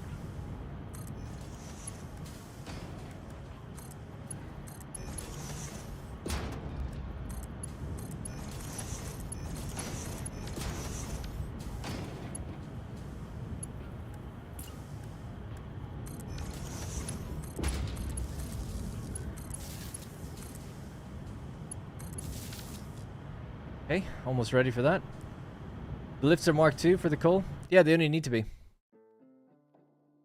115 goes into each one. So, they only need to be Mark II. Thanks, though.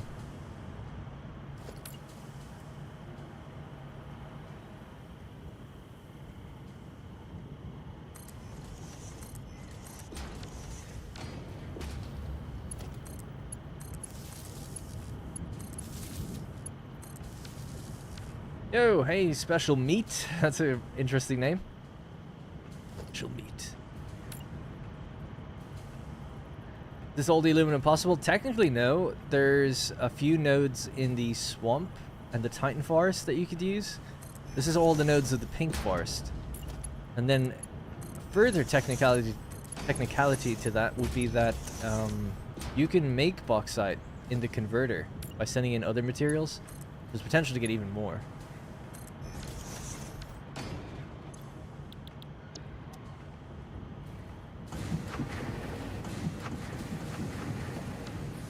Alright, what are we doing? 30 per minute each?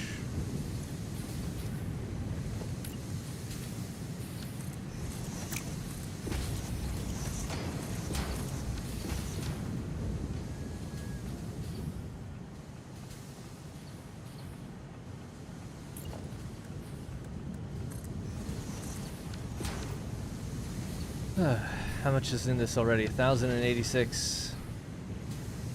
Alright, we have our ingots. We'll just let these get backed up and fill. So what we need to do now is mix them with copper ingots, and then we can make our Alclad, and that'll be enough to advance some of the milestones. And then we can use that Alclad to improve the belts to make these run even more effectively. But yeah, so what this will look like in future is, this is just 6. We'll need 6, and then another 6 on top, and then another 6 on top. Potentially another 6 on top of those, or I'll stagger them so there's 2 groups next to each other, because there is 2 rows here. So it does seem like we could use one of the scrap belts to go into a row of 6 over here, and one of the scrap belts to go into a row of 6 over here, and then shoot all of the aluminum ingots out this way on 2 separate rows to go into different things. I think that would probably look better than going way too high, but that's the plan for now. Really like the look of that smoke though. It doesn't look good. Doing a good job with it. It'd be nice if... I look forward to the days when a game can really do smoke, like the smoke doesn't just disappear there and like actually goes like really far, and you could maybe just tweak it. You know, you need some mega powered GPU or something, but it'd be cool.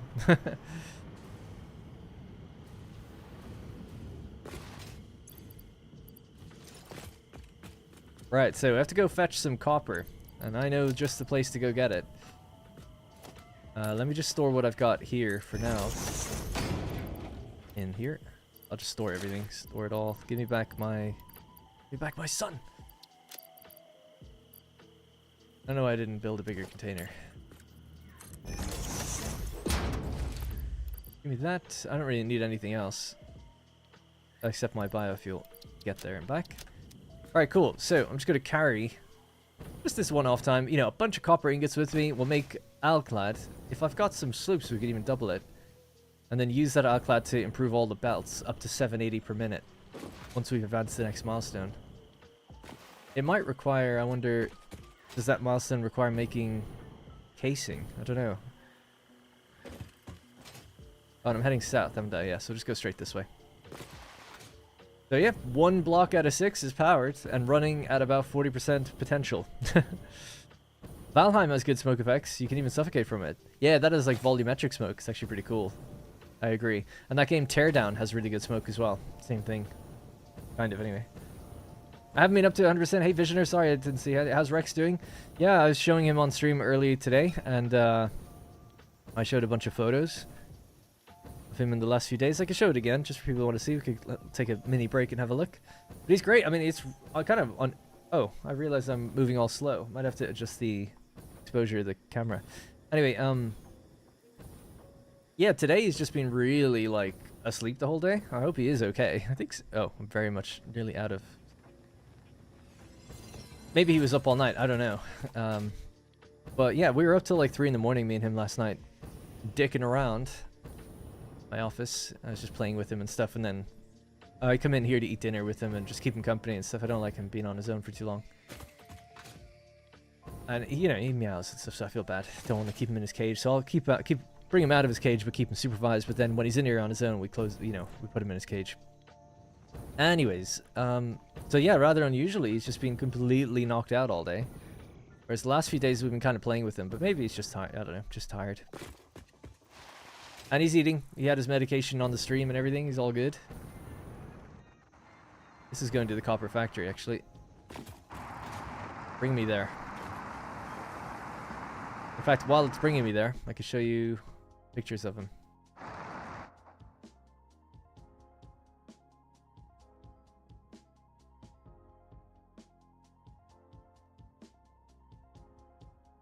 That was him at the vet when he had broken his legs. There was him when we were told we were going to be able to take him. That was when we brought him home. Oh, the truck had a little accident. That was him after his surgery. Oh my god, what is the truck doing actually? It's really got... I've never seen that. Talk about trucks acting weird. Holy crap, man. I wonder if it's because we were on it. What is it doing? It's not resetting and it's not coming back. Where is it going? It's supposed to go in here. It'll be fine. Don't worry about it. Trucks never glitch for me. Anyways, let's go grab our copper ingots. Right, anyways, so yeah, this is him just after his surgery as well. And he's looking good. Little kingly Rex. I think he looks kind of like a little panther there or something. This is him most of the time, just in a little ball, healing. That's kind of what he looks like right now. Basically, he's on like a blanket in front of me. This was him the other night. 2 nights ago, I think, we were playing with a little ball. He has a few toys that he likes. He really likes the ball. But he's able to walk and run and jump a little bit. But, you know, obviously we're not supposed to do it too much. We were saying that his right leg, he is supposed to move a lot. So it was broken at the hip. But his left leg was broken at the knee, so it's like you're not supposed to move that much. So there's no winning, really. That's why I was saying tomorrow he has to go to the vet. I might ask if would it be necessary to put a cast on him, maybe, to constrain his movement, because he is moving a lot.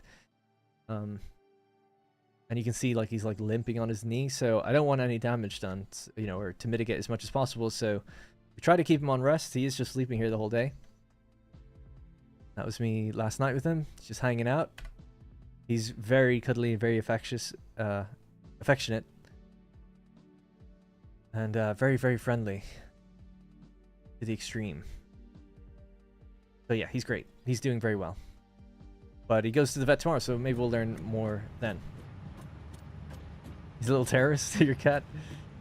I gotta say, Rex is really... The only thing he's done like that he's not supposed to is when we open the door, he kind of runs out. He tries to get out. He wants to, like... He just wants to look around.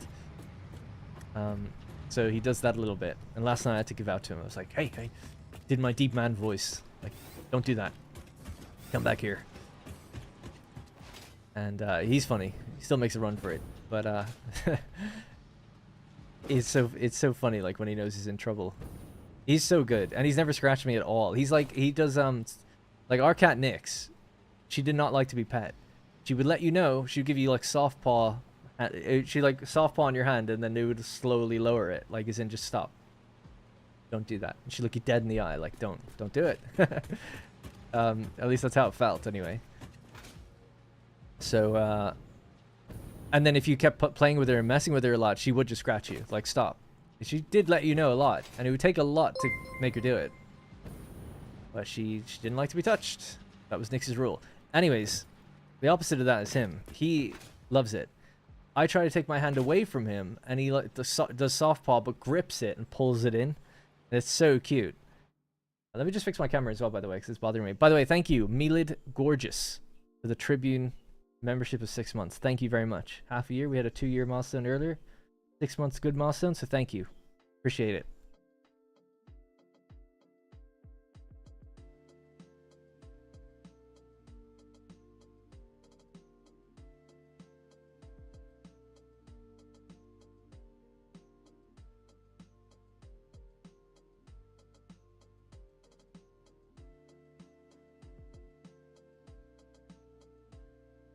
Yeah, so obviously, and he is a kitten, so it's expected that he would be so playful, but he's really playful, and then he, like, grabs you and pulls you. Damn, I just have to mess the camera up again. 1 sec.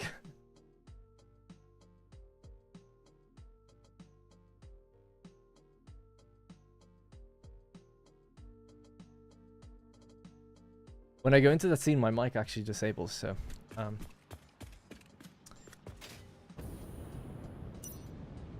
copper, I'm looking for some copper. The belts are all empty. Go upstairs, find some there. And hey, Mehmet.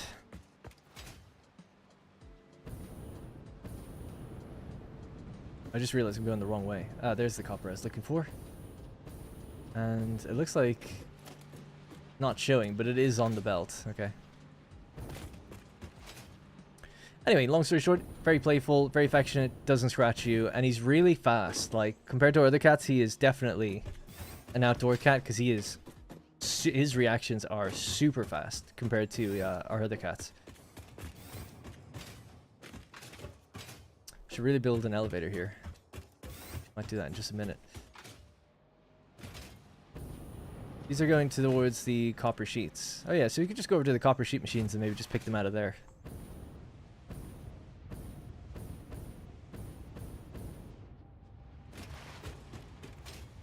This is the ventilation floor. This is going to be where all the fans go. Gonna be good. Where all the chimney stacks come out.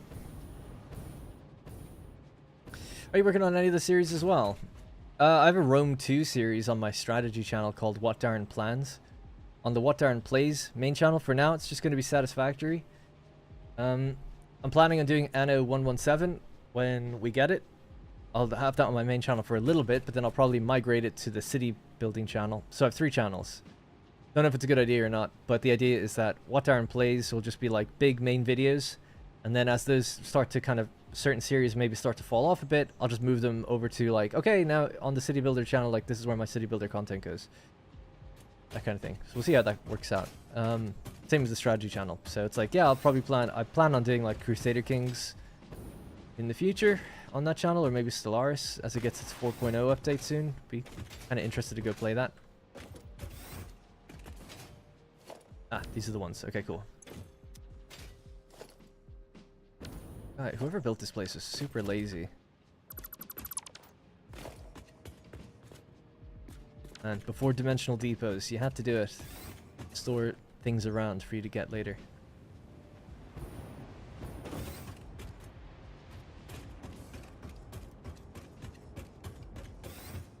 This is what I was looking for. These ones.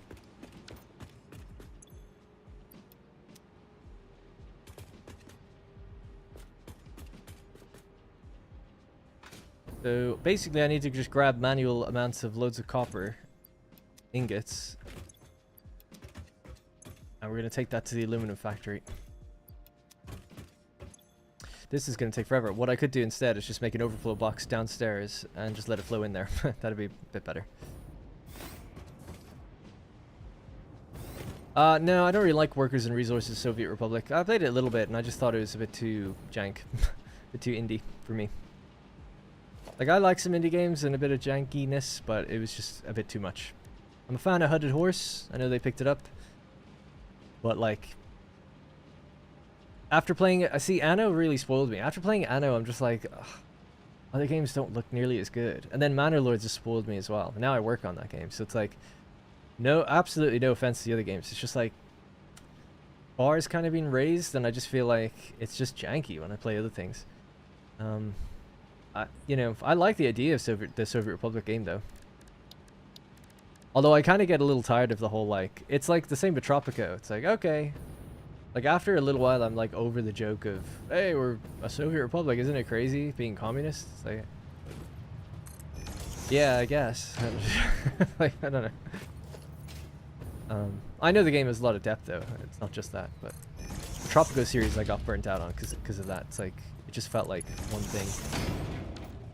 We're having this issue in my normal save as well, actually, where you don't see the stuff on the belt.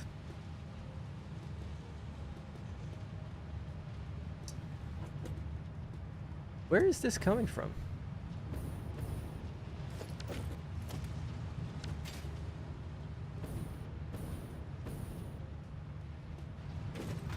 Coming from downstairs.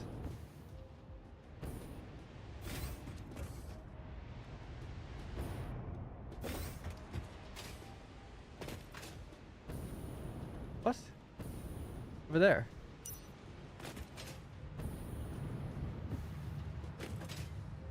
Oh yeah, it comes from a much higher floor, so I brought it all the way... Oh yeah. I vaguely remember now. That's cool that we can get rid of that now too.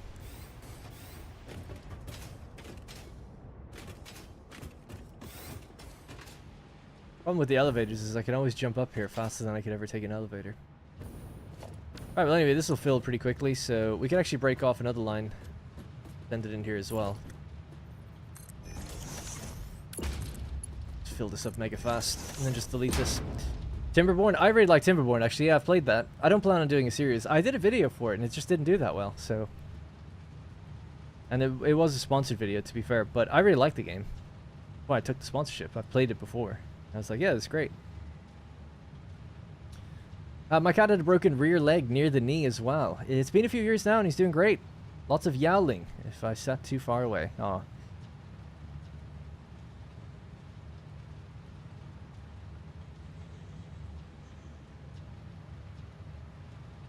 You planning on going full nuclear? Sorry, Kev C. Sorry, I should really catch my chat a bit better. I built a full nuclear plant in the other series I did just recently. I was very happy with it. In this world, yeah, probably. Although we were going to do rocket fuel just to be a bit different this time around. And I've heard that you get so much out of that. I've never looked at it. I've heard you get so much out of it that you just never need nuclear. So maybe I won't use it if that's the case. But I'm not entirely sure. The plan is to do rocket fuel. That's all I know. Currently playing Timberborn while watching the stream. Nice. Yeah, I really like Timberborn. It's really cool, like the vertical building and stuff. Another game that's worth keeping an eye on is Whiskerwood. I don't think it's out yet. It's by the people that made Railgrade, which is also a really good game. Full disclosure, I actually work with one of the guys. He works on... So they're published by Hooded Horse, and Hooded Horse kind of...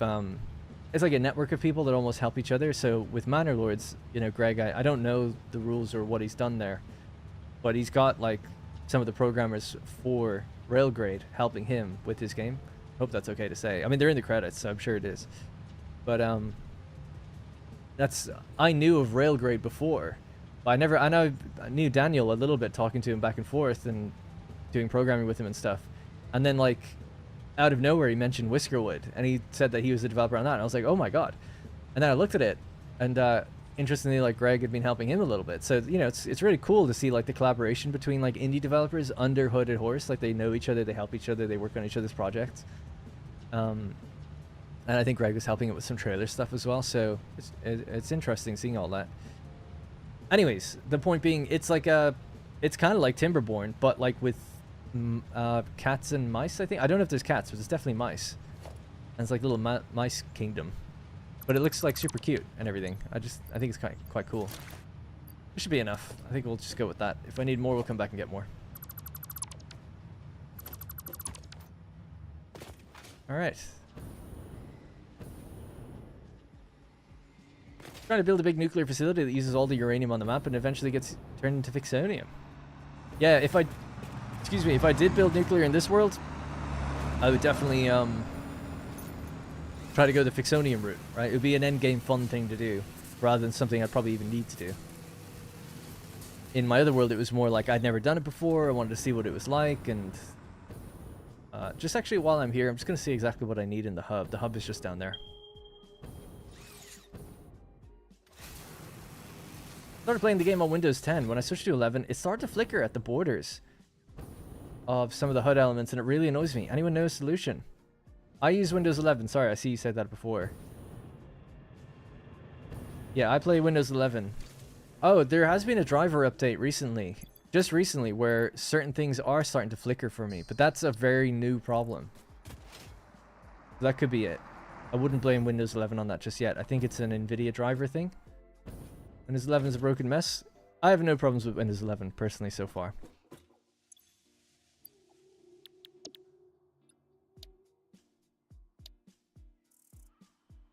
Okay, cool. So we just need Alclad encased beams in this. I'll just select that. So just 200 Alclad. Could have bought it with some tickets, but I will never do that. We will make the journey twice. NVIDIA drivers since early December have bugs? Yeah. Yeah, so if you're on the latest driver, that could be it. Just when you mentioned flickering. I haven't got flickering at the edge of my screen or anything, but I've noticed it in certain UI elements. And it's only in this game. I haven't had any issues in anything else I've played. That being said, I actually don't play on PC that much. I've been mostly playing on PlayStation. But, yeah, I've mostly been playing Battlefield, Satisfactory. I played Company of Heroes 2 recently. Ready or Not. And Manor Lords. Those would be the... Since December, those are the games I played on PC. And no issues in any of them except this one. You're getting the Windows, or the UI element flicker on Windows 10 as well? It's NVIDIA. Good to know. Thank you, Bob. And sorry again, if I missed any chat from earlier above, just ask it again, and I'll catch you now. I'm much more attentive. I go through periods of the stream where I just don't look at it for a while, and then I realize, and I'm like, oops. Try to catch back up. Yeah, that's the same for me. I have enough power, stuff's being made, and we're done with progression, but it's fun. Oh, it's nice to say we, doing it in co-op. I'm sure it's really fun. Just to see the Fixonium roll out.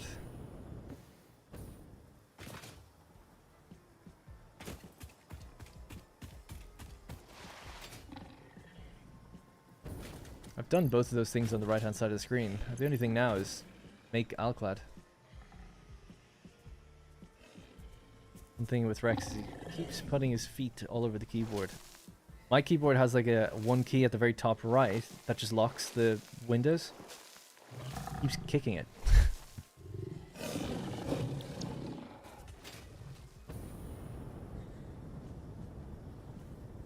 We'll play a little bit after this. I'll roll the ball for him or something. Give him some attention so he's not yapping all night. Your excuse, we're all familiar with the way Satisfactory consumes attention. Yeah, at least for me, it's hard to hold numbers. And it's so funny, like, if I was playing Battlefield, I could, you know, run around and shoot and everything and talk at the same time. There'd be no problem. I could just quickly glance, read, keep playing. But with Satisfactory, it's like... I can't look at the chat because I'll forget the stuff in my mind. The things I'm thinking about for little bits at a time.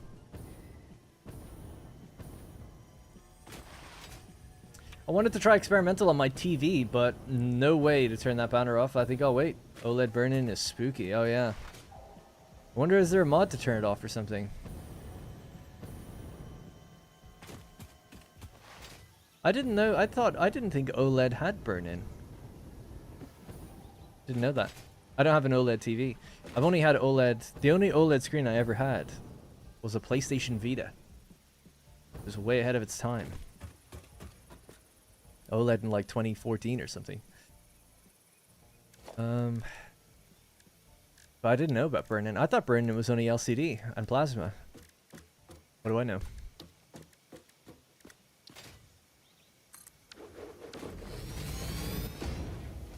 I have an OLED monitor and I'm playing experimental. You just like turn off the game and you're like, oh my god, I'm always on experimental, no matter what I play now. OLED burn-in is much better now, but it can still happen much easier in LCD. Yeah, because I noticed that, I remember hearing they have things to, like built-in settings to kind of like flicker it on and off or something every now and then. You can set timers on that stuff. My younger Bengal only bites me if I wear sneakers in the apartment. Totally true. Nice. Bengal cats are super beautiful. Do I have Mila Note Pro? Yeah.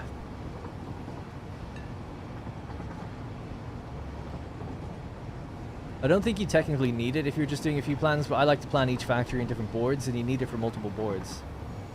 At more than 10 boards, I think, so. I was happy to get it. To me, it's like a work expense, so it doesn't really matter.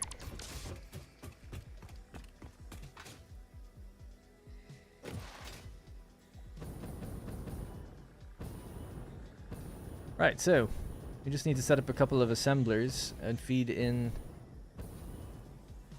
the freshly smelted aluminum ingots. Now, I'm not going to be able to line this up evenly or anything. We'll just make a few. Assembler. Go somewhere here. The factory must grow.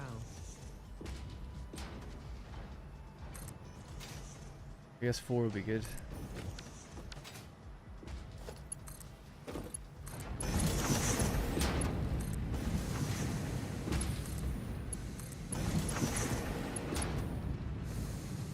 Oh.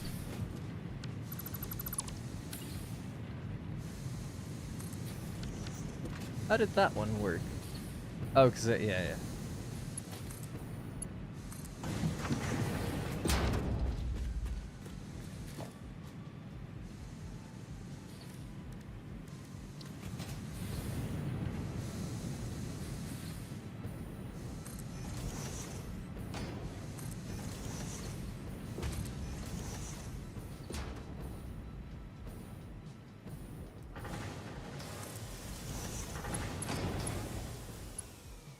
Belt is too steep.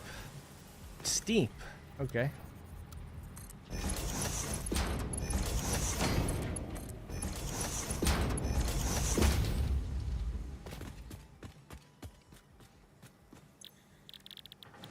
Alright, so these are all gonna do, what was it that we said? Alclad sheets. I guess 2 of them could do, actually we kind of need them all to do sheets, so we can switch them to casing later if you want. This is just a temporary setup, just to make a little bit so we can upgrade the belts and get the next milestone done. Put the... How many do we have? 4 of these? 2, 3, 4, 5, 6.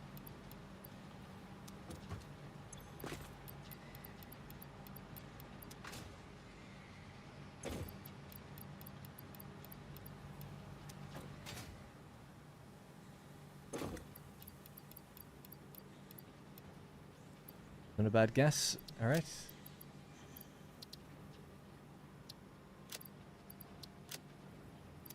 Won't be totally even, but what? Actually, we could do this, this, and that. There we go.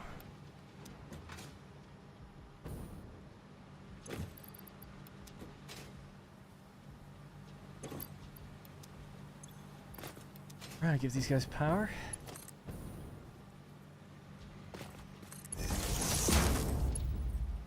There's some weird FPS.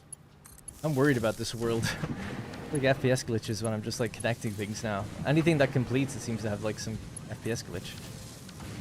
There we go. How much does this need per minute, by the way? That's fine. Loads.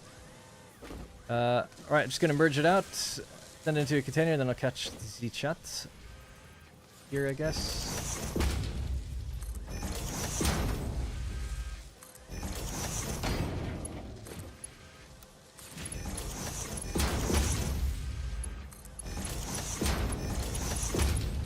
Yeah, it's quite a noticeable lag spike, like, I don't know, I'm a bit scared about that.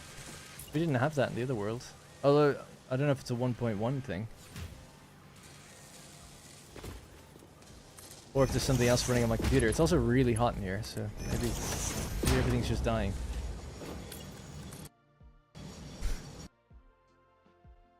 That was like the most perfectly timed thing ever.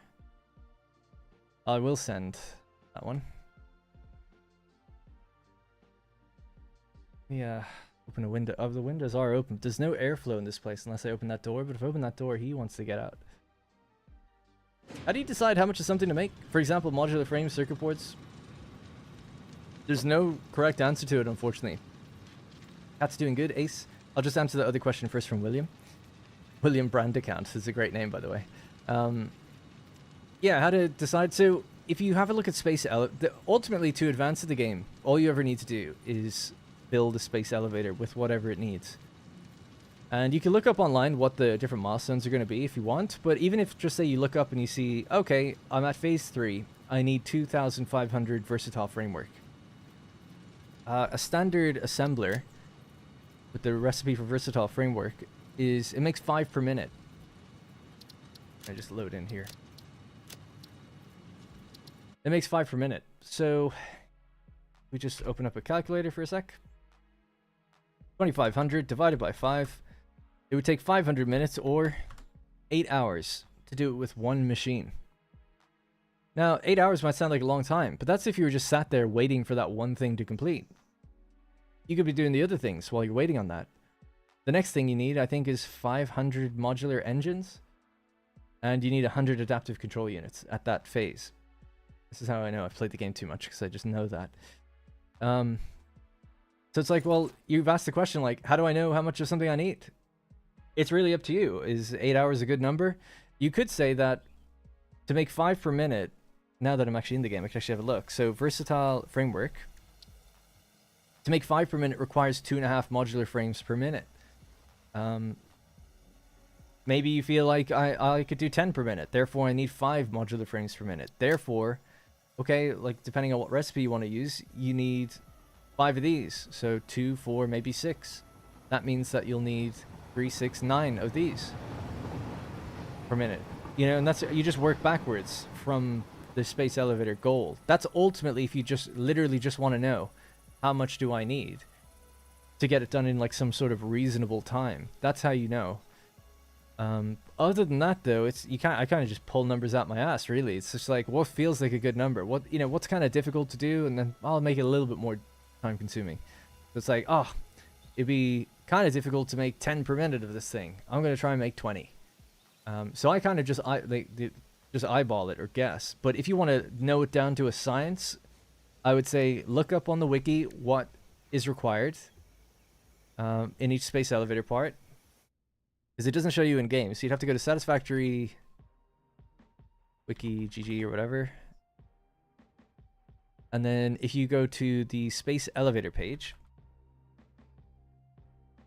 right? So here it tells you everything you need, right? These are all the phases, and this is what you would need. So let's say, just for a quick example, at the very end you need 200 ballistic warp drives. You could click into that and then like work your way backwards. Now it might be a lot to do that. There's another way of doing it, actually. Let's say that you're wondering, okay, about modular frames, for instance. You know that they go into versatile framework, so you can actually go into just versatile framework and see like what is it used in. Well, it's like later on this is used in magnetic field generators. Like, oh, okay. So it's like, how many of those would I need? And that's where you could check like, well, you need 500 magnetic field generators in one of the phases. Right, so it's like, okay, I need 500 of these. You make 1 per minute, well, that's 500 minutes. Again, it's like 8 hours, right? So maybe just one machine is enough, but maybe you could try just increase it a little bit. It's like, well, if this was 2 per minute, then I know that I would need 5 per minute of these. And the good thing of that is that still means I only need 1 machine. So the real answer is you need a very low amount of machines compared to what most people think or what most people choose to build. People like to just build big factories because it's fun to walk around them. But really, most people spend more time building the thing than if they had just left one machine running and ticking it up in the background. And myself included. In the previous playthrough I did on stream, I was like, we're just going to build a minimum amount. So everything was done in low volume. I did everything in like 1 or 2 per minute. And while those things were ticking up in the background, we were on to building the next thing. And it took me still 200 hours to beat the game. Now, I did spend a lot of time interacting with chat and just hanging out. And then also like doing a few cosmetics now and then at the beginning. Doing a few things like I didn't have to do. But you'd probably still take you like 100 hours even if you were doing that. unless you're like a very efficient player and you're making use of like tickets and things. Anyways, that's that answer. Ace Coolis asked, how's the cat doing? Don't want to go on about it because we just showed him again for the second time in the stream today, but he's great. Long story short, he's great. He's sitting here in front of me. I'm looking down because he's right in front of me, sprawled out on a hoodie with some fur on the inside, like a kind of a fluffy hoodie, and he's loving it. He's pushing my the thing that this is connected to, so he's kind of waking up and he's getting a bit bored, I think. But we'll be finishing up soon, boy. 30 minutes, but I'd like to just make this Alclad and upgrade some of these belts, and then we'll call it a day. Right, so none of that actually stayed here, so we'll have to do this again. We lost all that time. Try this again a bit quickly. So one You there, are currently 74% more efficient than your peers.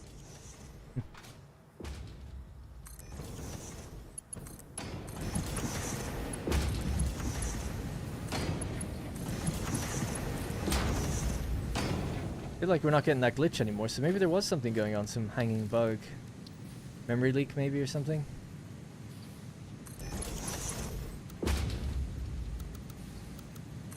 Yeah, whatever that glitch was, that's gone. So that's good. At least that's good. Not like a permanent thing. Must have been some sort of memory leak, maybe from loading the other saves and messing around, I don't know. It flushed it out anyway, whatever it was.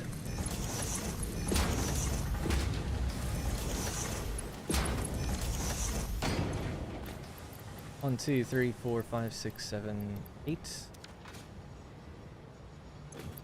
1, 2, 3, 4, 5, 6, 7, 8.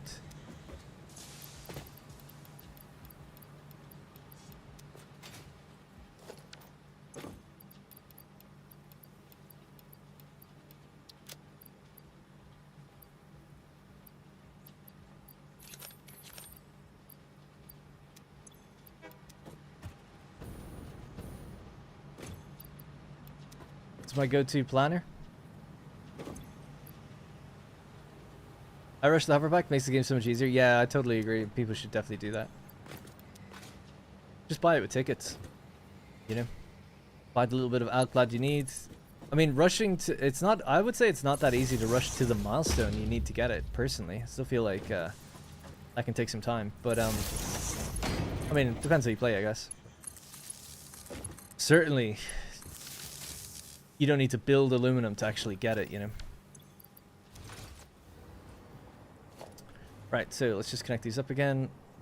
1, 2, 3.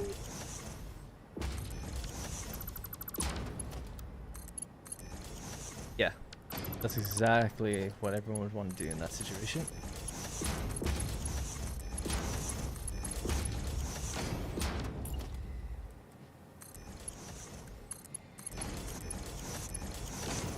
Alrighty, let's set these guys up for failure. Alclad, please copy.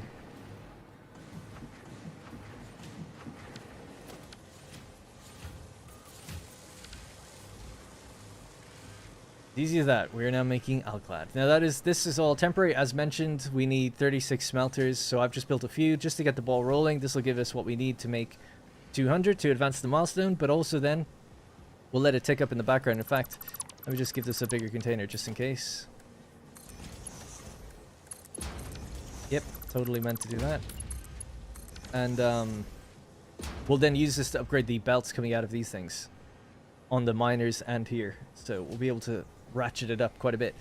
I don't know if we can actually... I think we'll still only get to 600 per minute thinking about it, because I don't have Mark III miner, but it's still more than we've got. And hey, Toxic Gamer.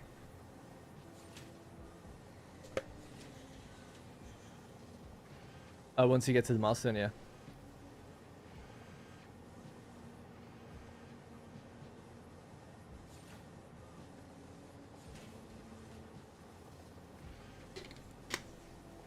I've been getting those lag spikes too with the newest experimental update. Yeah, it's probably, my guess, a memory leak somewhere. And it just gets worse and worse, and then... Although it only happens when you finish connecting something. Yeah, I don't know. Probably not a memory leak would happen if you were doing it nothing. I don't know what it is. At least if it crashes, it clears it in some ways. I guess you might know when you start feeling that, maybe quickly save your game. And just quit. be in control of it.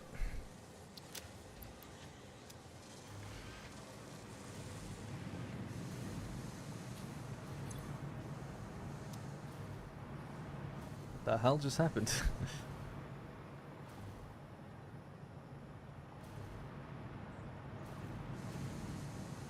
Oh, it's like different lighting over here, is there? Oh yeah, that's funny. You can walk from one part of the factory and the lighting changes.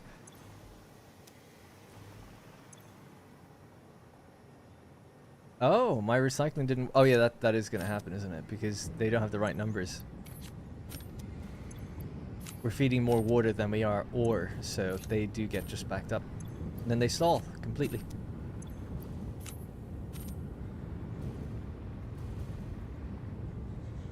We can help that out by pushing these as well.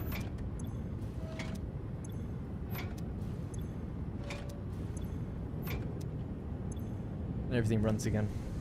For a while, until it breaks again.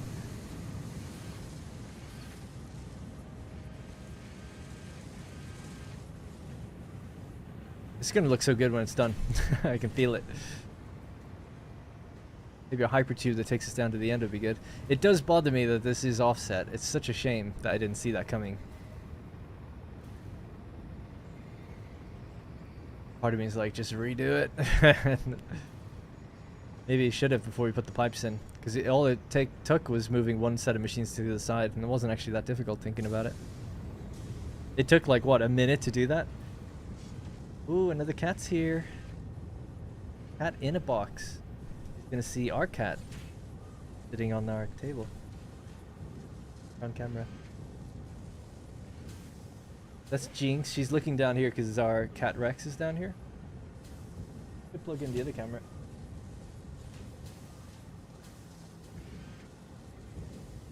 He seems fine. Oh, he's gonna get moving now. Bear with me one sec.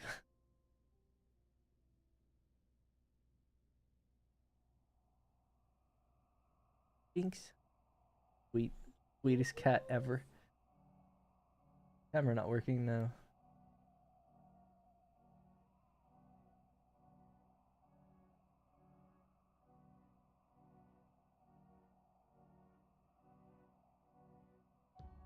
Have Jinx. No. That's funny. And then Rex right there. So we're trying to like get them used to each other, you know. So we just try to bring them in and let them sniff each other, and they're kind of pretty friendly now, or getting friendly, I would say. Progress has been made. And I said this earlier, but there's you guys. That's you. Here you are. Recky with the brekkie.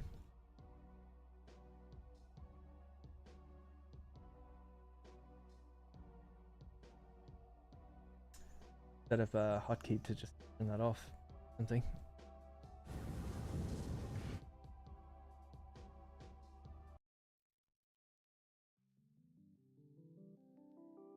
Alright, anyways. Hey, Corey Mausama. Hello, Darn. Do you remember in your last video where you said the 6 assembler? And I know. Trust me, I've seen it. Every comment was about it. Yeah, I saw it. He looks very laid back and chill. He is, yeah. He just sits. He's been sitting there the whole stream. It's been 5 hours. 4.5 hours. He's just been sitting there the whole time. Apart from the little time we got him up and then fed him. Alright, so we'll let the Alclad keep rolling in the background. We're going to run. We'll advance the milestone. Just make sure I have enough of everything we need. Pretty sure we do. Have this all hooked up. Yeah. And then reinforced iron plots. Plata in Irish means plate. Give you guys some Irish lessons. Not that I should be giving you them, because I don't have a clue.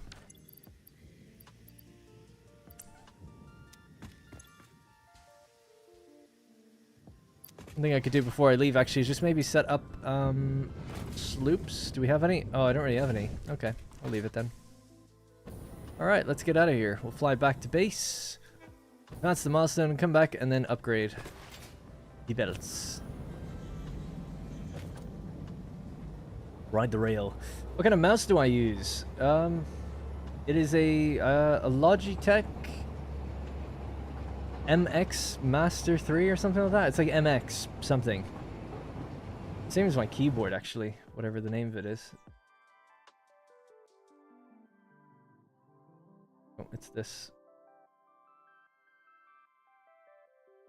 It looks kind of dirty. I guess it is a little bit. But it's pretty basic. It's a little wireless mouse. Yeah, it's made of a kind of a matte material, like a matte white. But then the clickers are like a plasticky kind of material. And I remember within a few days of using it, it was dirty. So I'd recommend getting the black or gray version, because whatever this matte material is, it just absorbs dirt. Like, I don't think I have particularly dirty hands. I guess I do, to some extent. And then the keyboard I have is pretty standard keyboard. It's a Logitech MX Master keyboard or something. It's quite expensive actually, but it's just nice and pretty simple. One thing I don't like about it is the lights go off when you're not touching it. And it seems to have some sort of touch sensitive capacity, because if I just touch the metal, the lights come on. I'm just touching metal, no keys. I don't know what that's about. And there are settings to like keep it on, keep the backlight on, or make it stronger. But it doesn't stay on forever. There's no setting to keep it on forever. And tons of people complain about that. But yeah, I used to have like RGB keyboards and stuff, but I don't know. And I reset this to be white, like inside, so it's just like a kind of a white glow inside the PC. But it always just resets itself every time an update happens, and then it changes over to being like gamer RGB. And I don't mind it; it's fine. But I'd like it just to all have that nice white, clean setup. And PC gaming, it just, you know, has to update and ruin everything every now and then. Because why not? But yeah, I guess it's the motherboard updating or something itself. MSI update. Everyone has dirty hands. Yeah. I like the mouse though. It's actually really good. It has a magnetic scroll wheel and it always feels really good to use that. So I would buy another one. I used to use although my taste in mice might be unusual. I used to really like the Rat 5 mouse from Mad Catz, and it was a really weird looking mouse, but I really like heavy mice. Like, I like it when it's heavy. I don't like really lightweight mice, and I see all these ones where they're like hollowed out. So I used to have a wired Rat 5, and I loved it, and I bought 3 of them because then Mad Catz went out of business. So I was like, I'm just gonna buy like 3 of these and just use them forever. And they all eventually died. They all broke eventually, just overuse over time. But I loved those ones. I had a white one and a black one. I thought they were super cool. Anyway, after that, I messed around with different mice for quite a while. I never really found one I was happy with until this one. Quite happy with. Oh, it says it underneath. MX Master 3S. There you go. MX Master 3S. Yeah, I really like it actually. Look what the keyboard is. It's an MX mechanical with tactile switches. I don't know if there's a specific switch that they're using or not.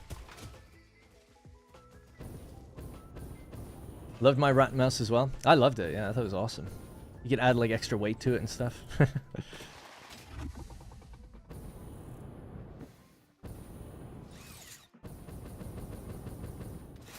The Razer Naga Trinity with the 12-side buttons makes building so much faster. Yeah, I'm sorry to cut you off. You hit your hotbar with the numbers. Yeah, I used to play World of Warcraft like in college, just for a very limited amount of time. But I had a mouse with like all the numbers on the sides and stuff for hotbars. I could see that working really well for this game. Actually, thinking about it, this one's actually pretty simple. On the side, it just has a horizontal scroll wheel. And then it has 2 buttons, a back and forth. And then it has a thumb button, like that if you press down on the, like it has a thumb rest built in, kind of. I know I'm white, so it's hard to see. T-shirt. But if you press that down, that's like another button as well. And obviously you can configure it. But I've bound the forward button in this game, or sorry, the back button, to just locking the hologram. I've never liked having to press H, so I just feel like that has become complete second nature to me. I don't have anything on forward. Might use it for something else. What was the new feature added recently? I don't know. Anyway, it doesn't really matter.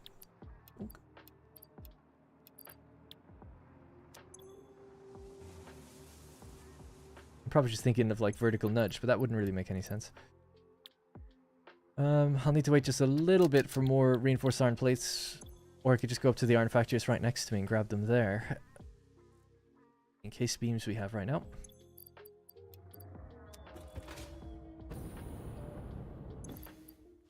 I don't know if I'll be able to detect the power in here. Oh yeah, nice.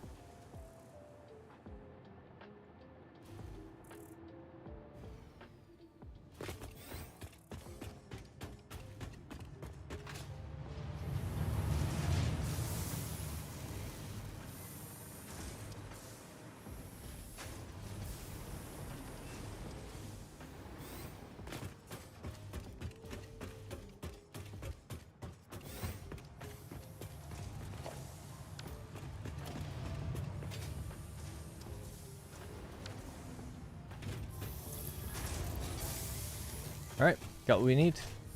Bail out. Forward should be paste. Oh yeah, that could be kind of good. But then I feel like, what? Because then I still have to like press copy. Be almost tempting to use back as copy and forward as paste. I also feel like since 1.1 I'm pasting a lot less because you can now copy, like everything's copied. Like if I put this sign down, it'll just be what that is. There's a lot less copy and pasting going on. At least for me, so far. Ow. Oh, that was a close one. I don't like the new jump. It's way too high. Anyway. Alright, finally. Making some progress again. Milestone We need a little bit of casing, thinks they've computers, dedicated this and milestone to the conveyor belt and lift plastic. Mark 5. Control They development may be system. implying that your factory could be further optimized. While they are correct, I believe they are setting unreasonable expectations. Having all of humanity very definitely relying on your work is a lot of pressure. It's a good thing I'm here. It was very vague about how, like, it's definitely seems to be not true that it's like humanity rely on you, but they never did anything with that. Alright, anyways, let's head back. Now we have Mark 5 belts, we can speed everything up just a smidge. But more importantly, now we have what we need with aluminum to be able to make a rocket fuel factory. But I'd still like to just hook all of these things up to awesome sinks. We can maybe hook up 2 blocks or something and leave the other ones empty until we get fuel up and running, and then when everything's powered, then we can turn on this factory fully and we can turn on the aluminum fully. So we're almost there for getting the world up to speed, literally. I drove home from work. What are we up to? Actually really cool that we can see the lights from the rail line all the way over here. Well, we're building our aluminum factory and we're just at the point now where we've got it up and running. The first stages of it anyway. We're able to make scrap. We're feeding in the coal, we're feeding in the bauxite, we're feeding in the water, we're recycling the water. And then we built a temporary makeshift system just to smelt these ingots. Or to create the ingots from the scrap, I should say, and then also just use them. That's a temporary setup because that's going to need to be built in higher volume in the next stream, which will be tomorrow. So I'll be back tomorrow, by the way. I won't be back until like 4 PM though, rather than 3 PM. That's UK time, so if you want to know the time right now, it's 8. It's almost exactly 8 PM. So this time tomorrow, minus 4 hours, is just about when I'll be starting. We have to bring him to the vet at 3. I'll be starting as soon as I get back, basically. I say him, you can't see him, but little Rex there, he's still... Little Rex, he's still asleep on my jacket. So yeah, I was just advancing a milestone. Instead of bringing the hub to me, I'd rather just run and make the same journey over and over again. I'm very smart. Also, we need to build a space elevator and decide on a location for it.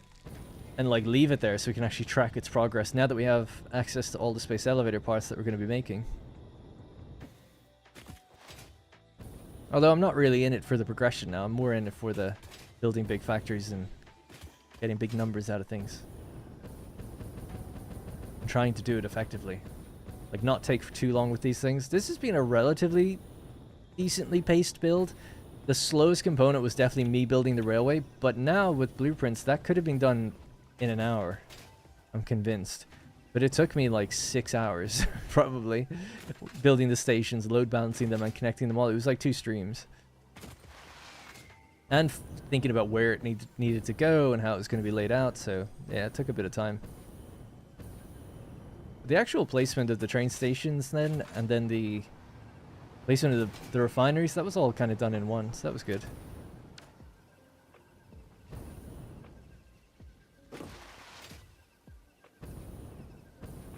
She's gaslighting you to convince you to work harder. But why would you telegraph that it's like not really true? You know? She's like, oh, they're definitely going to need you to help them. But like the way she says it, it makes you go like,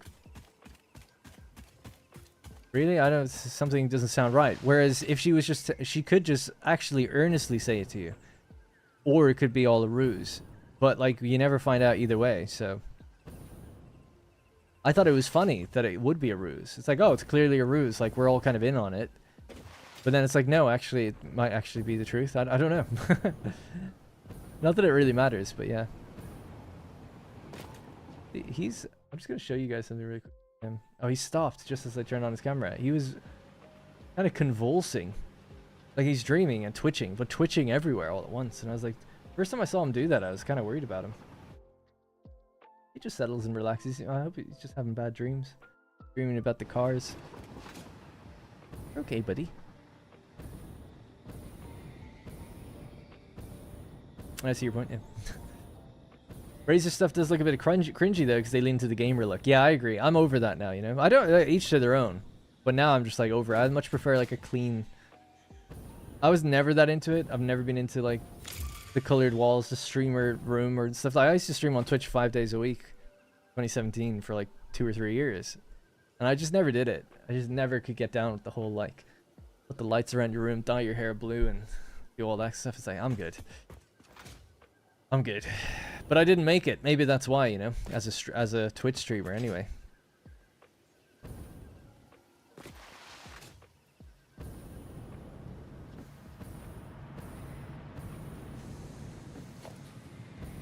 About out of scrap.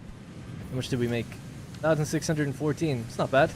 Could switch one of these now to do casing. It's the same components, just in different quantities.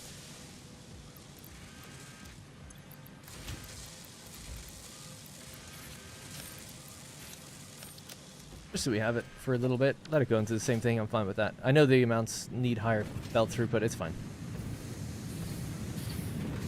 Right, so we have our belt speed, we have our Alclad. Go around upgrading these things now.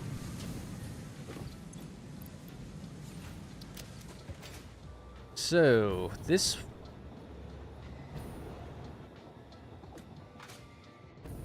Yeah... Right, so this needs to be a Mark V. I'll have to, give it its color first. So, unlike the persistent paintables mod, if I click this and then I just upgrade it, it loses its color. Great thing with the persistent paintables mod, and shout out to the modders because they've kind of done it, you know, a little bit better than Coffee Stain in a way. Where there's two good things that they've done that these guys haven't. When you copy something, even if you change it, doesn't matter. Like it retains the color of the thing you copied. So this game doesn't do that. And the other thing is, like, you can look at something with the paint tool out and then just copy that paint and apply it to something else. You can't do that yet either. So I hope they, maybe, I don't know if anyone's given that feedback, but I hope they take it, or they implement that, just so that they match the mod, basically, because they're clearly inspired by it. Anyways, so yeah, I need to color that, or just do that, and then I'll give it the color, and then I could just copy and paste it the rest of the way down. So it's, I guess, just white with the orange trim.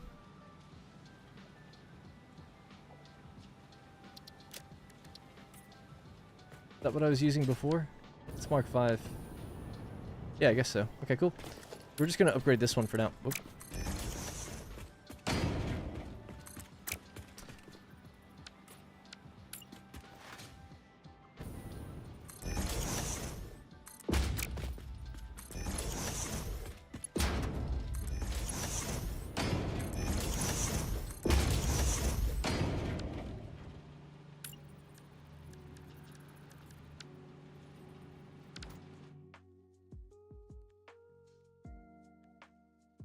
They just needed... Okay, yes, they can stay as Mark III then forever. What did the split need to be? 575, so it does need to be Mark V as well. Yeah, cool. Alright, great. And the lift then here, I guess. Hard to buy anything. Gotta go. Bye. See you later, Rachel. Rachel! I always think that from Batman. The, is it the Dark Knight? I can't remember which one. No, I think it's the first one. And there's like memes of it where she's like passing out in his car. Won't say what the memes are. It's like, Rachel! Rosie had a friend named Rachel for a while, and I was just always... Anytime she's like, oh yeah, Rachel, I'd be like, Rachel! She's like, stop. Alright, we could empty these out, let them get going again. What are you lacking? You're lacking water. Water. Well, a simple flush of the network will get you rolling again.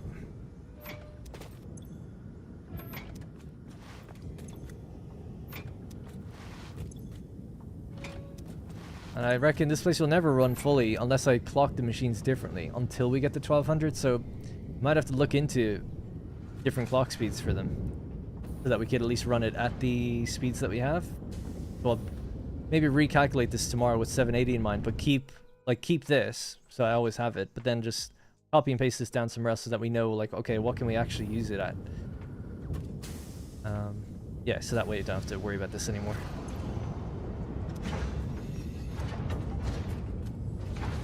Turn the music up? Yeah, sure, sorry. I felt like it was a bit too loud earlier.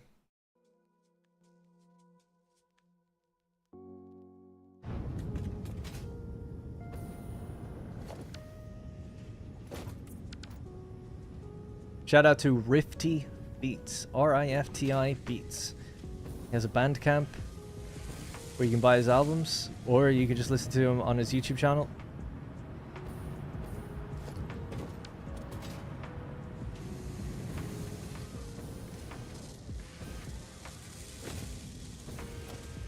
Right, so just need to upgrade some more of these belts. Right, I got a little distracted there. Let's float.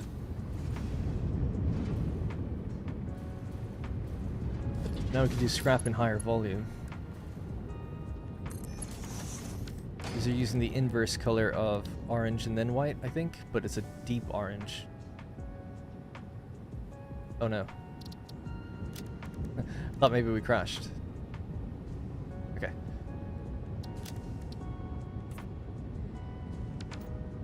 So Mark V, there you go.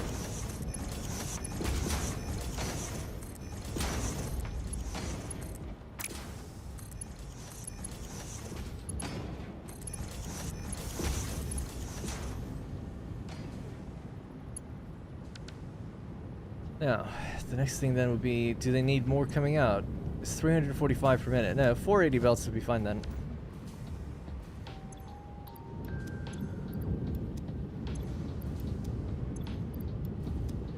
But yeah, the water is always going to struggle until I need to underclock the water extractors if you want to make this work correctly.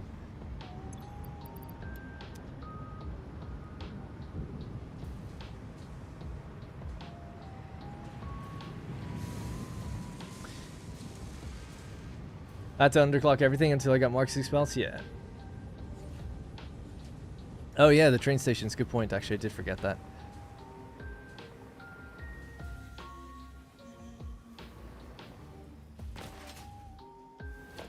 Yeah, nice. Alright, cool.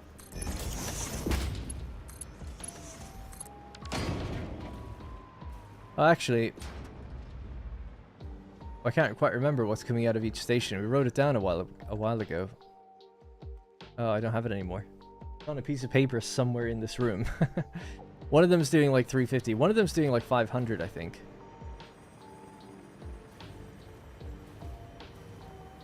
So that one would need the Mark V. But for the most part, I think what comes out of here...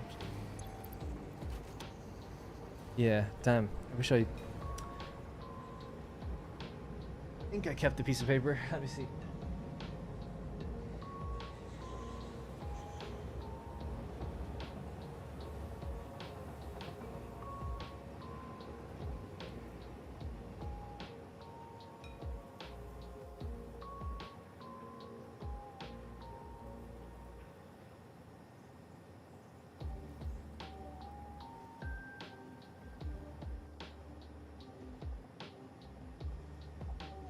Got it.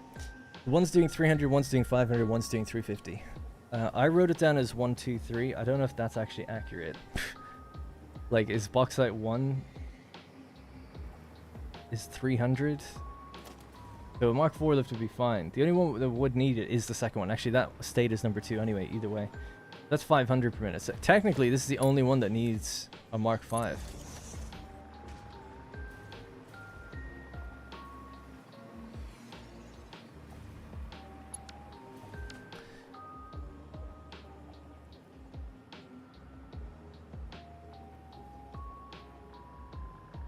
Yeah, it's an interesting problem. I don't know what's happening here. Because I was just thinking, like, how this is laid out. Do we need priority mergers here, maybe? I don't know. There was a mod I loved that would upgrade all the belts and lifts connected. Oh, wow. Sounds like a god tier mod, yeah. It could be laggy if you have too much stuff around you. Wow, yeah. Sorry, just what I'm thinking at the moment is... this is going to be moving like 480, you know? And I needed to only move 300. To be even. Ooh, it's a tough problem, I feel like. I could make the trains... oh no, they can't wait at their stations, they're all on the same loop.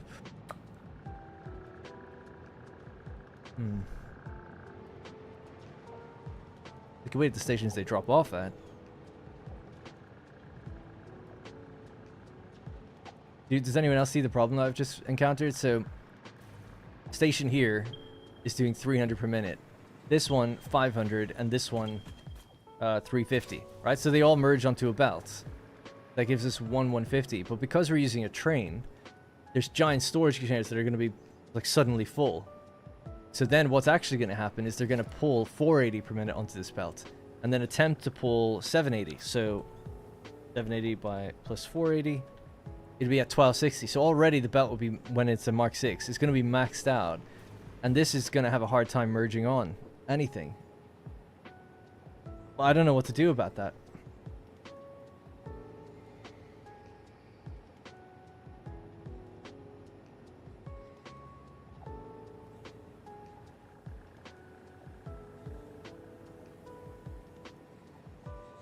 I don't think a priority merger would necessarily solve this. It wouldn't work until one of the outputs had run dry completely, which we don't want.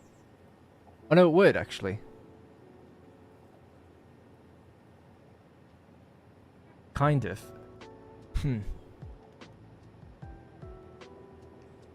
I don't want to overflow any of this stuff. All of it needs to get used. Can't use a smart splitter. So the miners are making 1150 that are connected to these stations. We need to use the 1150.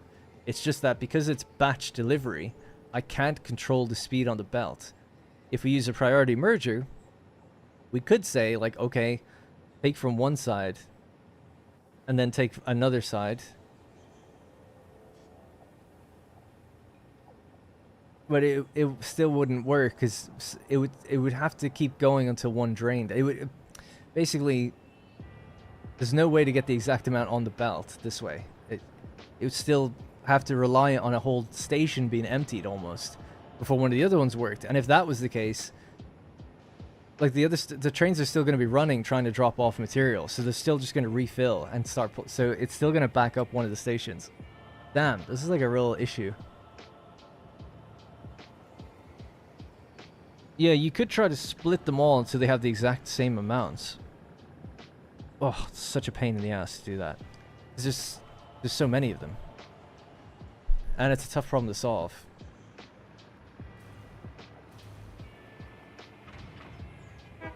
Oh, it will be an issue. I guarantee it. I know it's going to be an issue. It'll be an issue specifically for this carriage here. This one will be the one that won't be able to get its stuff out. One thing that I think could solve it, maybe, is telling the trains to wait until these stations are actually empty before they leave and fetch more. I'm just wondering if that'll be enough of a buffer time. And there is a buffer on each one, so maybe that'll be okay. So you're waiting until these are empty before you leave. That could work.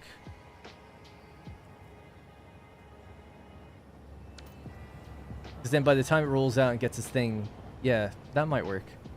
I won't know really until we get the full amounts running, or until we underclock the machines. Let's say bauxite 1. Edit timetable. How do you do the thing where you say like just don't come here until you're empty? Can't remember how to do that. I feel like there's definitely a way. Info, edit timetable. Oh yeah, and then there's this. You don't want them waiting at the outpost though, unless that would be fine. If they could actually wait at the outpost, that might actually work as well. But I'd have to build more rail to go around them. They currently wait behind each other. Bauxite import 1. So freight wagon is fully loaded or unloaded. Yeah, do that. Or wait. There's no ore here. Wait. You have to do both. Wait it 1 second and make sure you're empty. That's all. Let's try that. Save that. Oh no. Okay, good. Alright, I'm gonna try that for each one. So now the trains are gonna park here until they're ready to go fetch more. And because there's a decent amount in the buffers, I think it'll be okay. The thing is, the buffers will empty. One buffer would empty at the max spell speed in like 4 minutes. And the train's going to take longer to do its loop to get here. It takes about 6 minutes. But I still think it's okay. Because if you combine 1, 2, 3 buffers together, to empty all 3 onto the same belt line, which is what would have to happen, would take the time it takes for a train to go around. This might be okay, but it's I don't know. To be honest. Not the outpost, the import.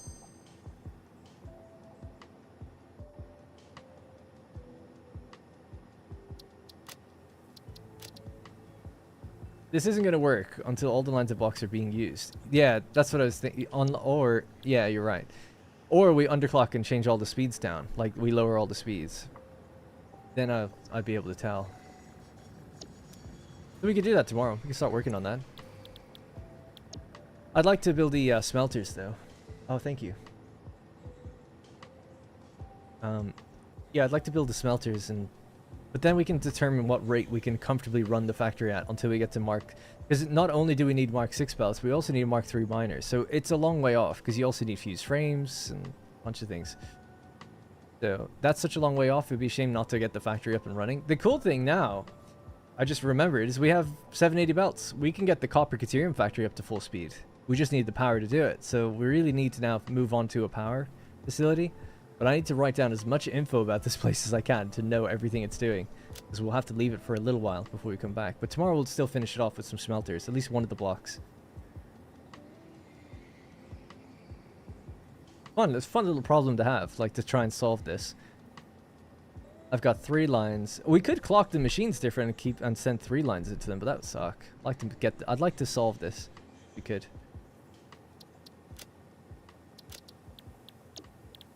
Has any train waited yet? Yeah, one's here already. Cool. And that'll take a long time to drain. In fact, this will never move. Oh yeah, is that what Delo is saying? Until all the lines of blocks are used. Oh yeah. Well, to get that running, we could do awesome sinks on each one of these. So at least eventually it'll move off. But you're right, I can't really just use one with this setting. It requires all the carriages to empty. At least in the future, they'll all be being used at the same time. So that's not a problem. But yeah, that's funny as well. How much coal comes out of each one? I actually don't know. I'll have to add that up. I don't know if I've done that yet or not.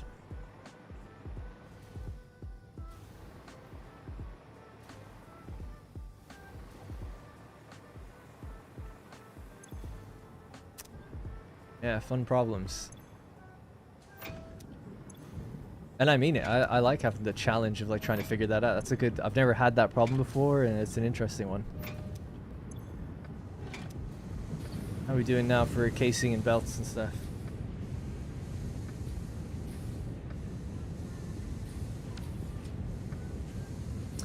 It would be a problem if they don't release in the correct order, and you have trains that have to wait on other trains.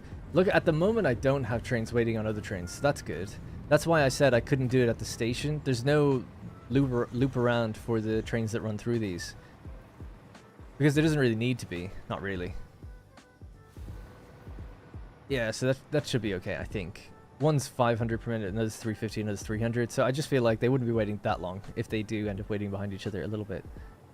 And once the one that's slowest clears, then the others speed up, and I think it'll be okay. Yeah, I'm not too worried about that. I'm more worried just like, can I do this? Where you've an interesting use case for priority merging. It certainly would work with 2 of them. For priority merging would work great with just 2 of them, but having 3, I don't think it can ever work. I know a merger has 3 inputs or whatever, but it's more about the delivery times are all staggered, so yeah. Anyway, do you use Satisfactory calculator? No. Having dinner and watching Darren make gigafactories. That's alive. Thank you.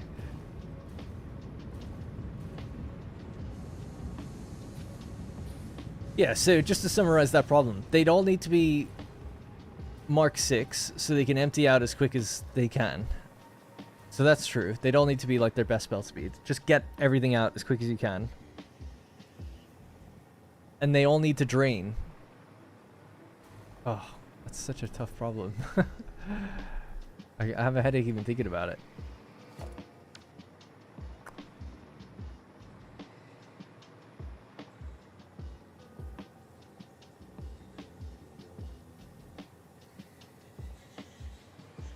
Not really. I don't think they actually would need. So Mark 4 would be fine for this line, and 4 would be fine for this line, and this could be a Mark 5. So this almost has the priority on the merger. Really, it's like you need to empty out the fastest.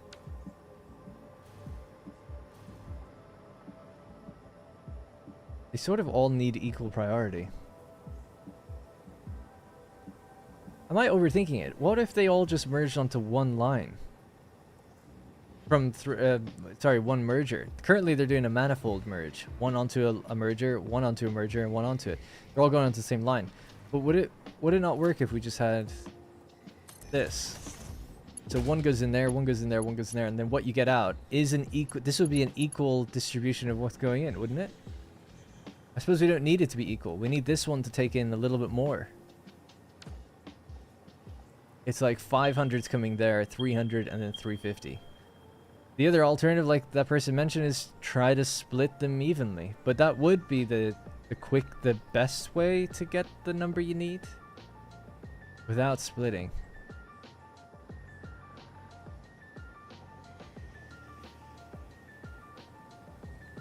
And 300 and 350 is so close to each other that might be okay. So you could maybe use a priority merger. I don't have a crystal oscillator I'll make. Do we have any? Let me just make one.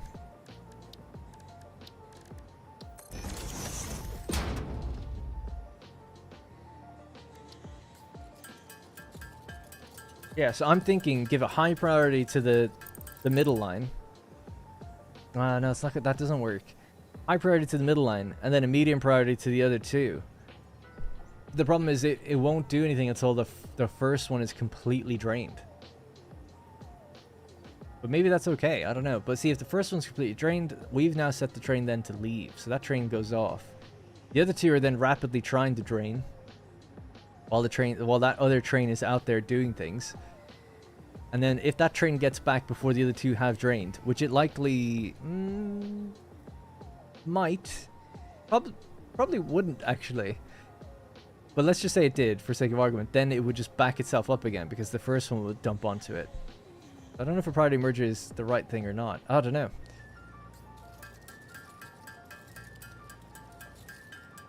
I don't think it would make it back. So the question is, could you drain, what would that be? 1200 per minute. Ultimately, it'd be coming out of 2 containers. So you'd have 4800 times 2.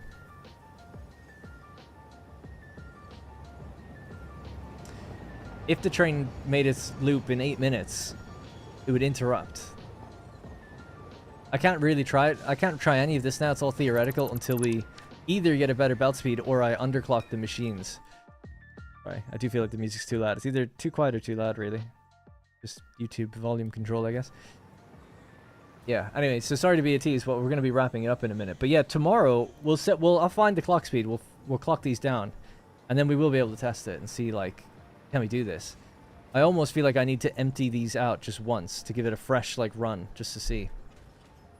And then we need to have awesome syncs for all the other carriages, because they're going to do one at a time.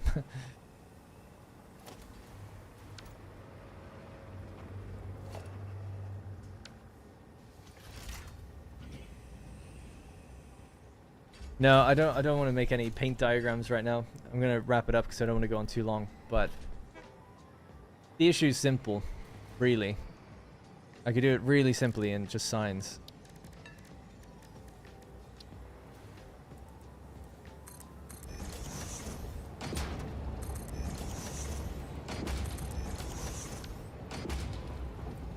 Doesn't have to be a priority merger, but let's just say it is for now.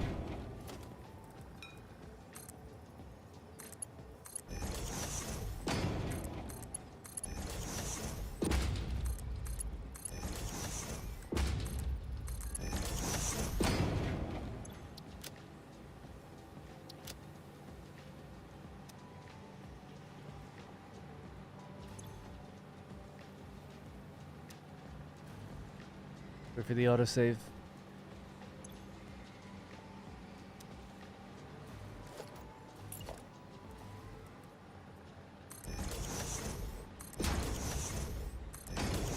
This is the problem. Super simply, hopefully. I'll just do one more sign.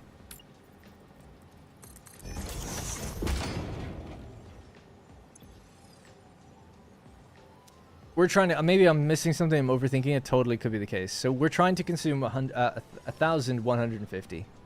Okay, and that's going into 6 machines. It's going in evenly along this belt. I've actually kind of already messed up the showcase of this. What's actually happening right now, I'll do another version actually, just so you can see both, is this. We've got one there, one here, one here.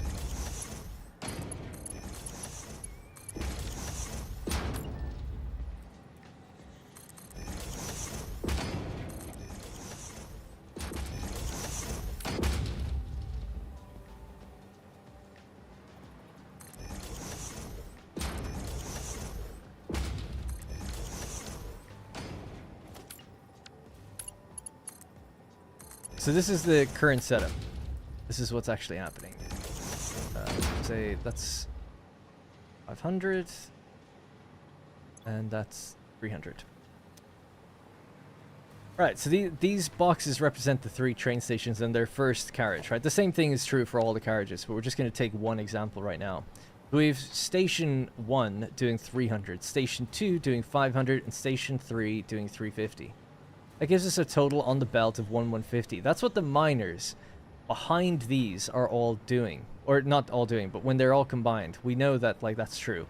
So this is just really a buffer for a miner, you know, somewhere that's making 1,200 means split down to make 350. So each carriage is getting 350, this one's getting 500, and this one's getting 300. So there's no, we're not syncing anything, because we need it all. It all has to come to 1,150 and go into the machines. All the bauxite is accounted for and has to be used. The problem, this is the current layout. We have a single merger line, like a manifold, where 300 is going on. So imagine this fills up, right? So let's just say, for sake of argument, 5,000, 5,000, and 5,000. The train just loads onto each one. Bang. The crates drop, and you suddenly have 5,000 pouring out. Going on to this line, 5,000 is trying to pour out from this line, 5,000 is pouring out from this line. So we can't control the speed of these belts. I can't make this 350 unless we do a lot of splitting, which we maybe could if I have no other alternative. But right now, it's just going on with a Mark IV belt, which means what's actually coming out is 480. So really what's happening, as much as I'd like it to be 350, it's like actually doing 480. Yeah, and the same, this one's going to be doing 780. And this one's going to be doing 480. Now, that means that this container will drain first. They all have the same storage capacity.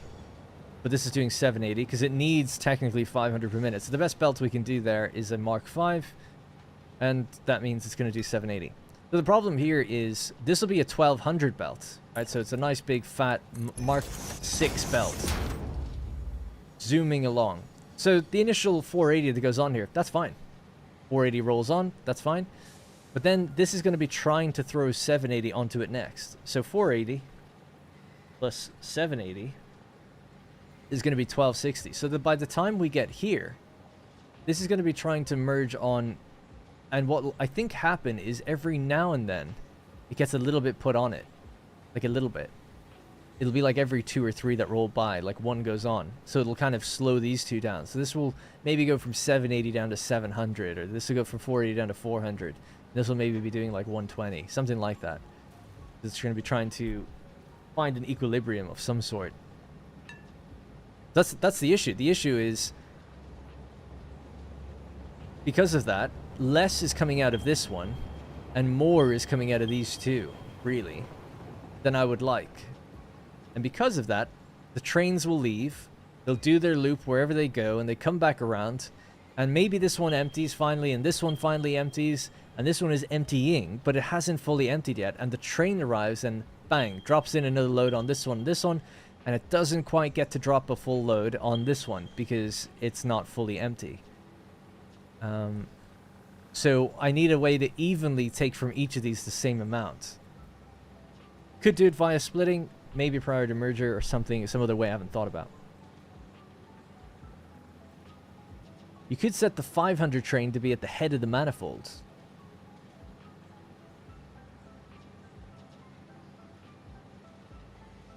That's an interesting one.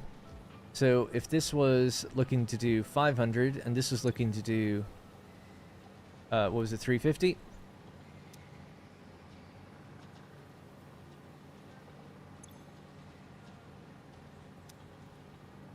Right, so I know that 9,600 divided by 780. This would empty out in 12 minutes because they're full of buffers, right? So this would empty out in 12 minutes. It could combine, it wouldn't be able to, yeah, so, that's an interesting one, right? It wouldn't empty it that way. It would go from the back first, so it would be 480 plus another 480. What's that times 2? 12 something, or no, it's not. It's less than that. 960. Oh yeah, that might work. Maybe that would work. So you get your 480 out of here, you get your 480 out of here, it'd be 960 rolling along. This one would empty first because it's at 300 per minute. Or what it's truly receiving is 300 per minute. It's trying to put out 480, right? But then it would run out fast. This will run out second fast, and then you'd be left with that one.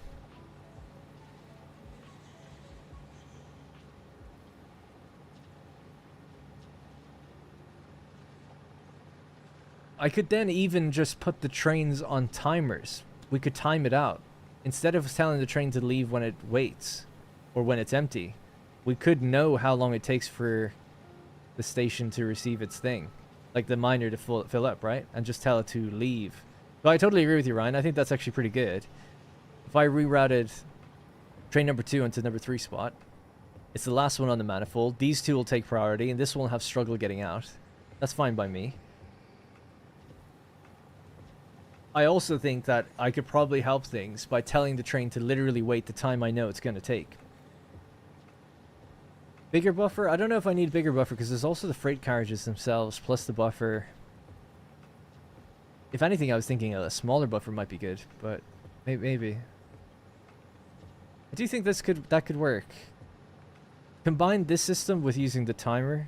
I think that could help. So I'm not telling the train to wait till your container's empty. I'm telling you, you'll leave when I tell you to, which is on a certain time, because I'll know how long that takes, right? If it's doing 300 per minute, I know how long it takes for you to fill up your container. What do you carry? 3,200 in each one. You should leave after 10 minutes, or a little less than that. Leave after 9. This might involve timing the route, but at least it would be accurate. I wouldn't have to worry then at all. So it would be impossible for the container to get backed up and the belt to get backed up because the trains would literally be delivering exactly what they need to. with a small bit of give or take, but doing it that way then to ensure that the one with the highest speed goes out first, that seems good. The first one with the manifold will empty first, won't it? I don't know. Does it? Let's see. If that's the case, then it would do it the opposite way around.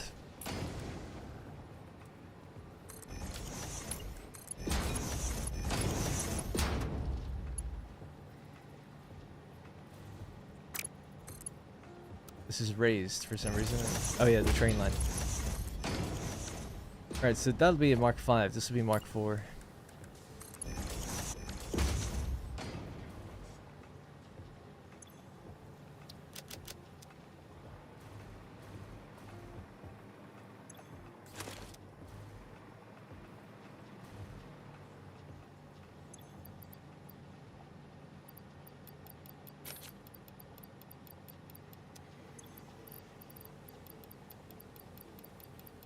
I should do different items so we can actually see maybe what's rolling, which one's getting what, right? That'd probably be the ideal thing to do. Yeah, I should do that because otherwise I don't know. So we'll leave that as it is. Take this, take this. Send Alclad here. And plastic. What are you left with? You're left with an even amount of everything. Are we? God, it's hard to tell. No, I don't think it is even.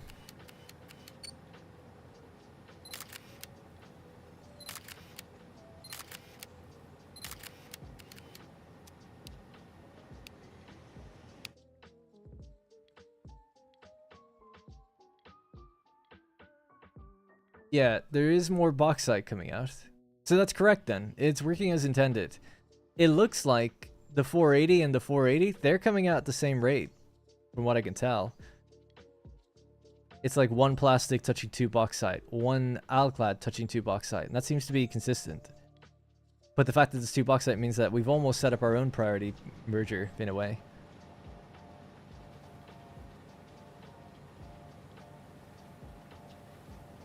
Split each belt into 3 lines. So okay, let's just get rid of this anyway now for a second.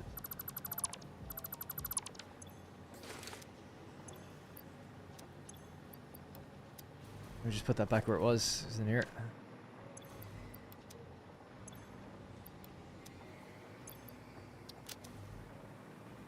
Split each belt into 3 lines. So we'd say 350. The 480 belt has been split into 3.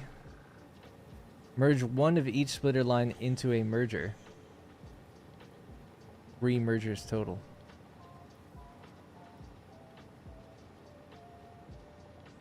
But that's, yeah, I mean, that's okay, but that's, you need 3 more lines down here then, each.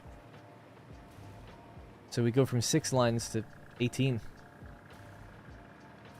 So nothing terribly wrong with that, but I'm trying to find a solution, like, is there a way to avoid that?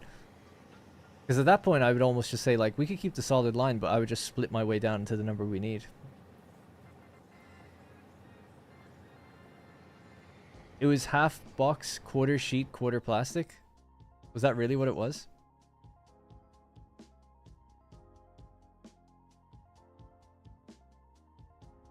One, two, 1, 2. So 2 Alclad and 4 box. Looks pretty consistent to me. There's always... It seems to be alternating Alclad and plastic, Alclad, plastic, but always with the bauxite in between. Well, it's a long story, Michi. I'm trying to work out some really weird specific issue that I've just explained, unfortunately, so you have to go back. Anyway, we'll figure it out tomorrow. We're wrapping up now anyway. But yeah, ultimately it's like we're trying to get 150 cleanly without these blocking each other. That's all. This is another option, right? I'm kind of curious to see how this would work. Although I think I know the answer, but let's see. So this would be... Well, you could... Yeah. I don't even know which priority you'd set on these if you're going to use that. Actually, I'll just keep them all the same. I'm just wondering, like, what happens here then?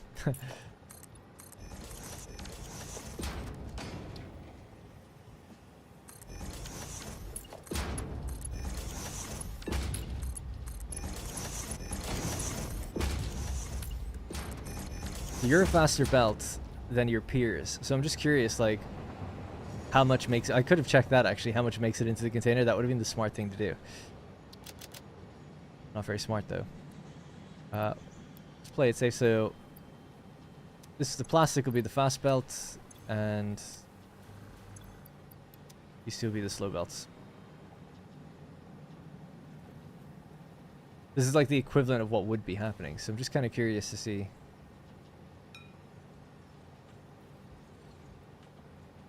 what we end up with at the end.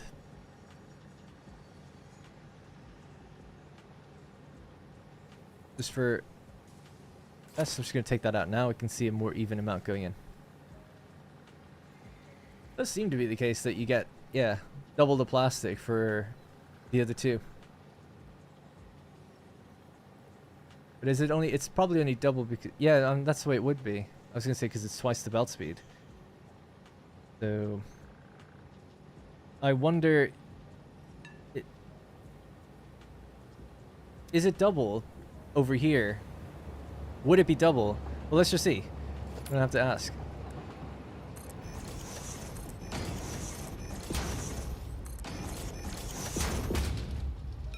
No. Give me that stuff back for a minute. I need more stuff. Hang on.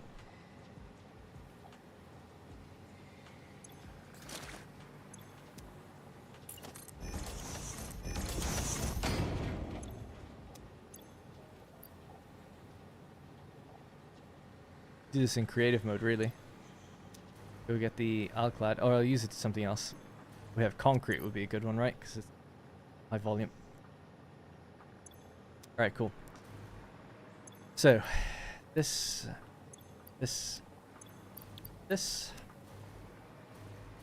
And then I'll just empty this out.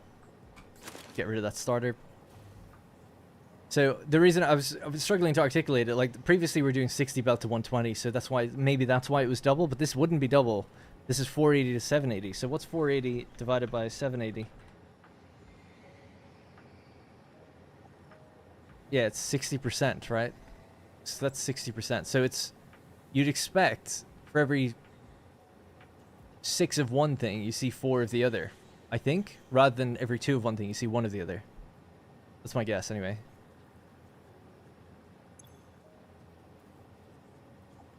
I'll just look at this number, I guess. So we're at... oh, well, that's interesting, isn't it? We have a Mark 5 here going into a Mark 5. And we have a Mark 4 and a Mark 4. And yet we're just getting a completely even batch.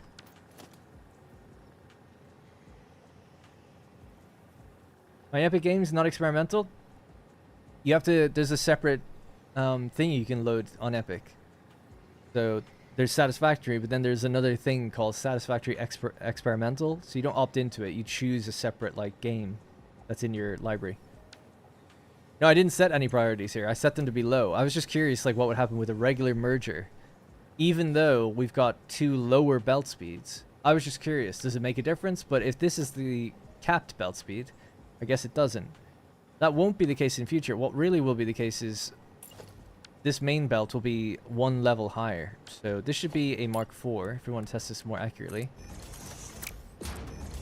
And this would have to be a Mark 3. That's the way it will be. Let me just reset this again. So we'll just feed this, keep it going. Just take that out one more time. Right, so now we'll see. So this is exactly what will be happening, right? We have the fastest belt here, 1 slower than that here, and then 1 slower than that one in these 2. And then the question is it even or not? And it is, pretty much. Yes. Ooh, we're seeing 83, 85, 82. Maybe over a longer period of time. How much do we have left? Got loads. Does the gap widen for plastic, or did I happen to just let through a little bit more? I mean, for all intents and purposes, it basically is even at the moment. Give or take 1 or 2.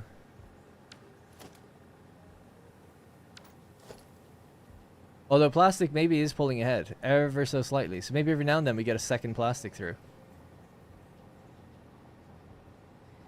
Although I'm not seeing that.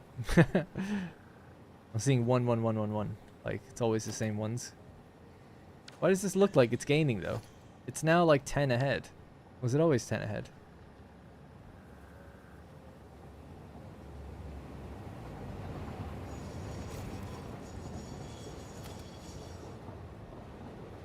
It's still just 10 ahead. Okay, so maybe that was just error on my part.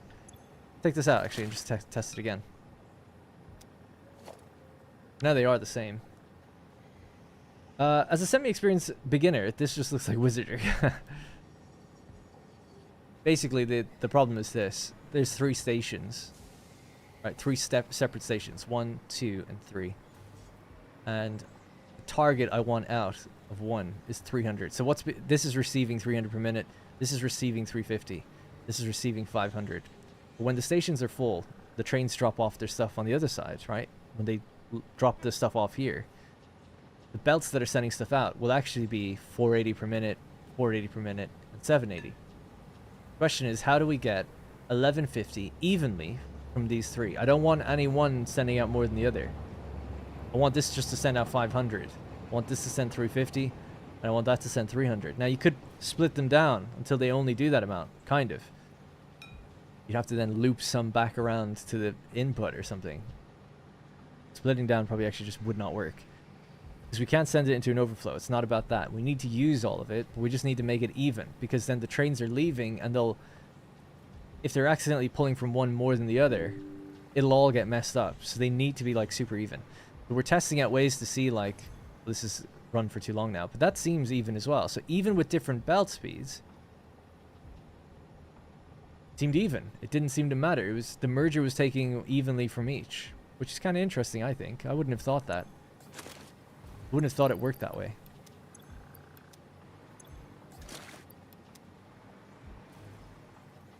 Wait for this to go through, and then, yeah.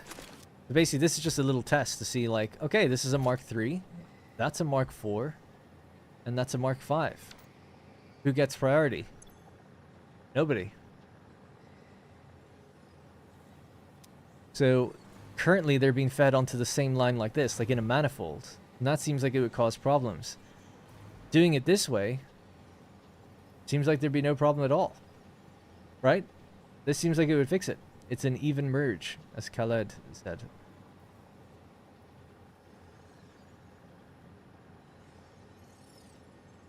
And then I would set the trains to be as long, so they'd all have to wait the same amount of, well, not the same amount. I'd have a wait timer in there. You don't want it leaving when one just empties out, because one will take long. The slowest one will take the longest to empty out. Although by that point they'll probably be pretty much empty. Maybe that would be fine then. They'll actually leave one after the other, which is quite nice, because one, yeah, will be more full than the others in theory. That should work then totally fine. The 480 might get backed up then, no?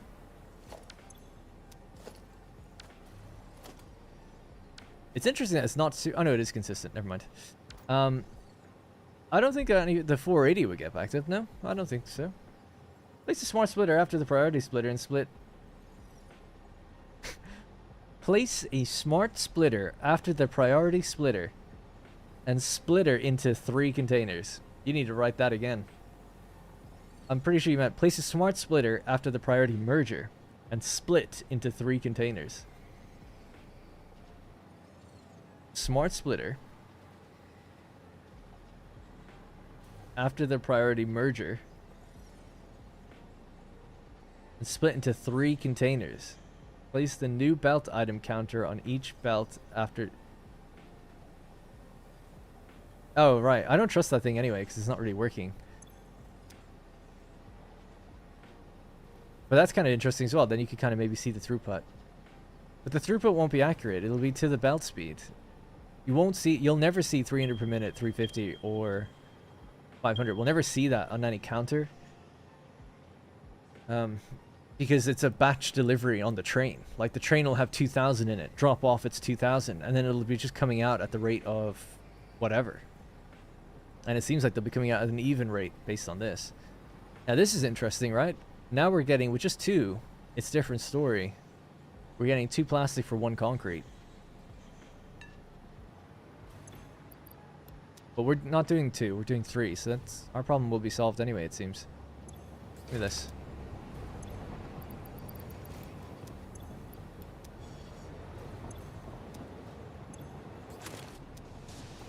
Alright, so now I expect to see twice as much plastic as I do concrete, by the looks of things.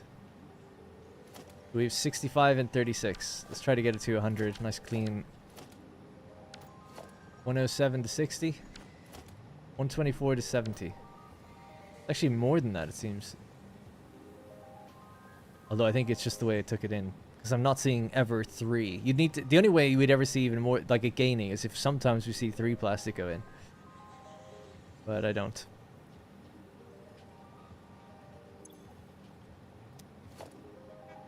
Yeah, it's like basically correct. Alright. I don't think I have to worry then. I don't think so. We'll play around it more tomorrow. But I think the solution then is to go with this. It doesn't have to be a priority merger, I don't think. Maybe that's what helped. But they were evenly combining. If they just evenly... Whoops. I almost got hit by a train. If they just evenly combine down here, so they all feed into this one. And then this feeds out to the side or something. That would work a lot better. So, yeah, we'll do that. There's 1 extra. Yeah, there was a couple extra, but... Oh, you saw 3 on the thing? I can look back on it in the future. But the important thing anyways, because there's 3 stations. The one with 3 worked. That means if they're equally pulling from each one, I'm okay with that. I think that makes it okay. I was worried that doing it this way, one of them would pile on more than the others. Or do they? Let me just run one last test. Very last test is just to actually check the manifold method, which is this one here. So it's a Mark 5. Yeah, so I didn't actually ever count the stuff in the containers this way, but we'll do that now. So this will be a Mark 4. Or if we did, I've forgotten. And this will be the equivalent of like a Mark 3. So you're Alclad, you're plastique, and we'll give you concrete.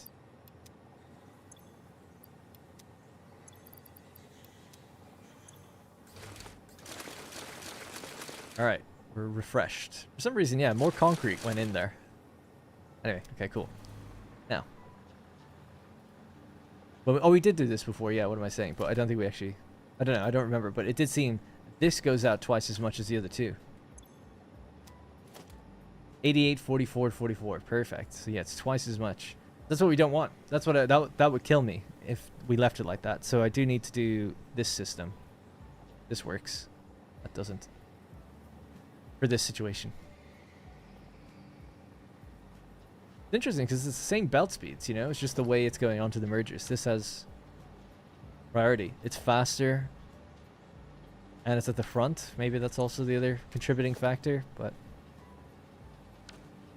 right, we'll just save it there. That was an intro. I love doing these little tests. We did a few tests today with the pipeline stuff as well, which was kind of cool earlier. I'll catch that chat just now in a second before we wrap up.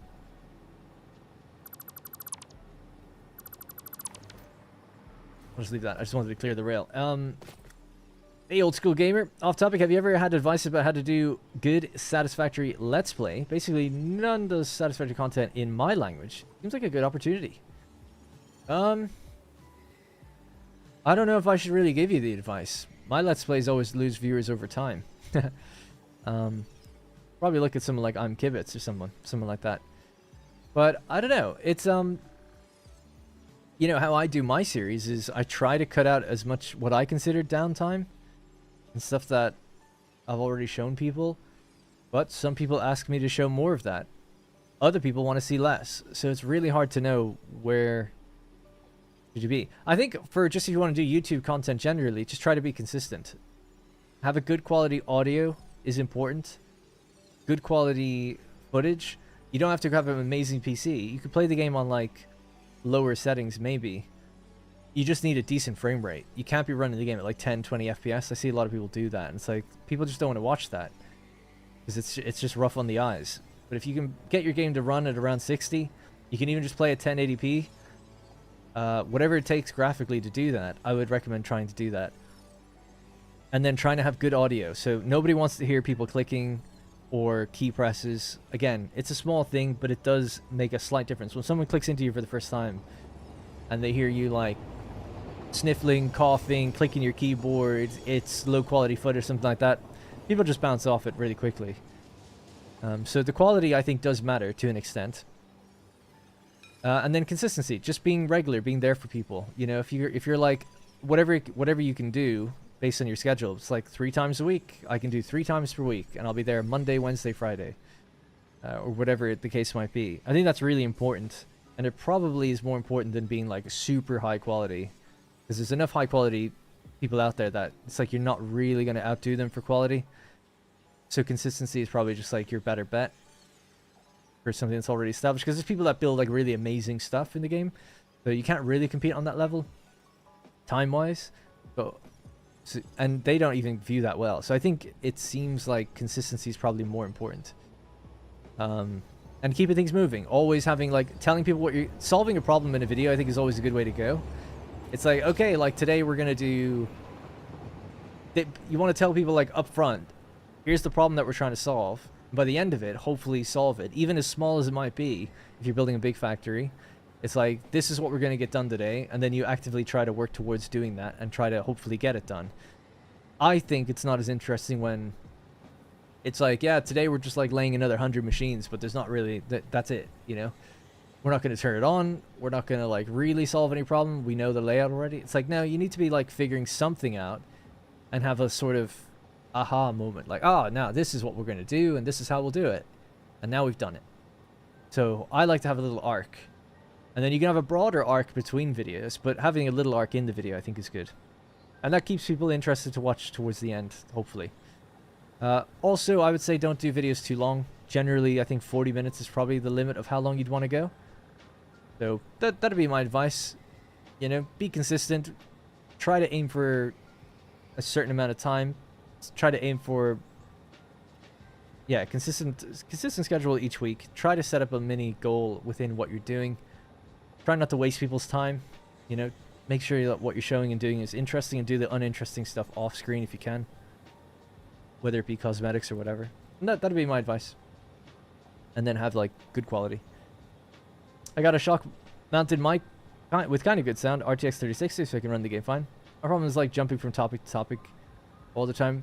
Yeah, I would say also trying to stay on what you're doing. It's not as easy as it sounds, because you can easily get distracted in the game. So I have the to-do list up on the screen. In the streams it's not as good, but in the videos it's like, it's really important to let people know what you're doing and where you're at, because also that helps when people come back to, maybe they didn't watch the whole thing, they, you know, got distracted, whatever, and they come back later and they maybe don't remember where they were watching or what they were looking at. Having your to-do list update as you go through even just one video is really good, because then people know like, oh yeah, like I've already seen the water, and they skip ahead to like the next thing, or they skip ahead to seeing the next thing done. Or if you're losing them, if you're losing their interest, maybe some people will skip ahead, see like, oh, I see that he's going to do the next like oil in the next bit, or he's going to do like get power up and running, or do this thing, you know. So they might be more inclined to skip ahead if they can scrub through the video and see where you hit those check marks, saying like you've done this, done this. It kind of chapters your video for you in a way, if you don't want to actually do the chapters on YouTube. But again, I don't know. These are just I'm just spitballing. These are just what I would probably tell a creator like yourself what to do. It's important that you kind of find your own voice and your own style.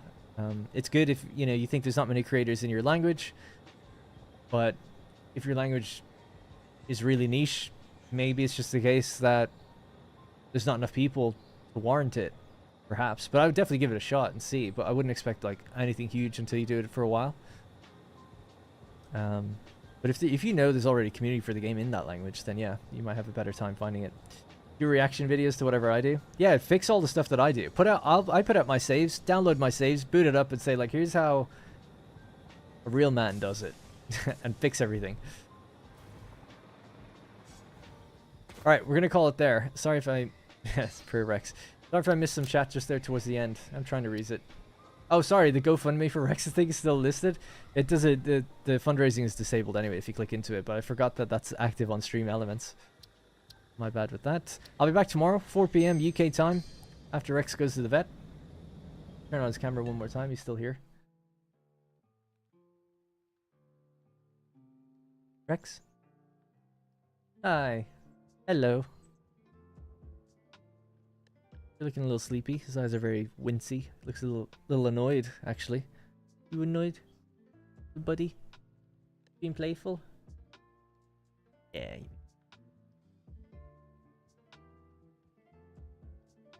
He's a good guy.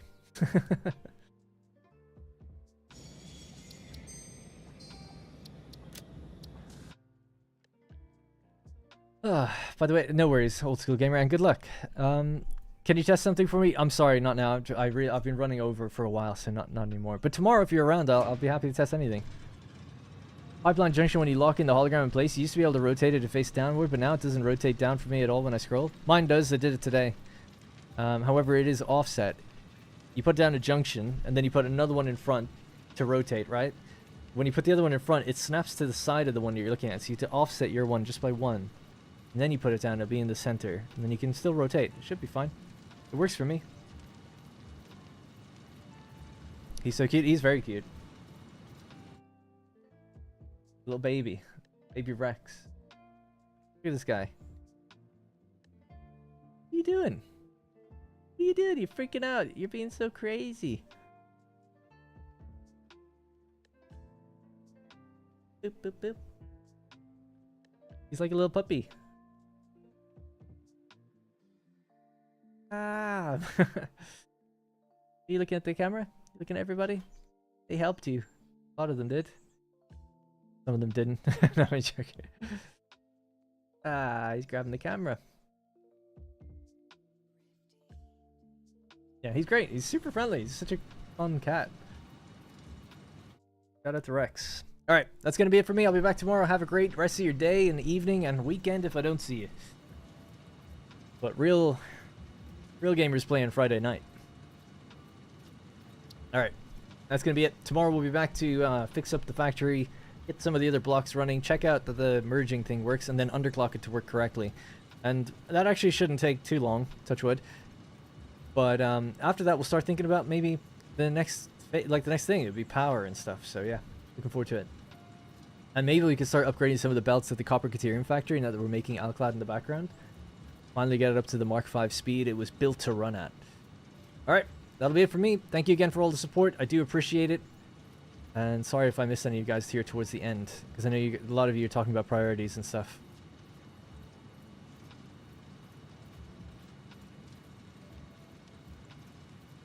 Yeah, Mikhail, that's a good explanation of it. That was my fear with merging onto the one belt, but I was surprised that merging into one merger doesn't do the same thing, with one speed being higher, but I guess it doesn't matter. Alright, bye-bye.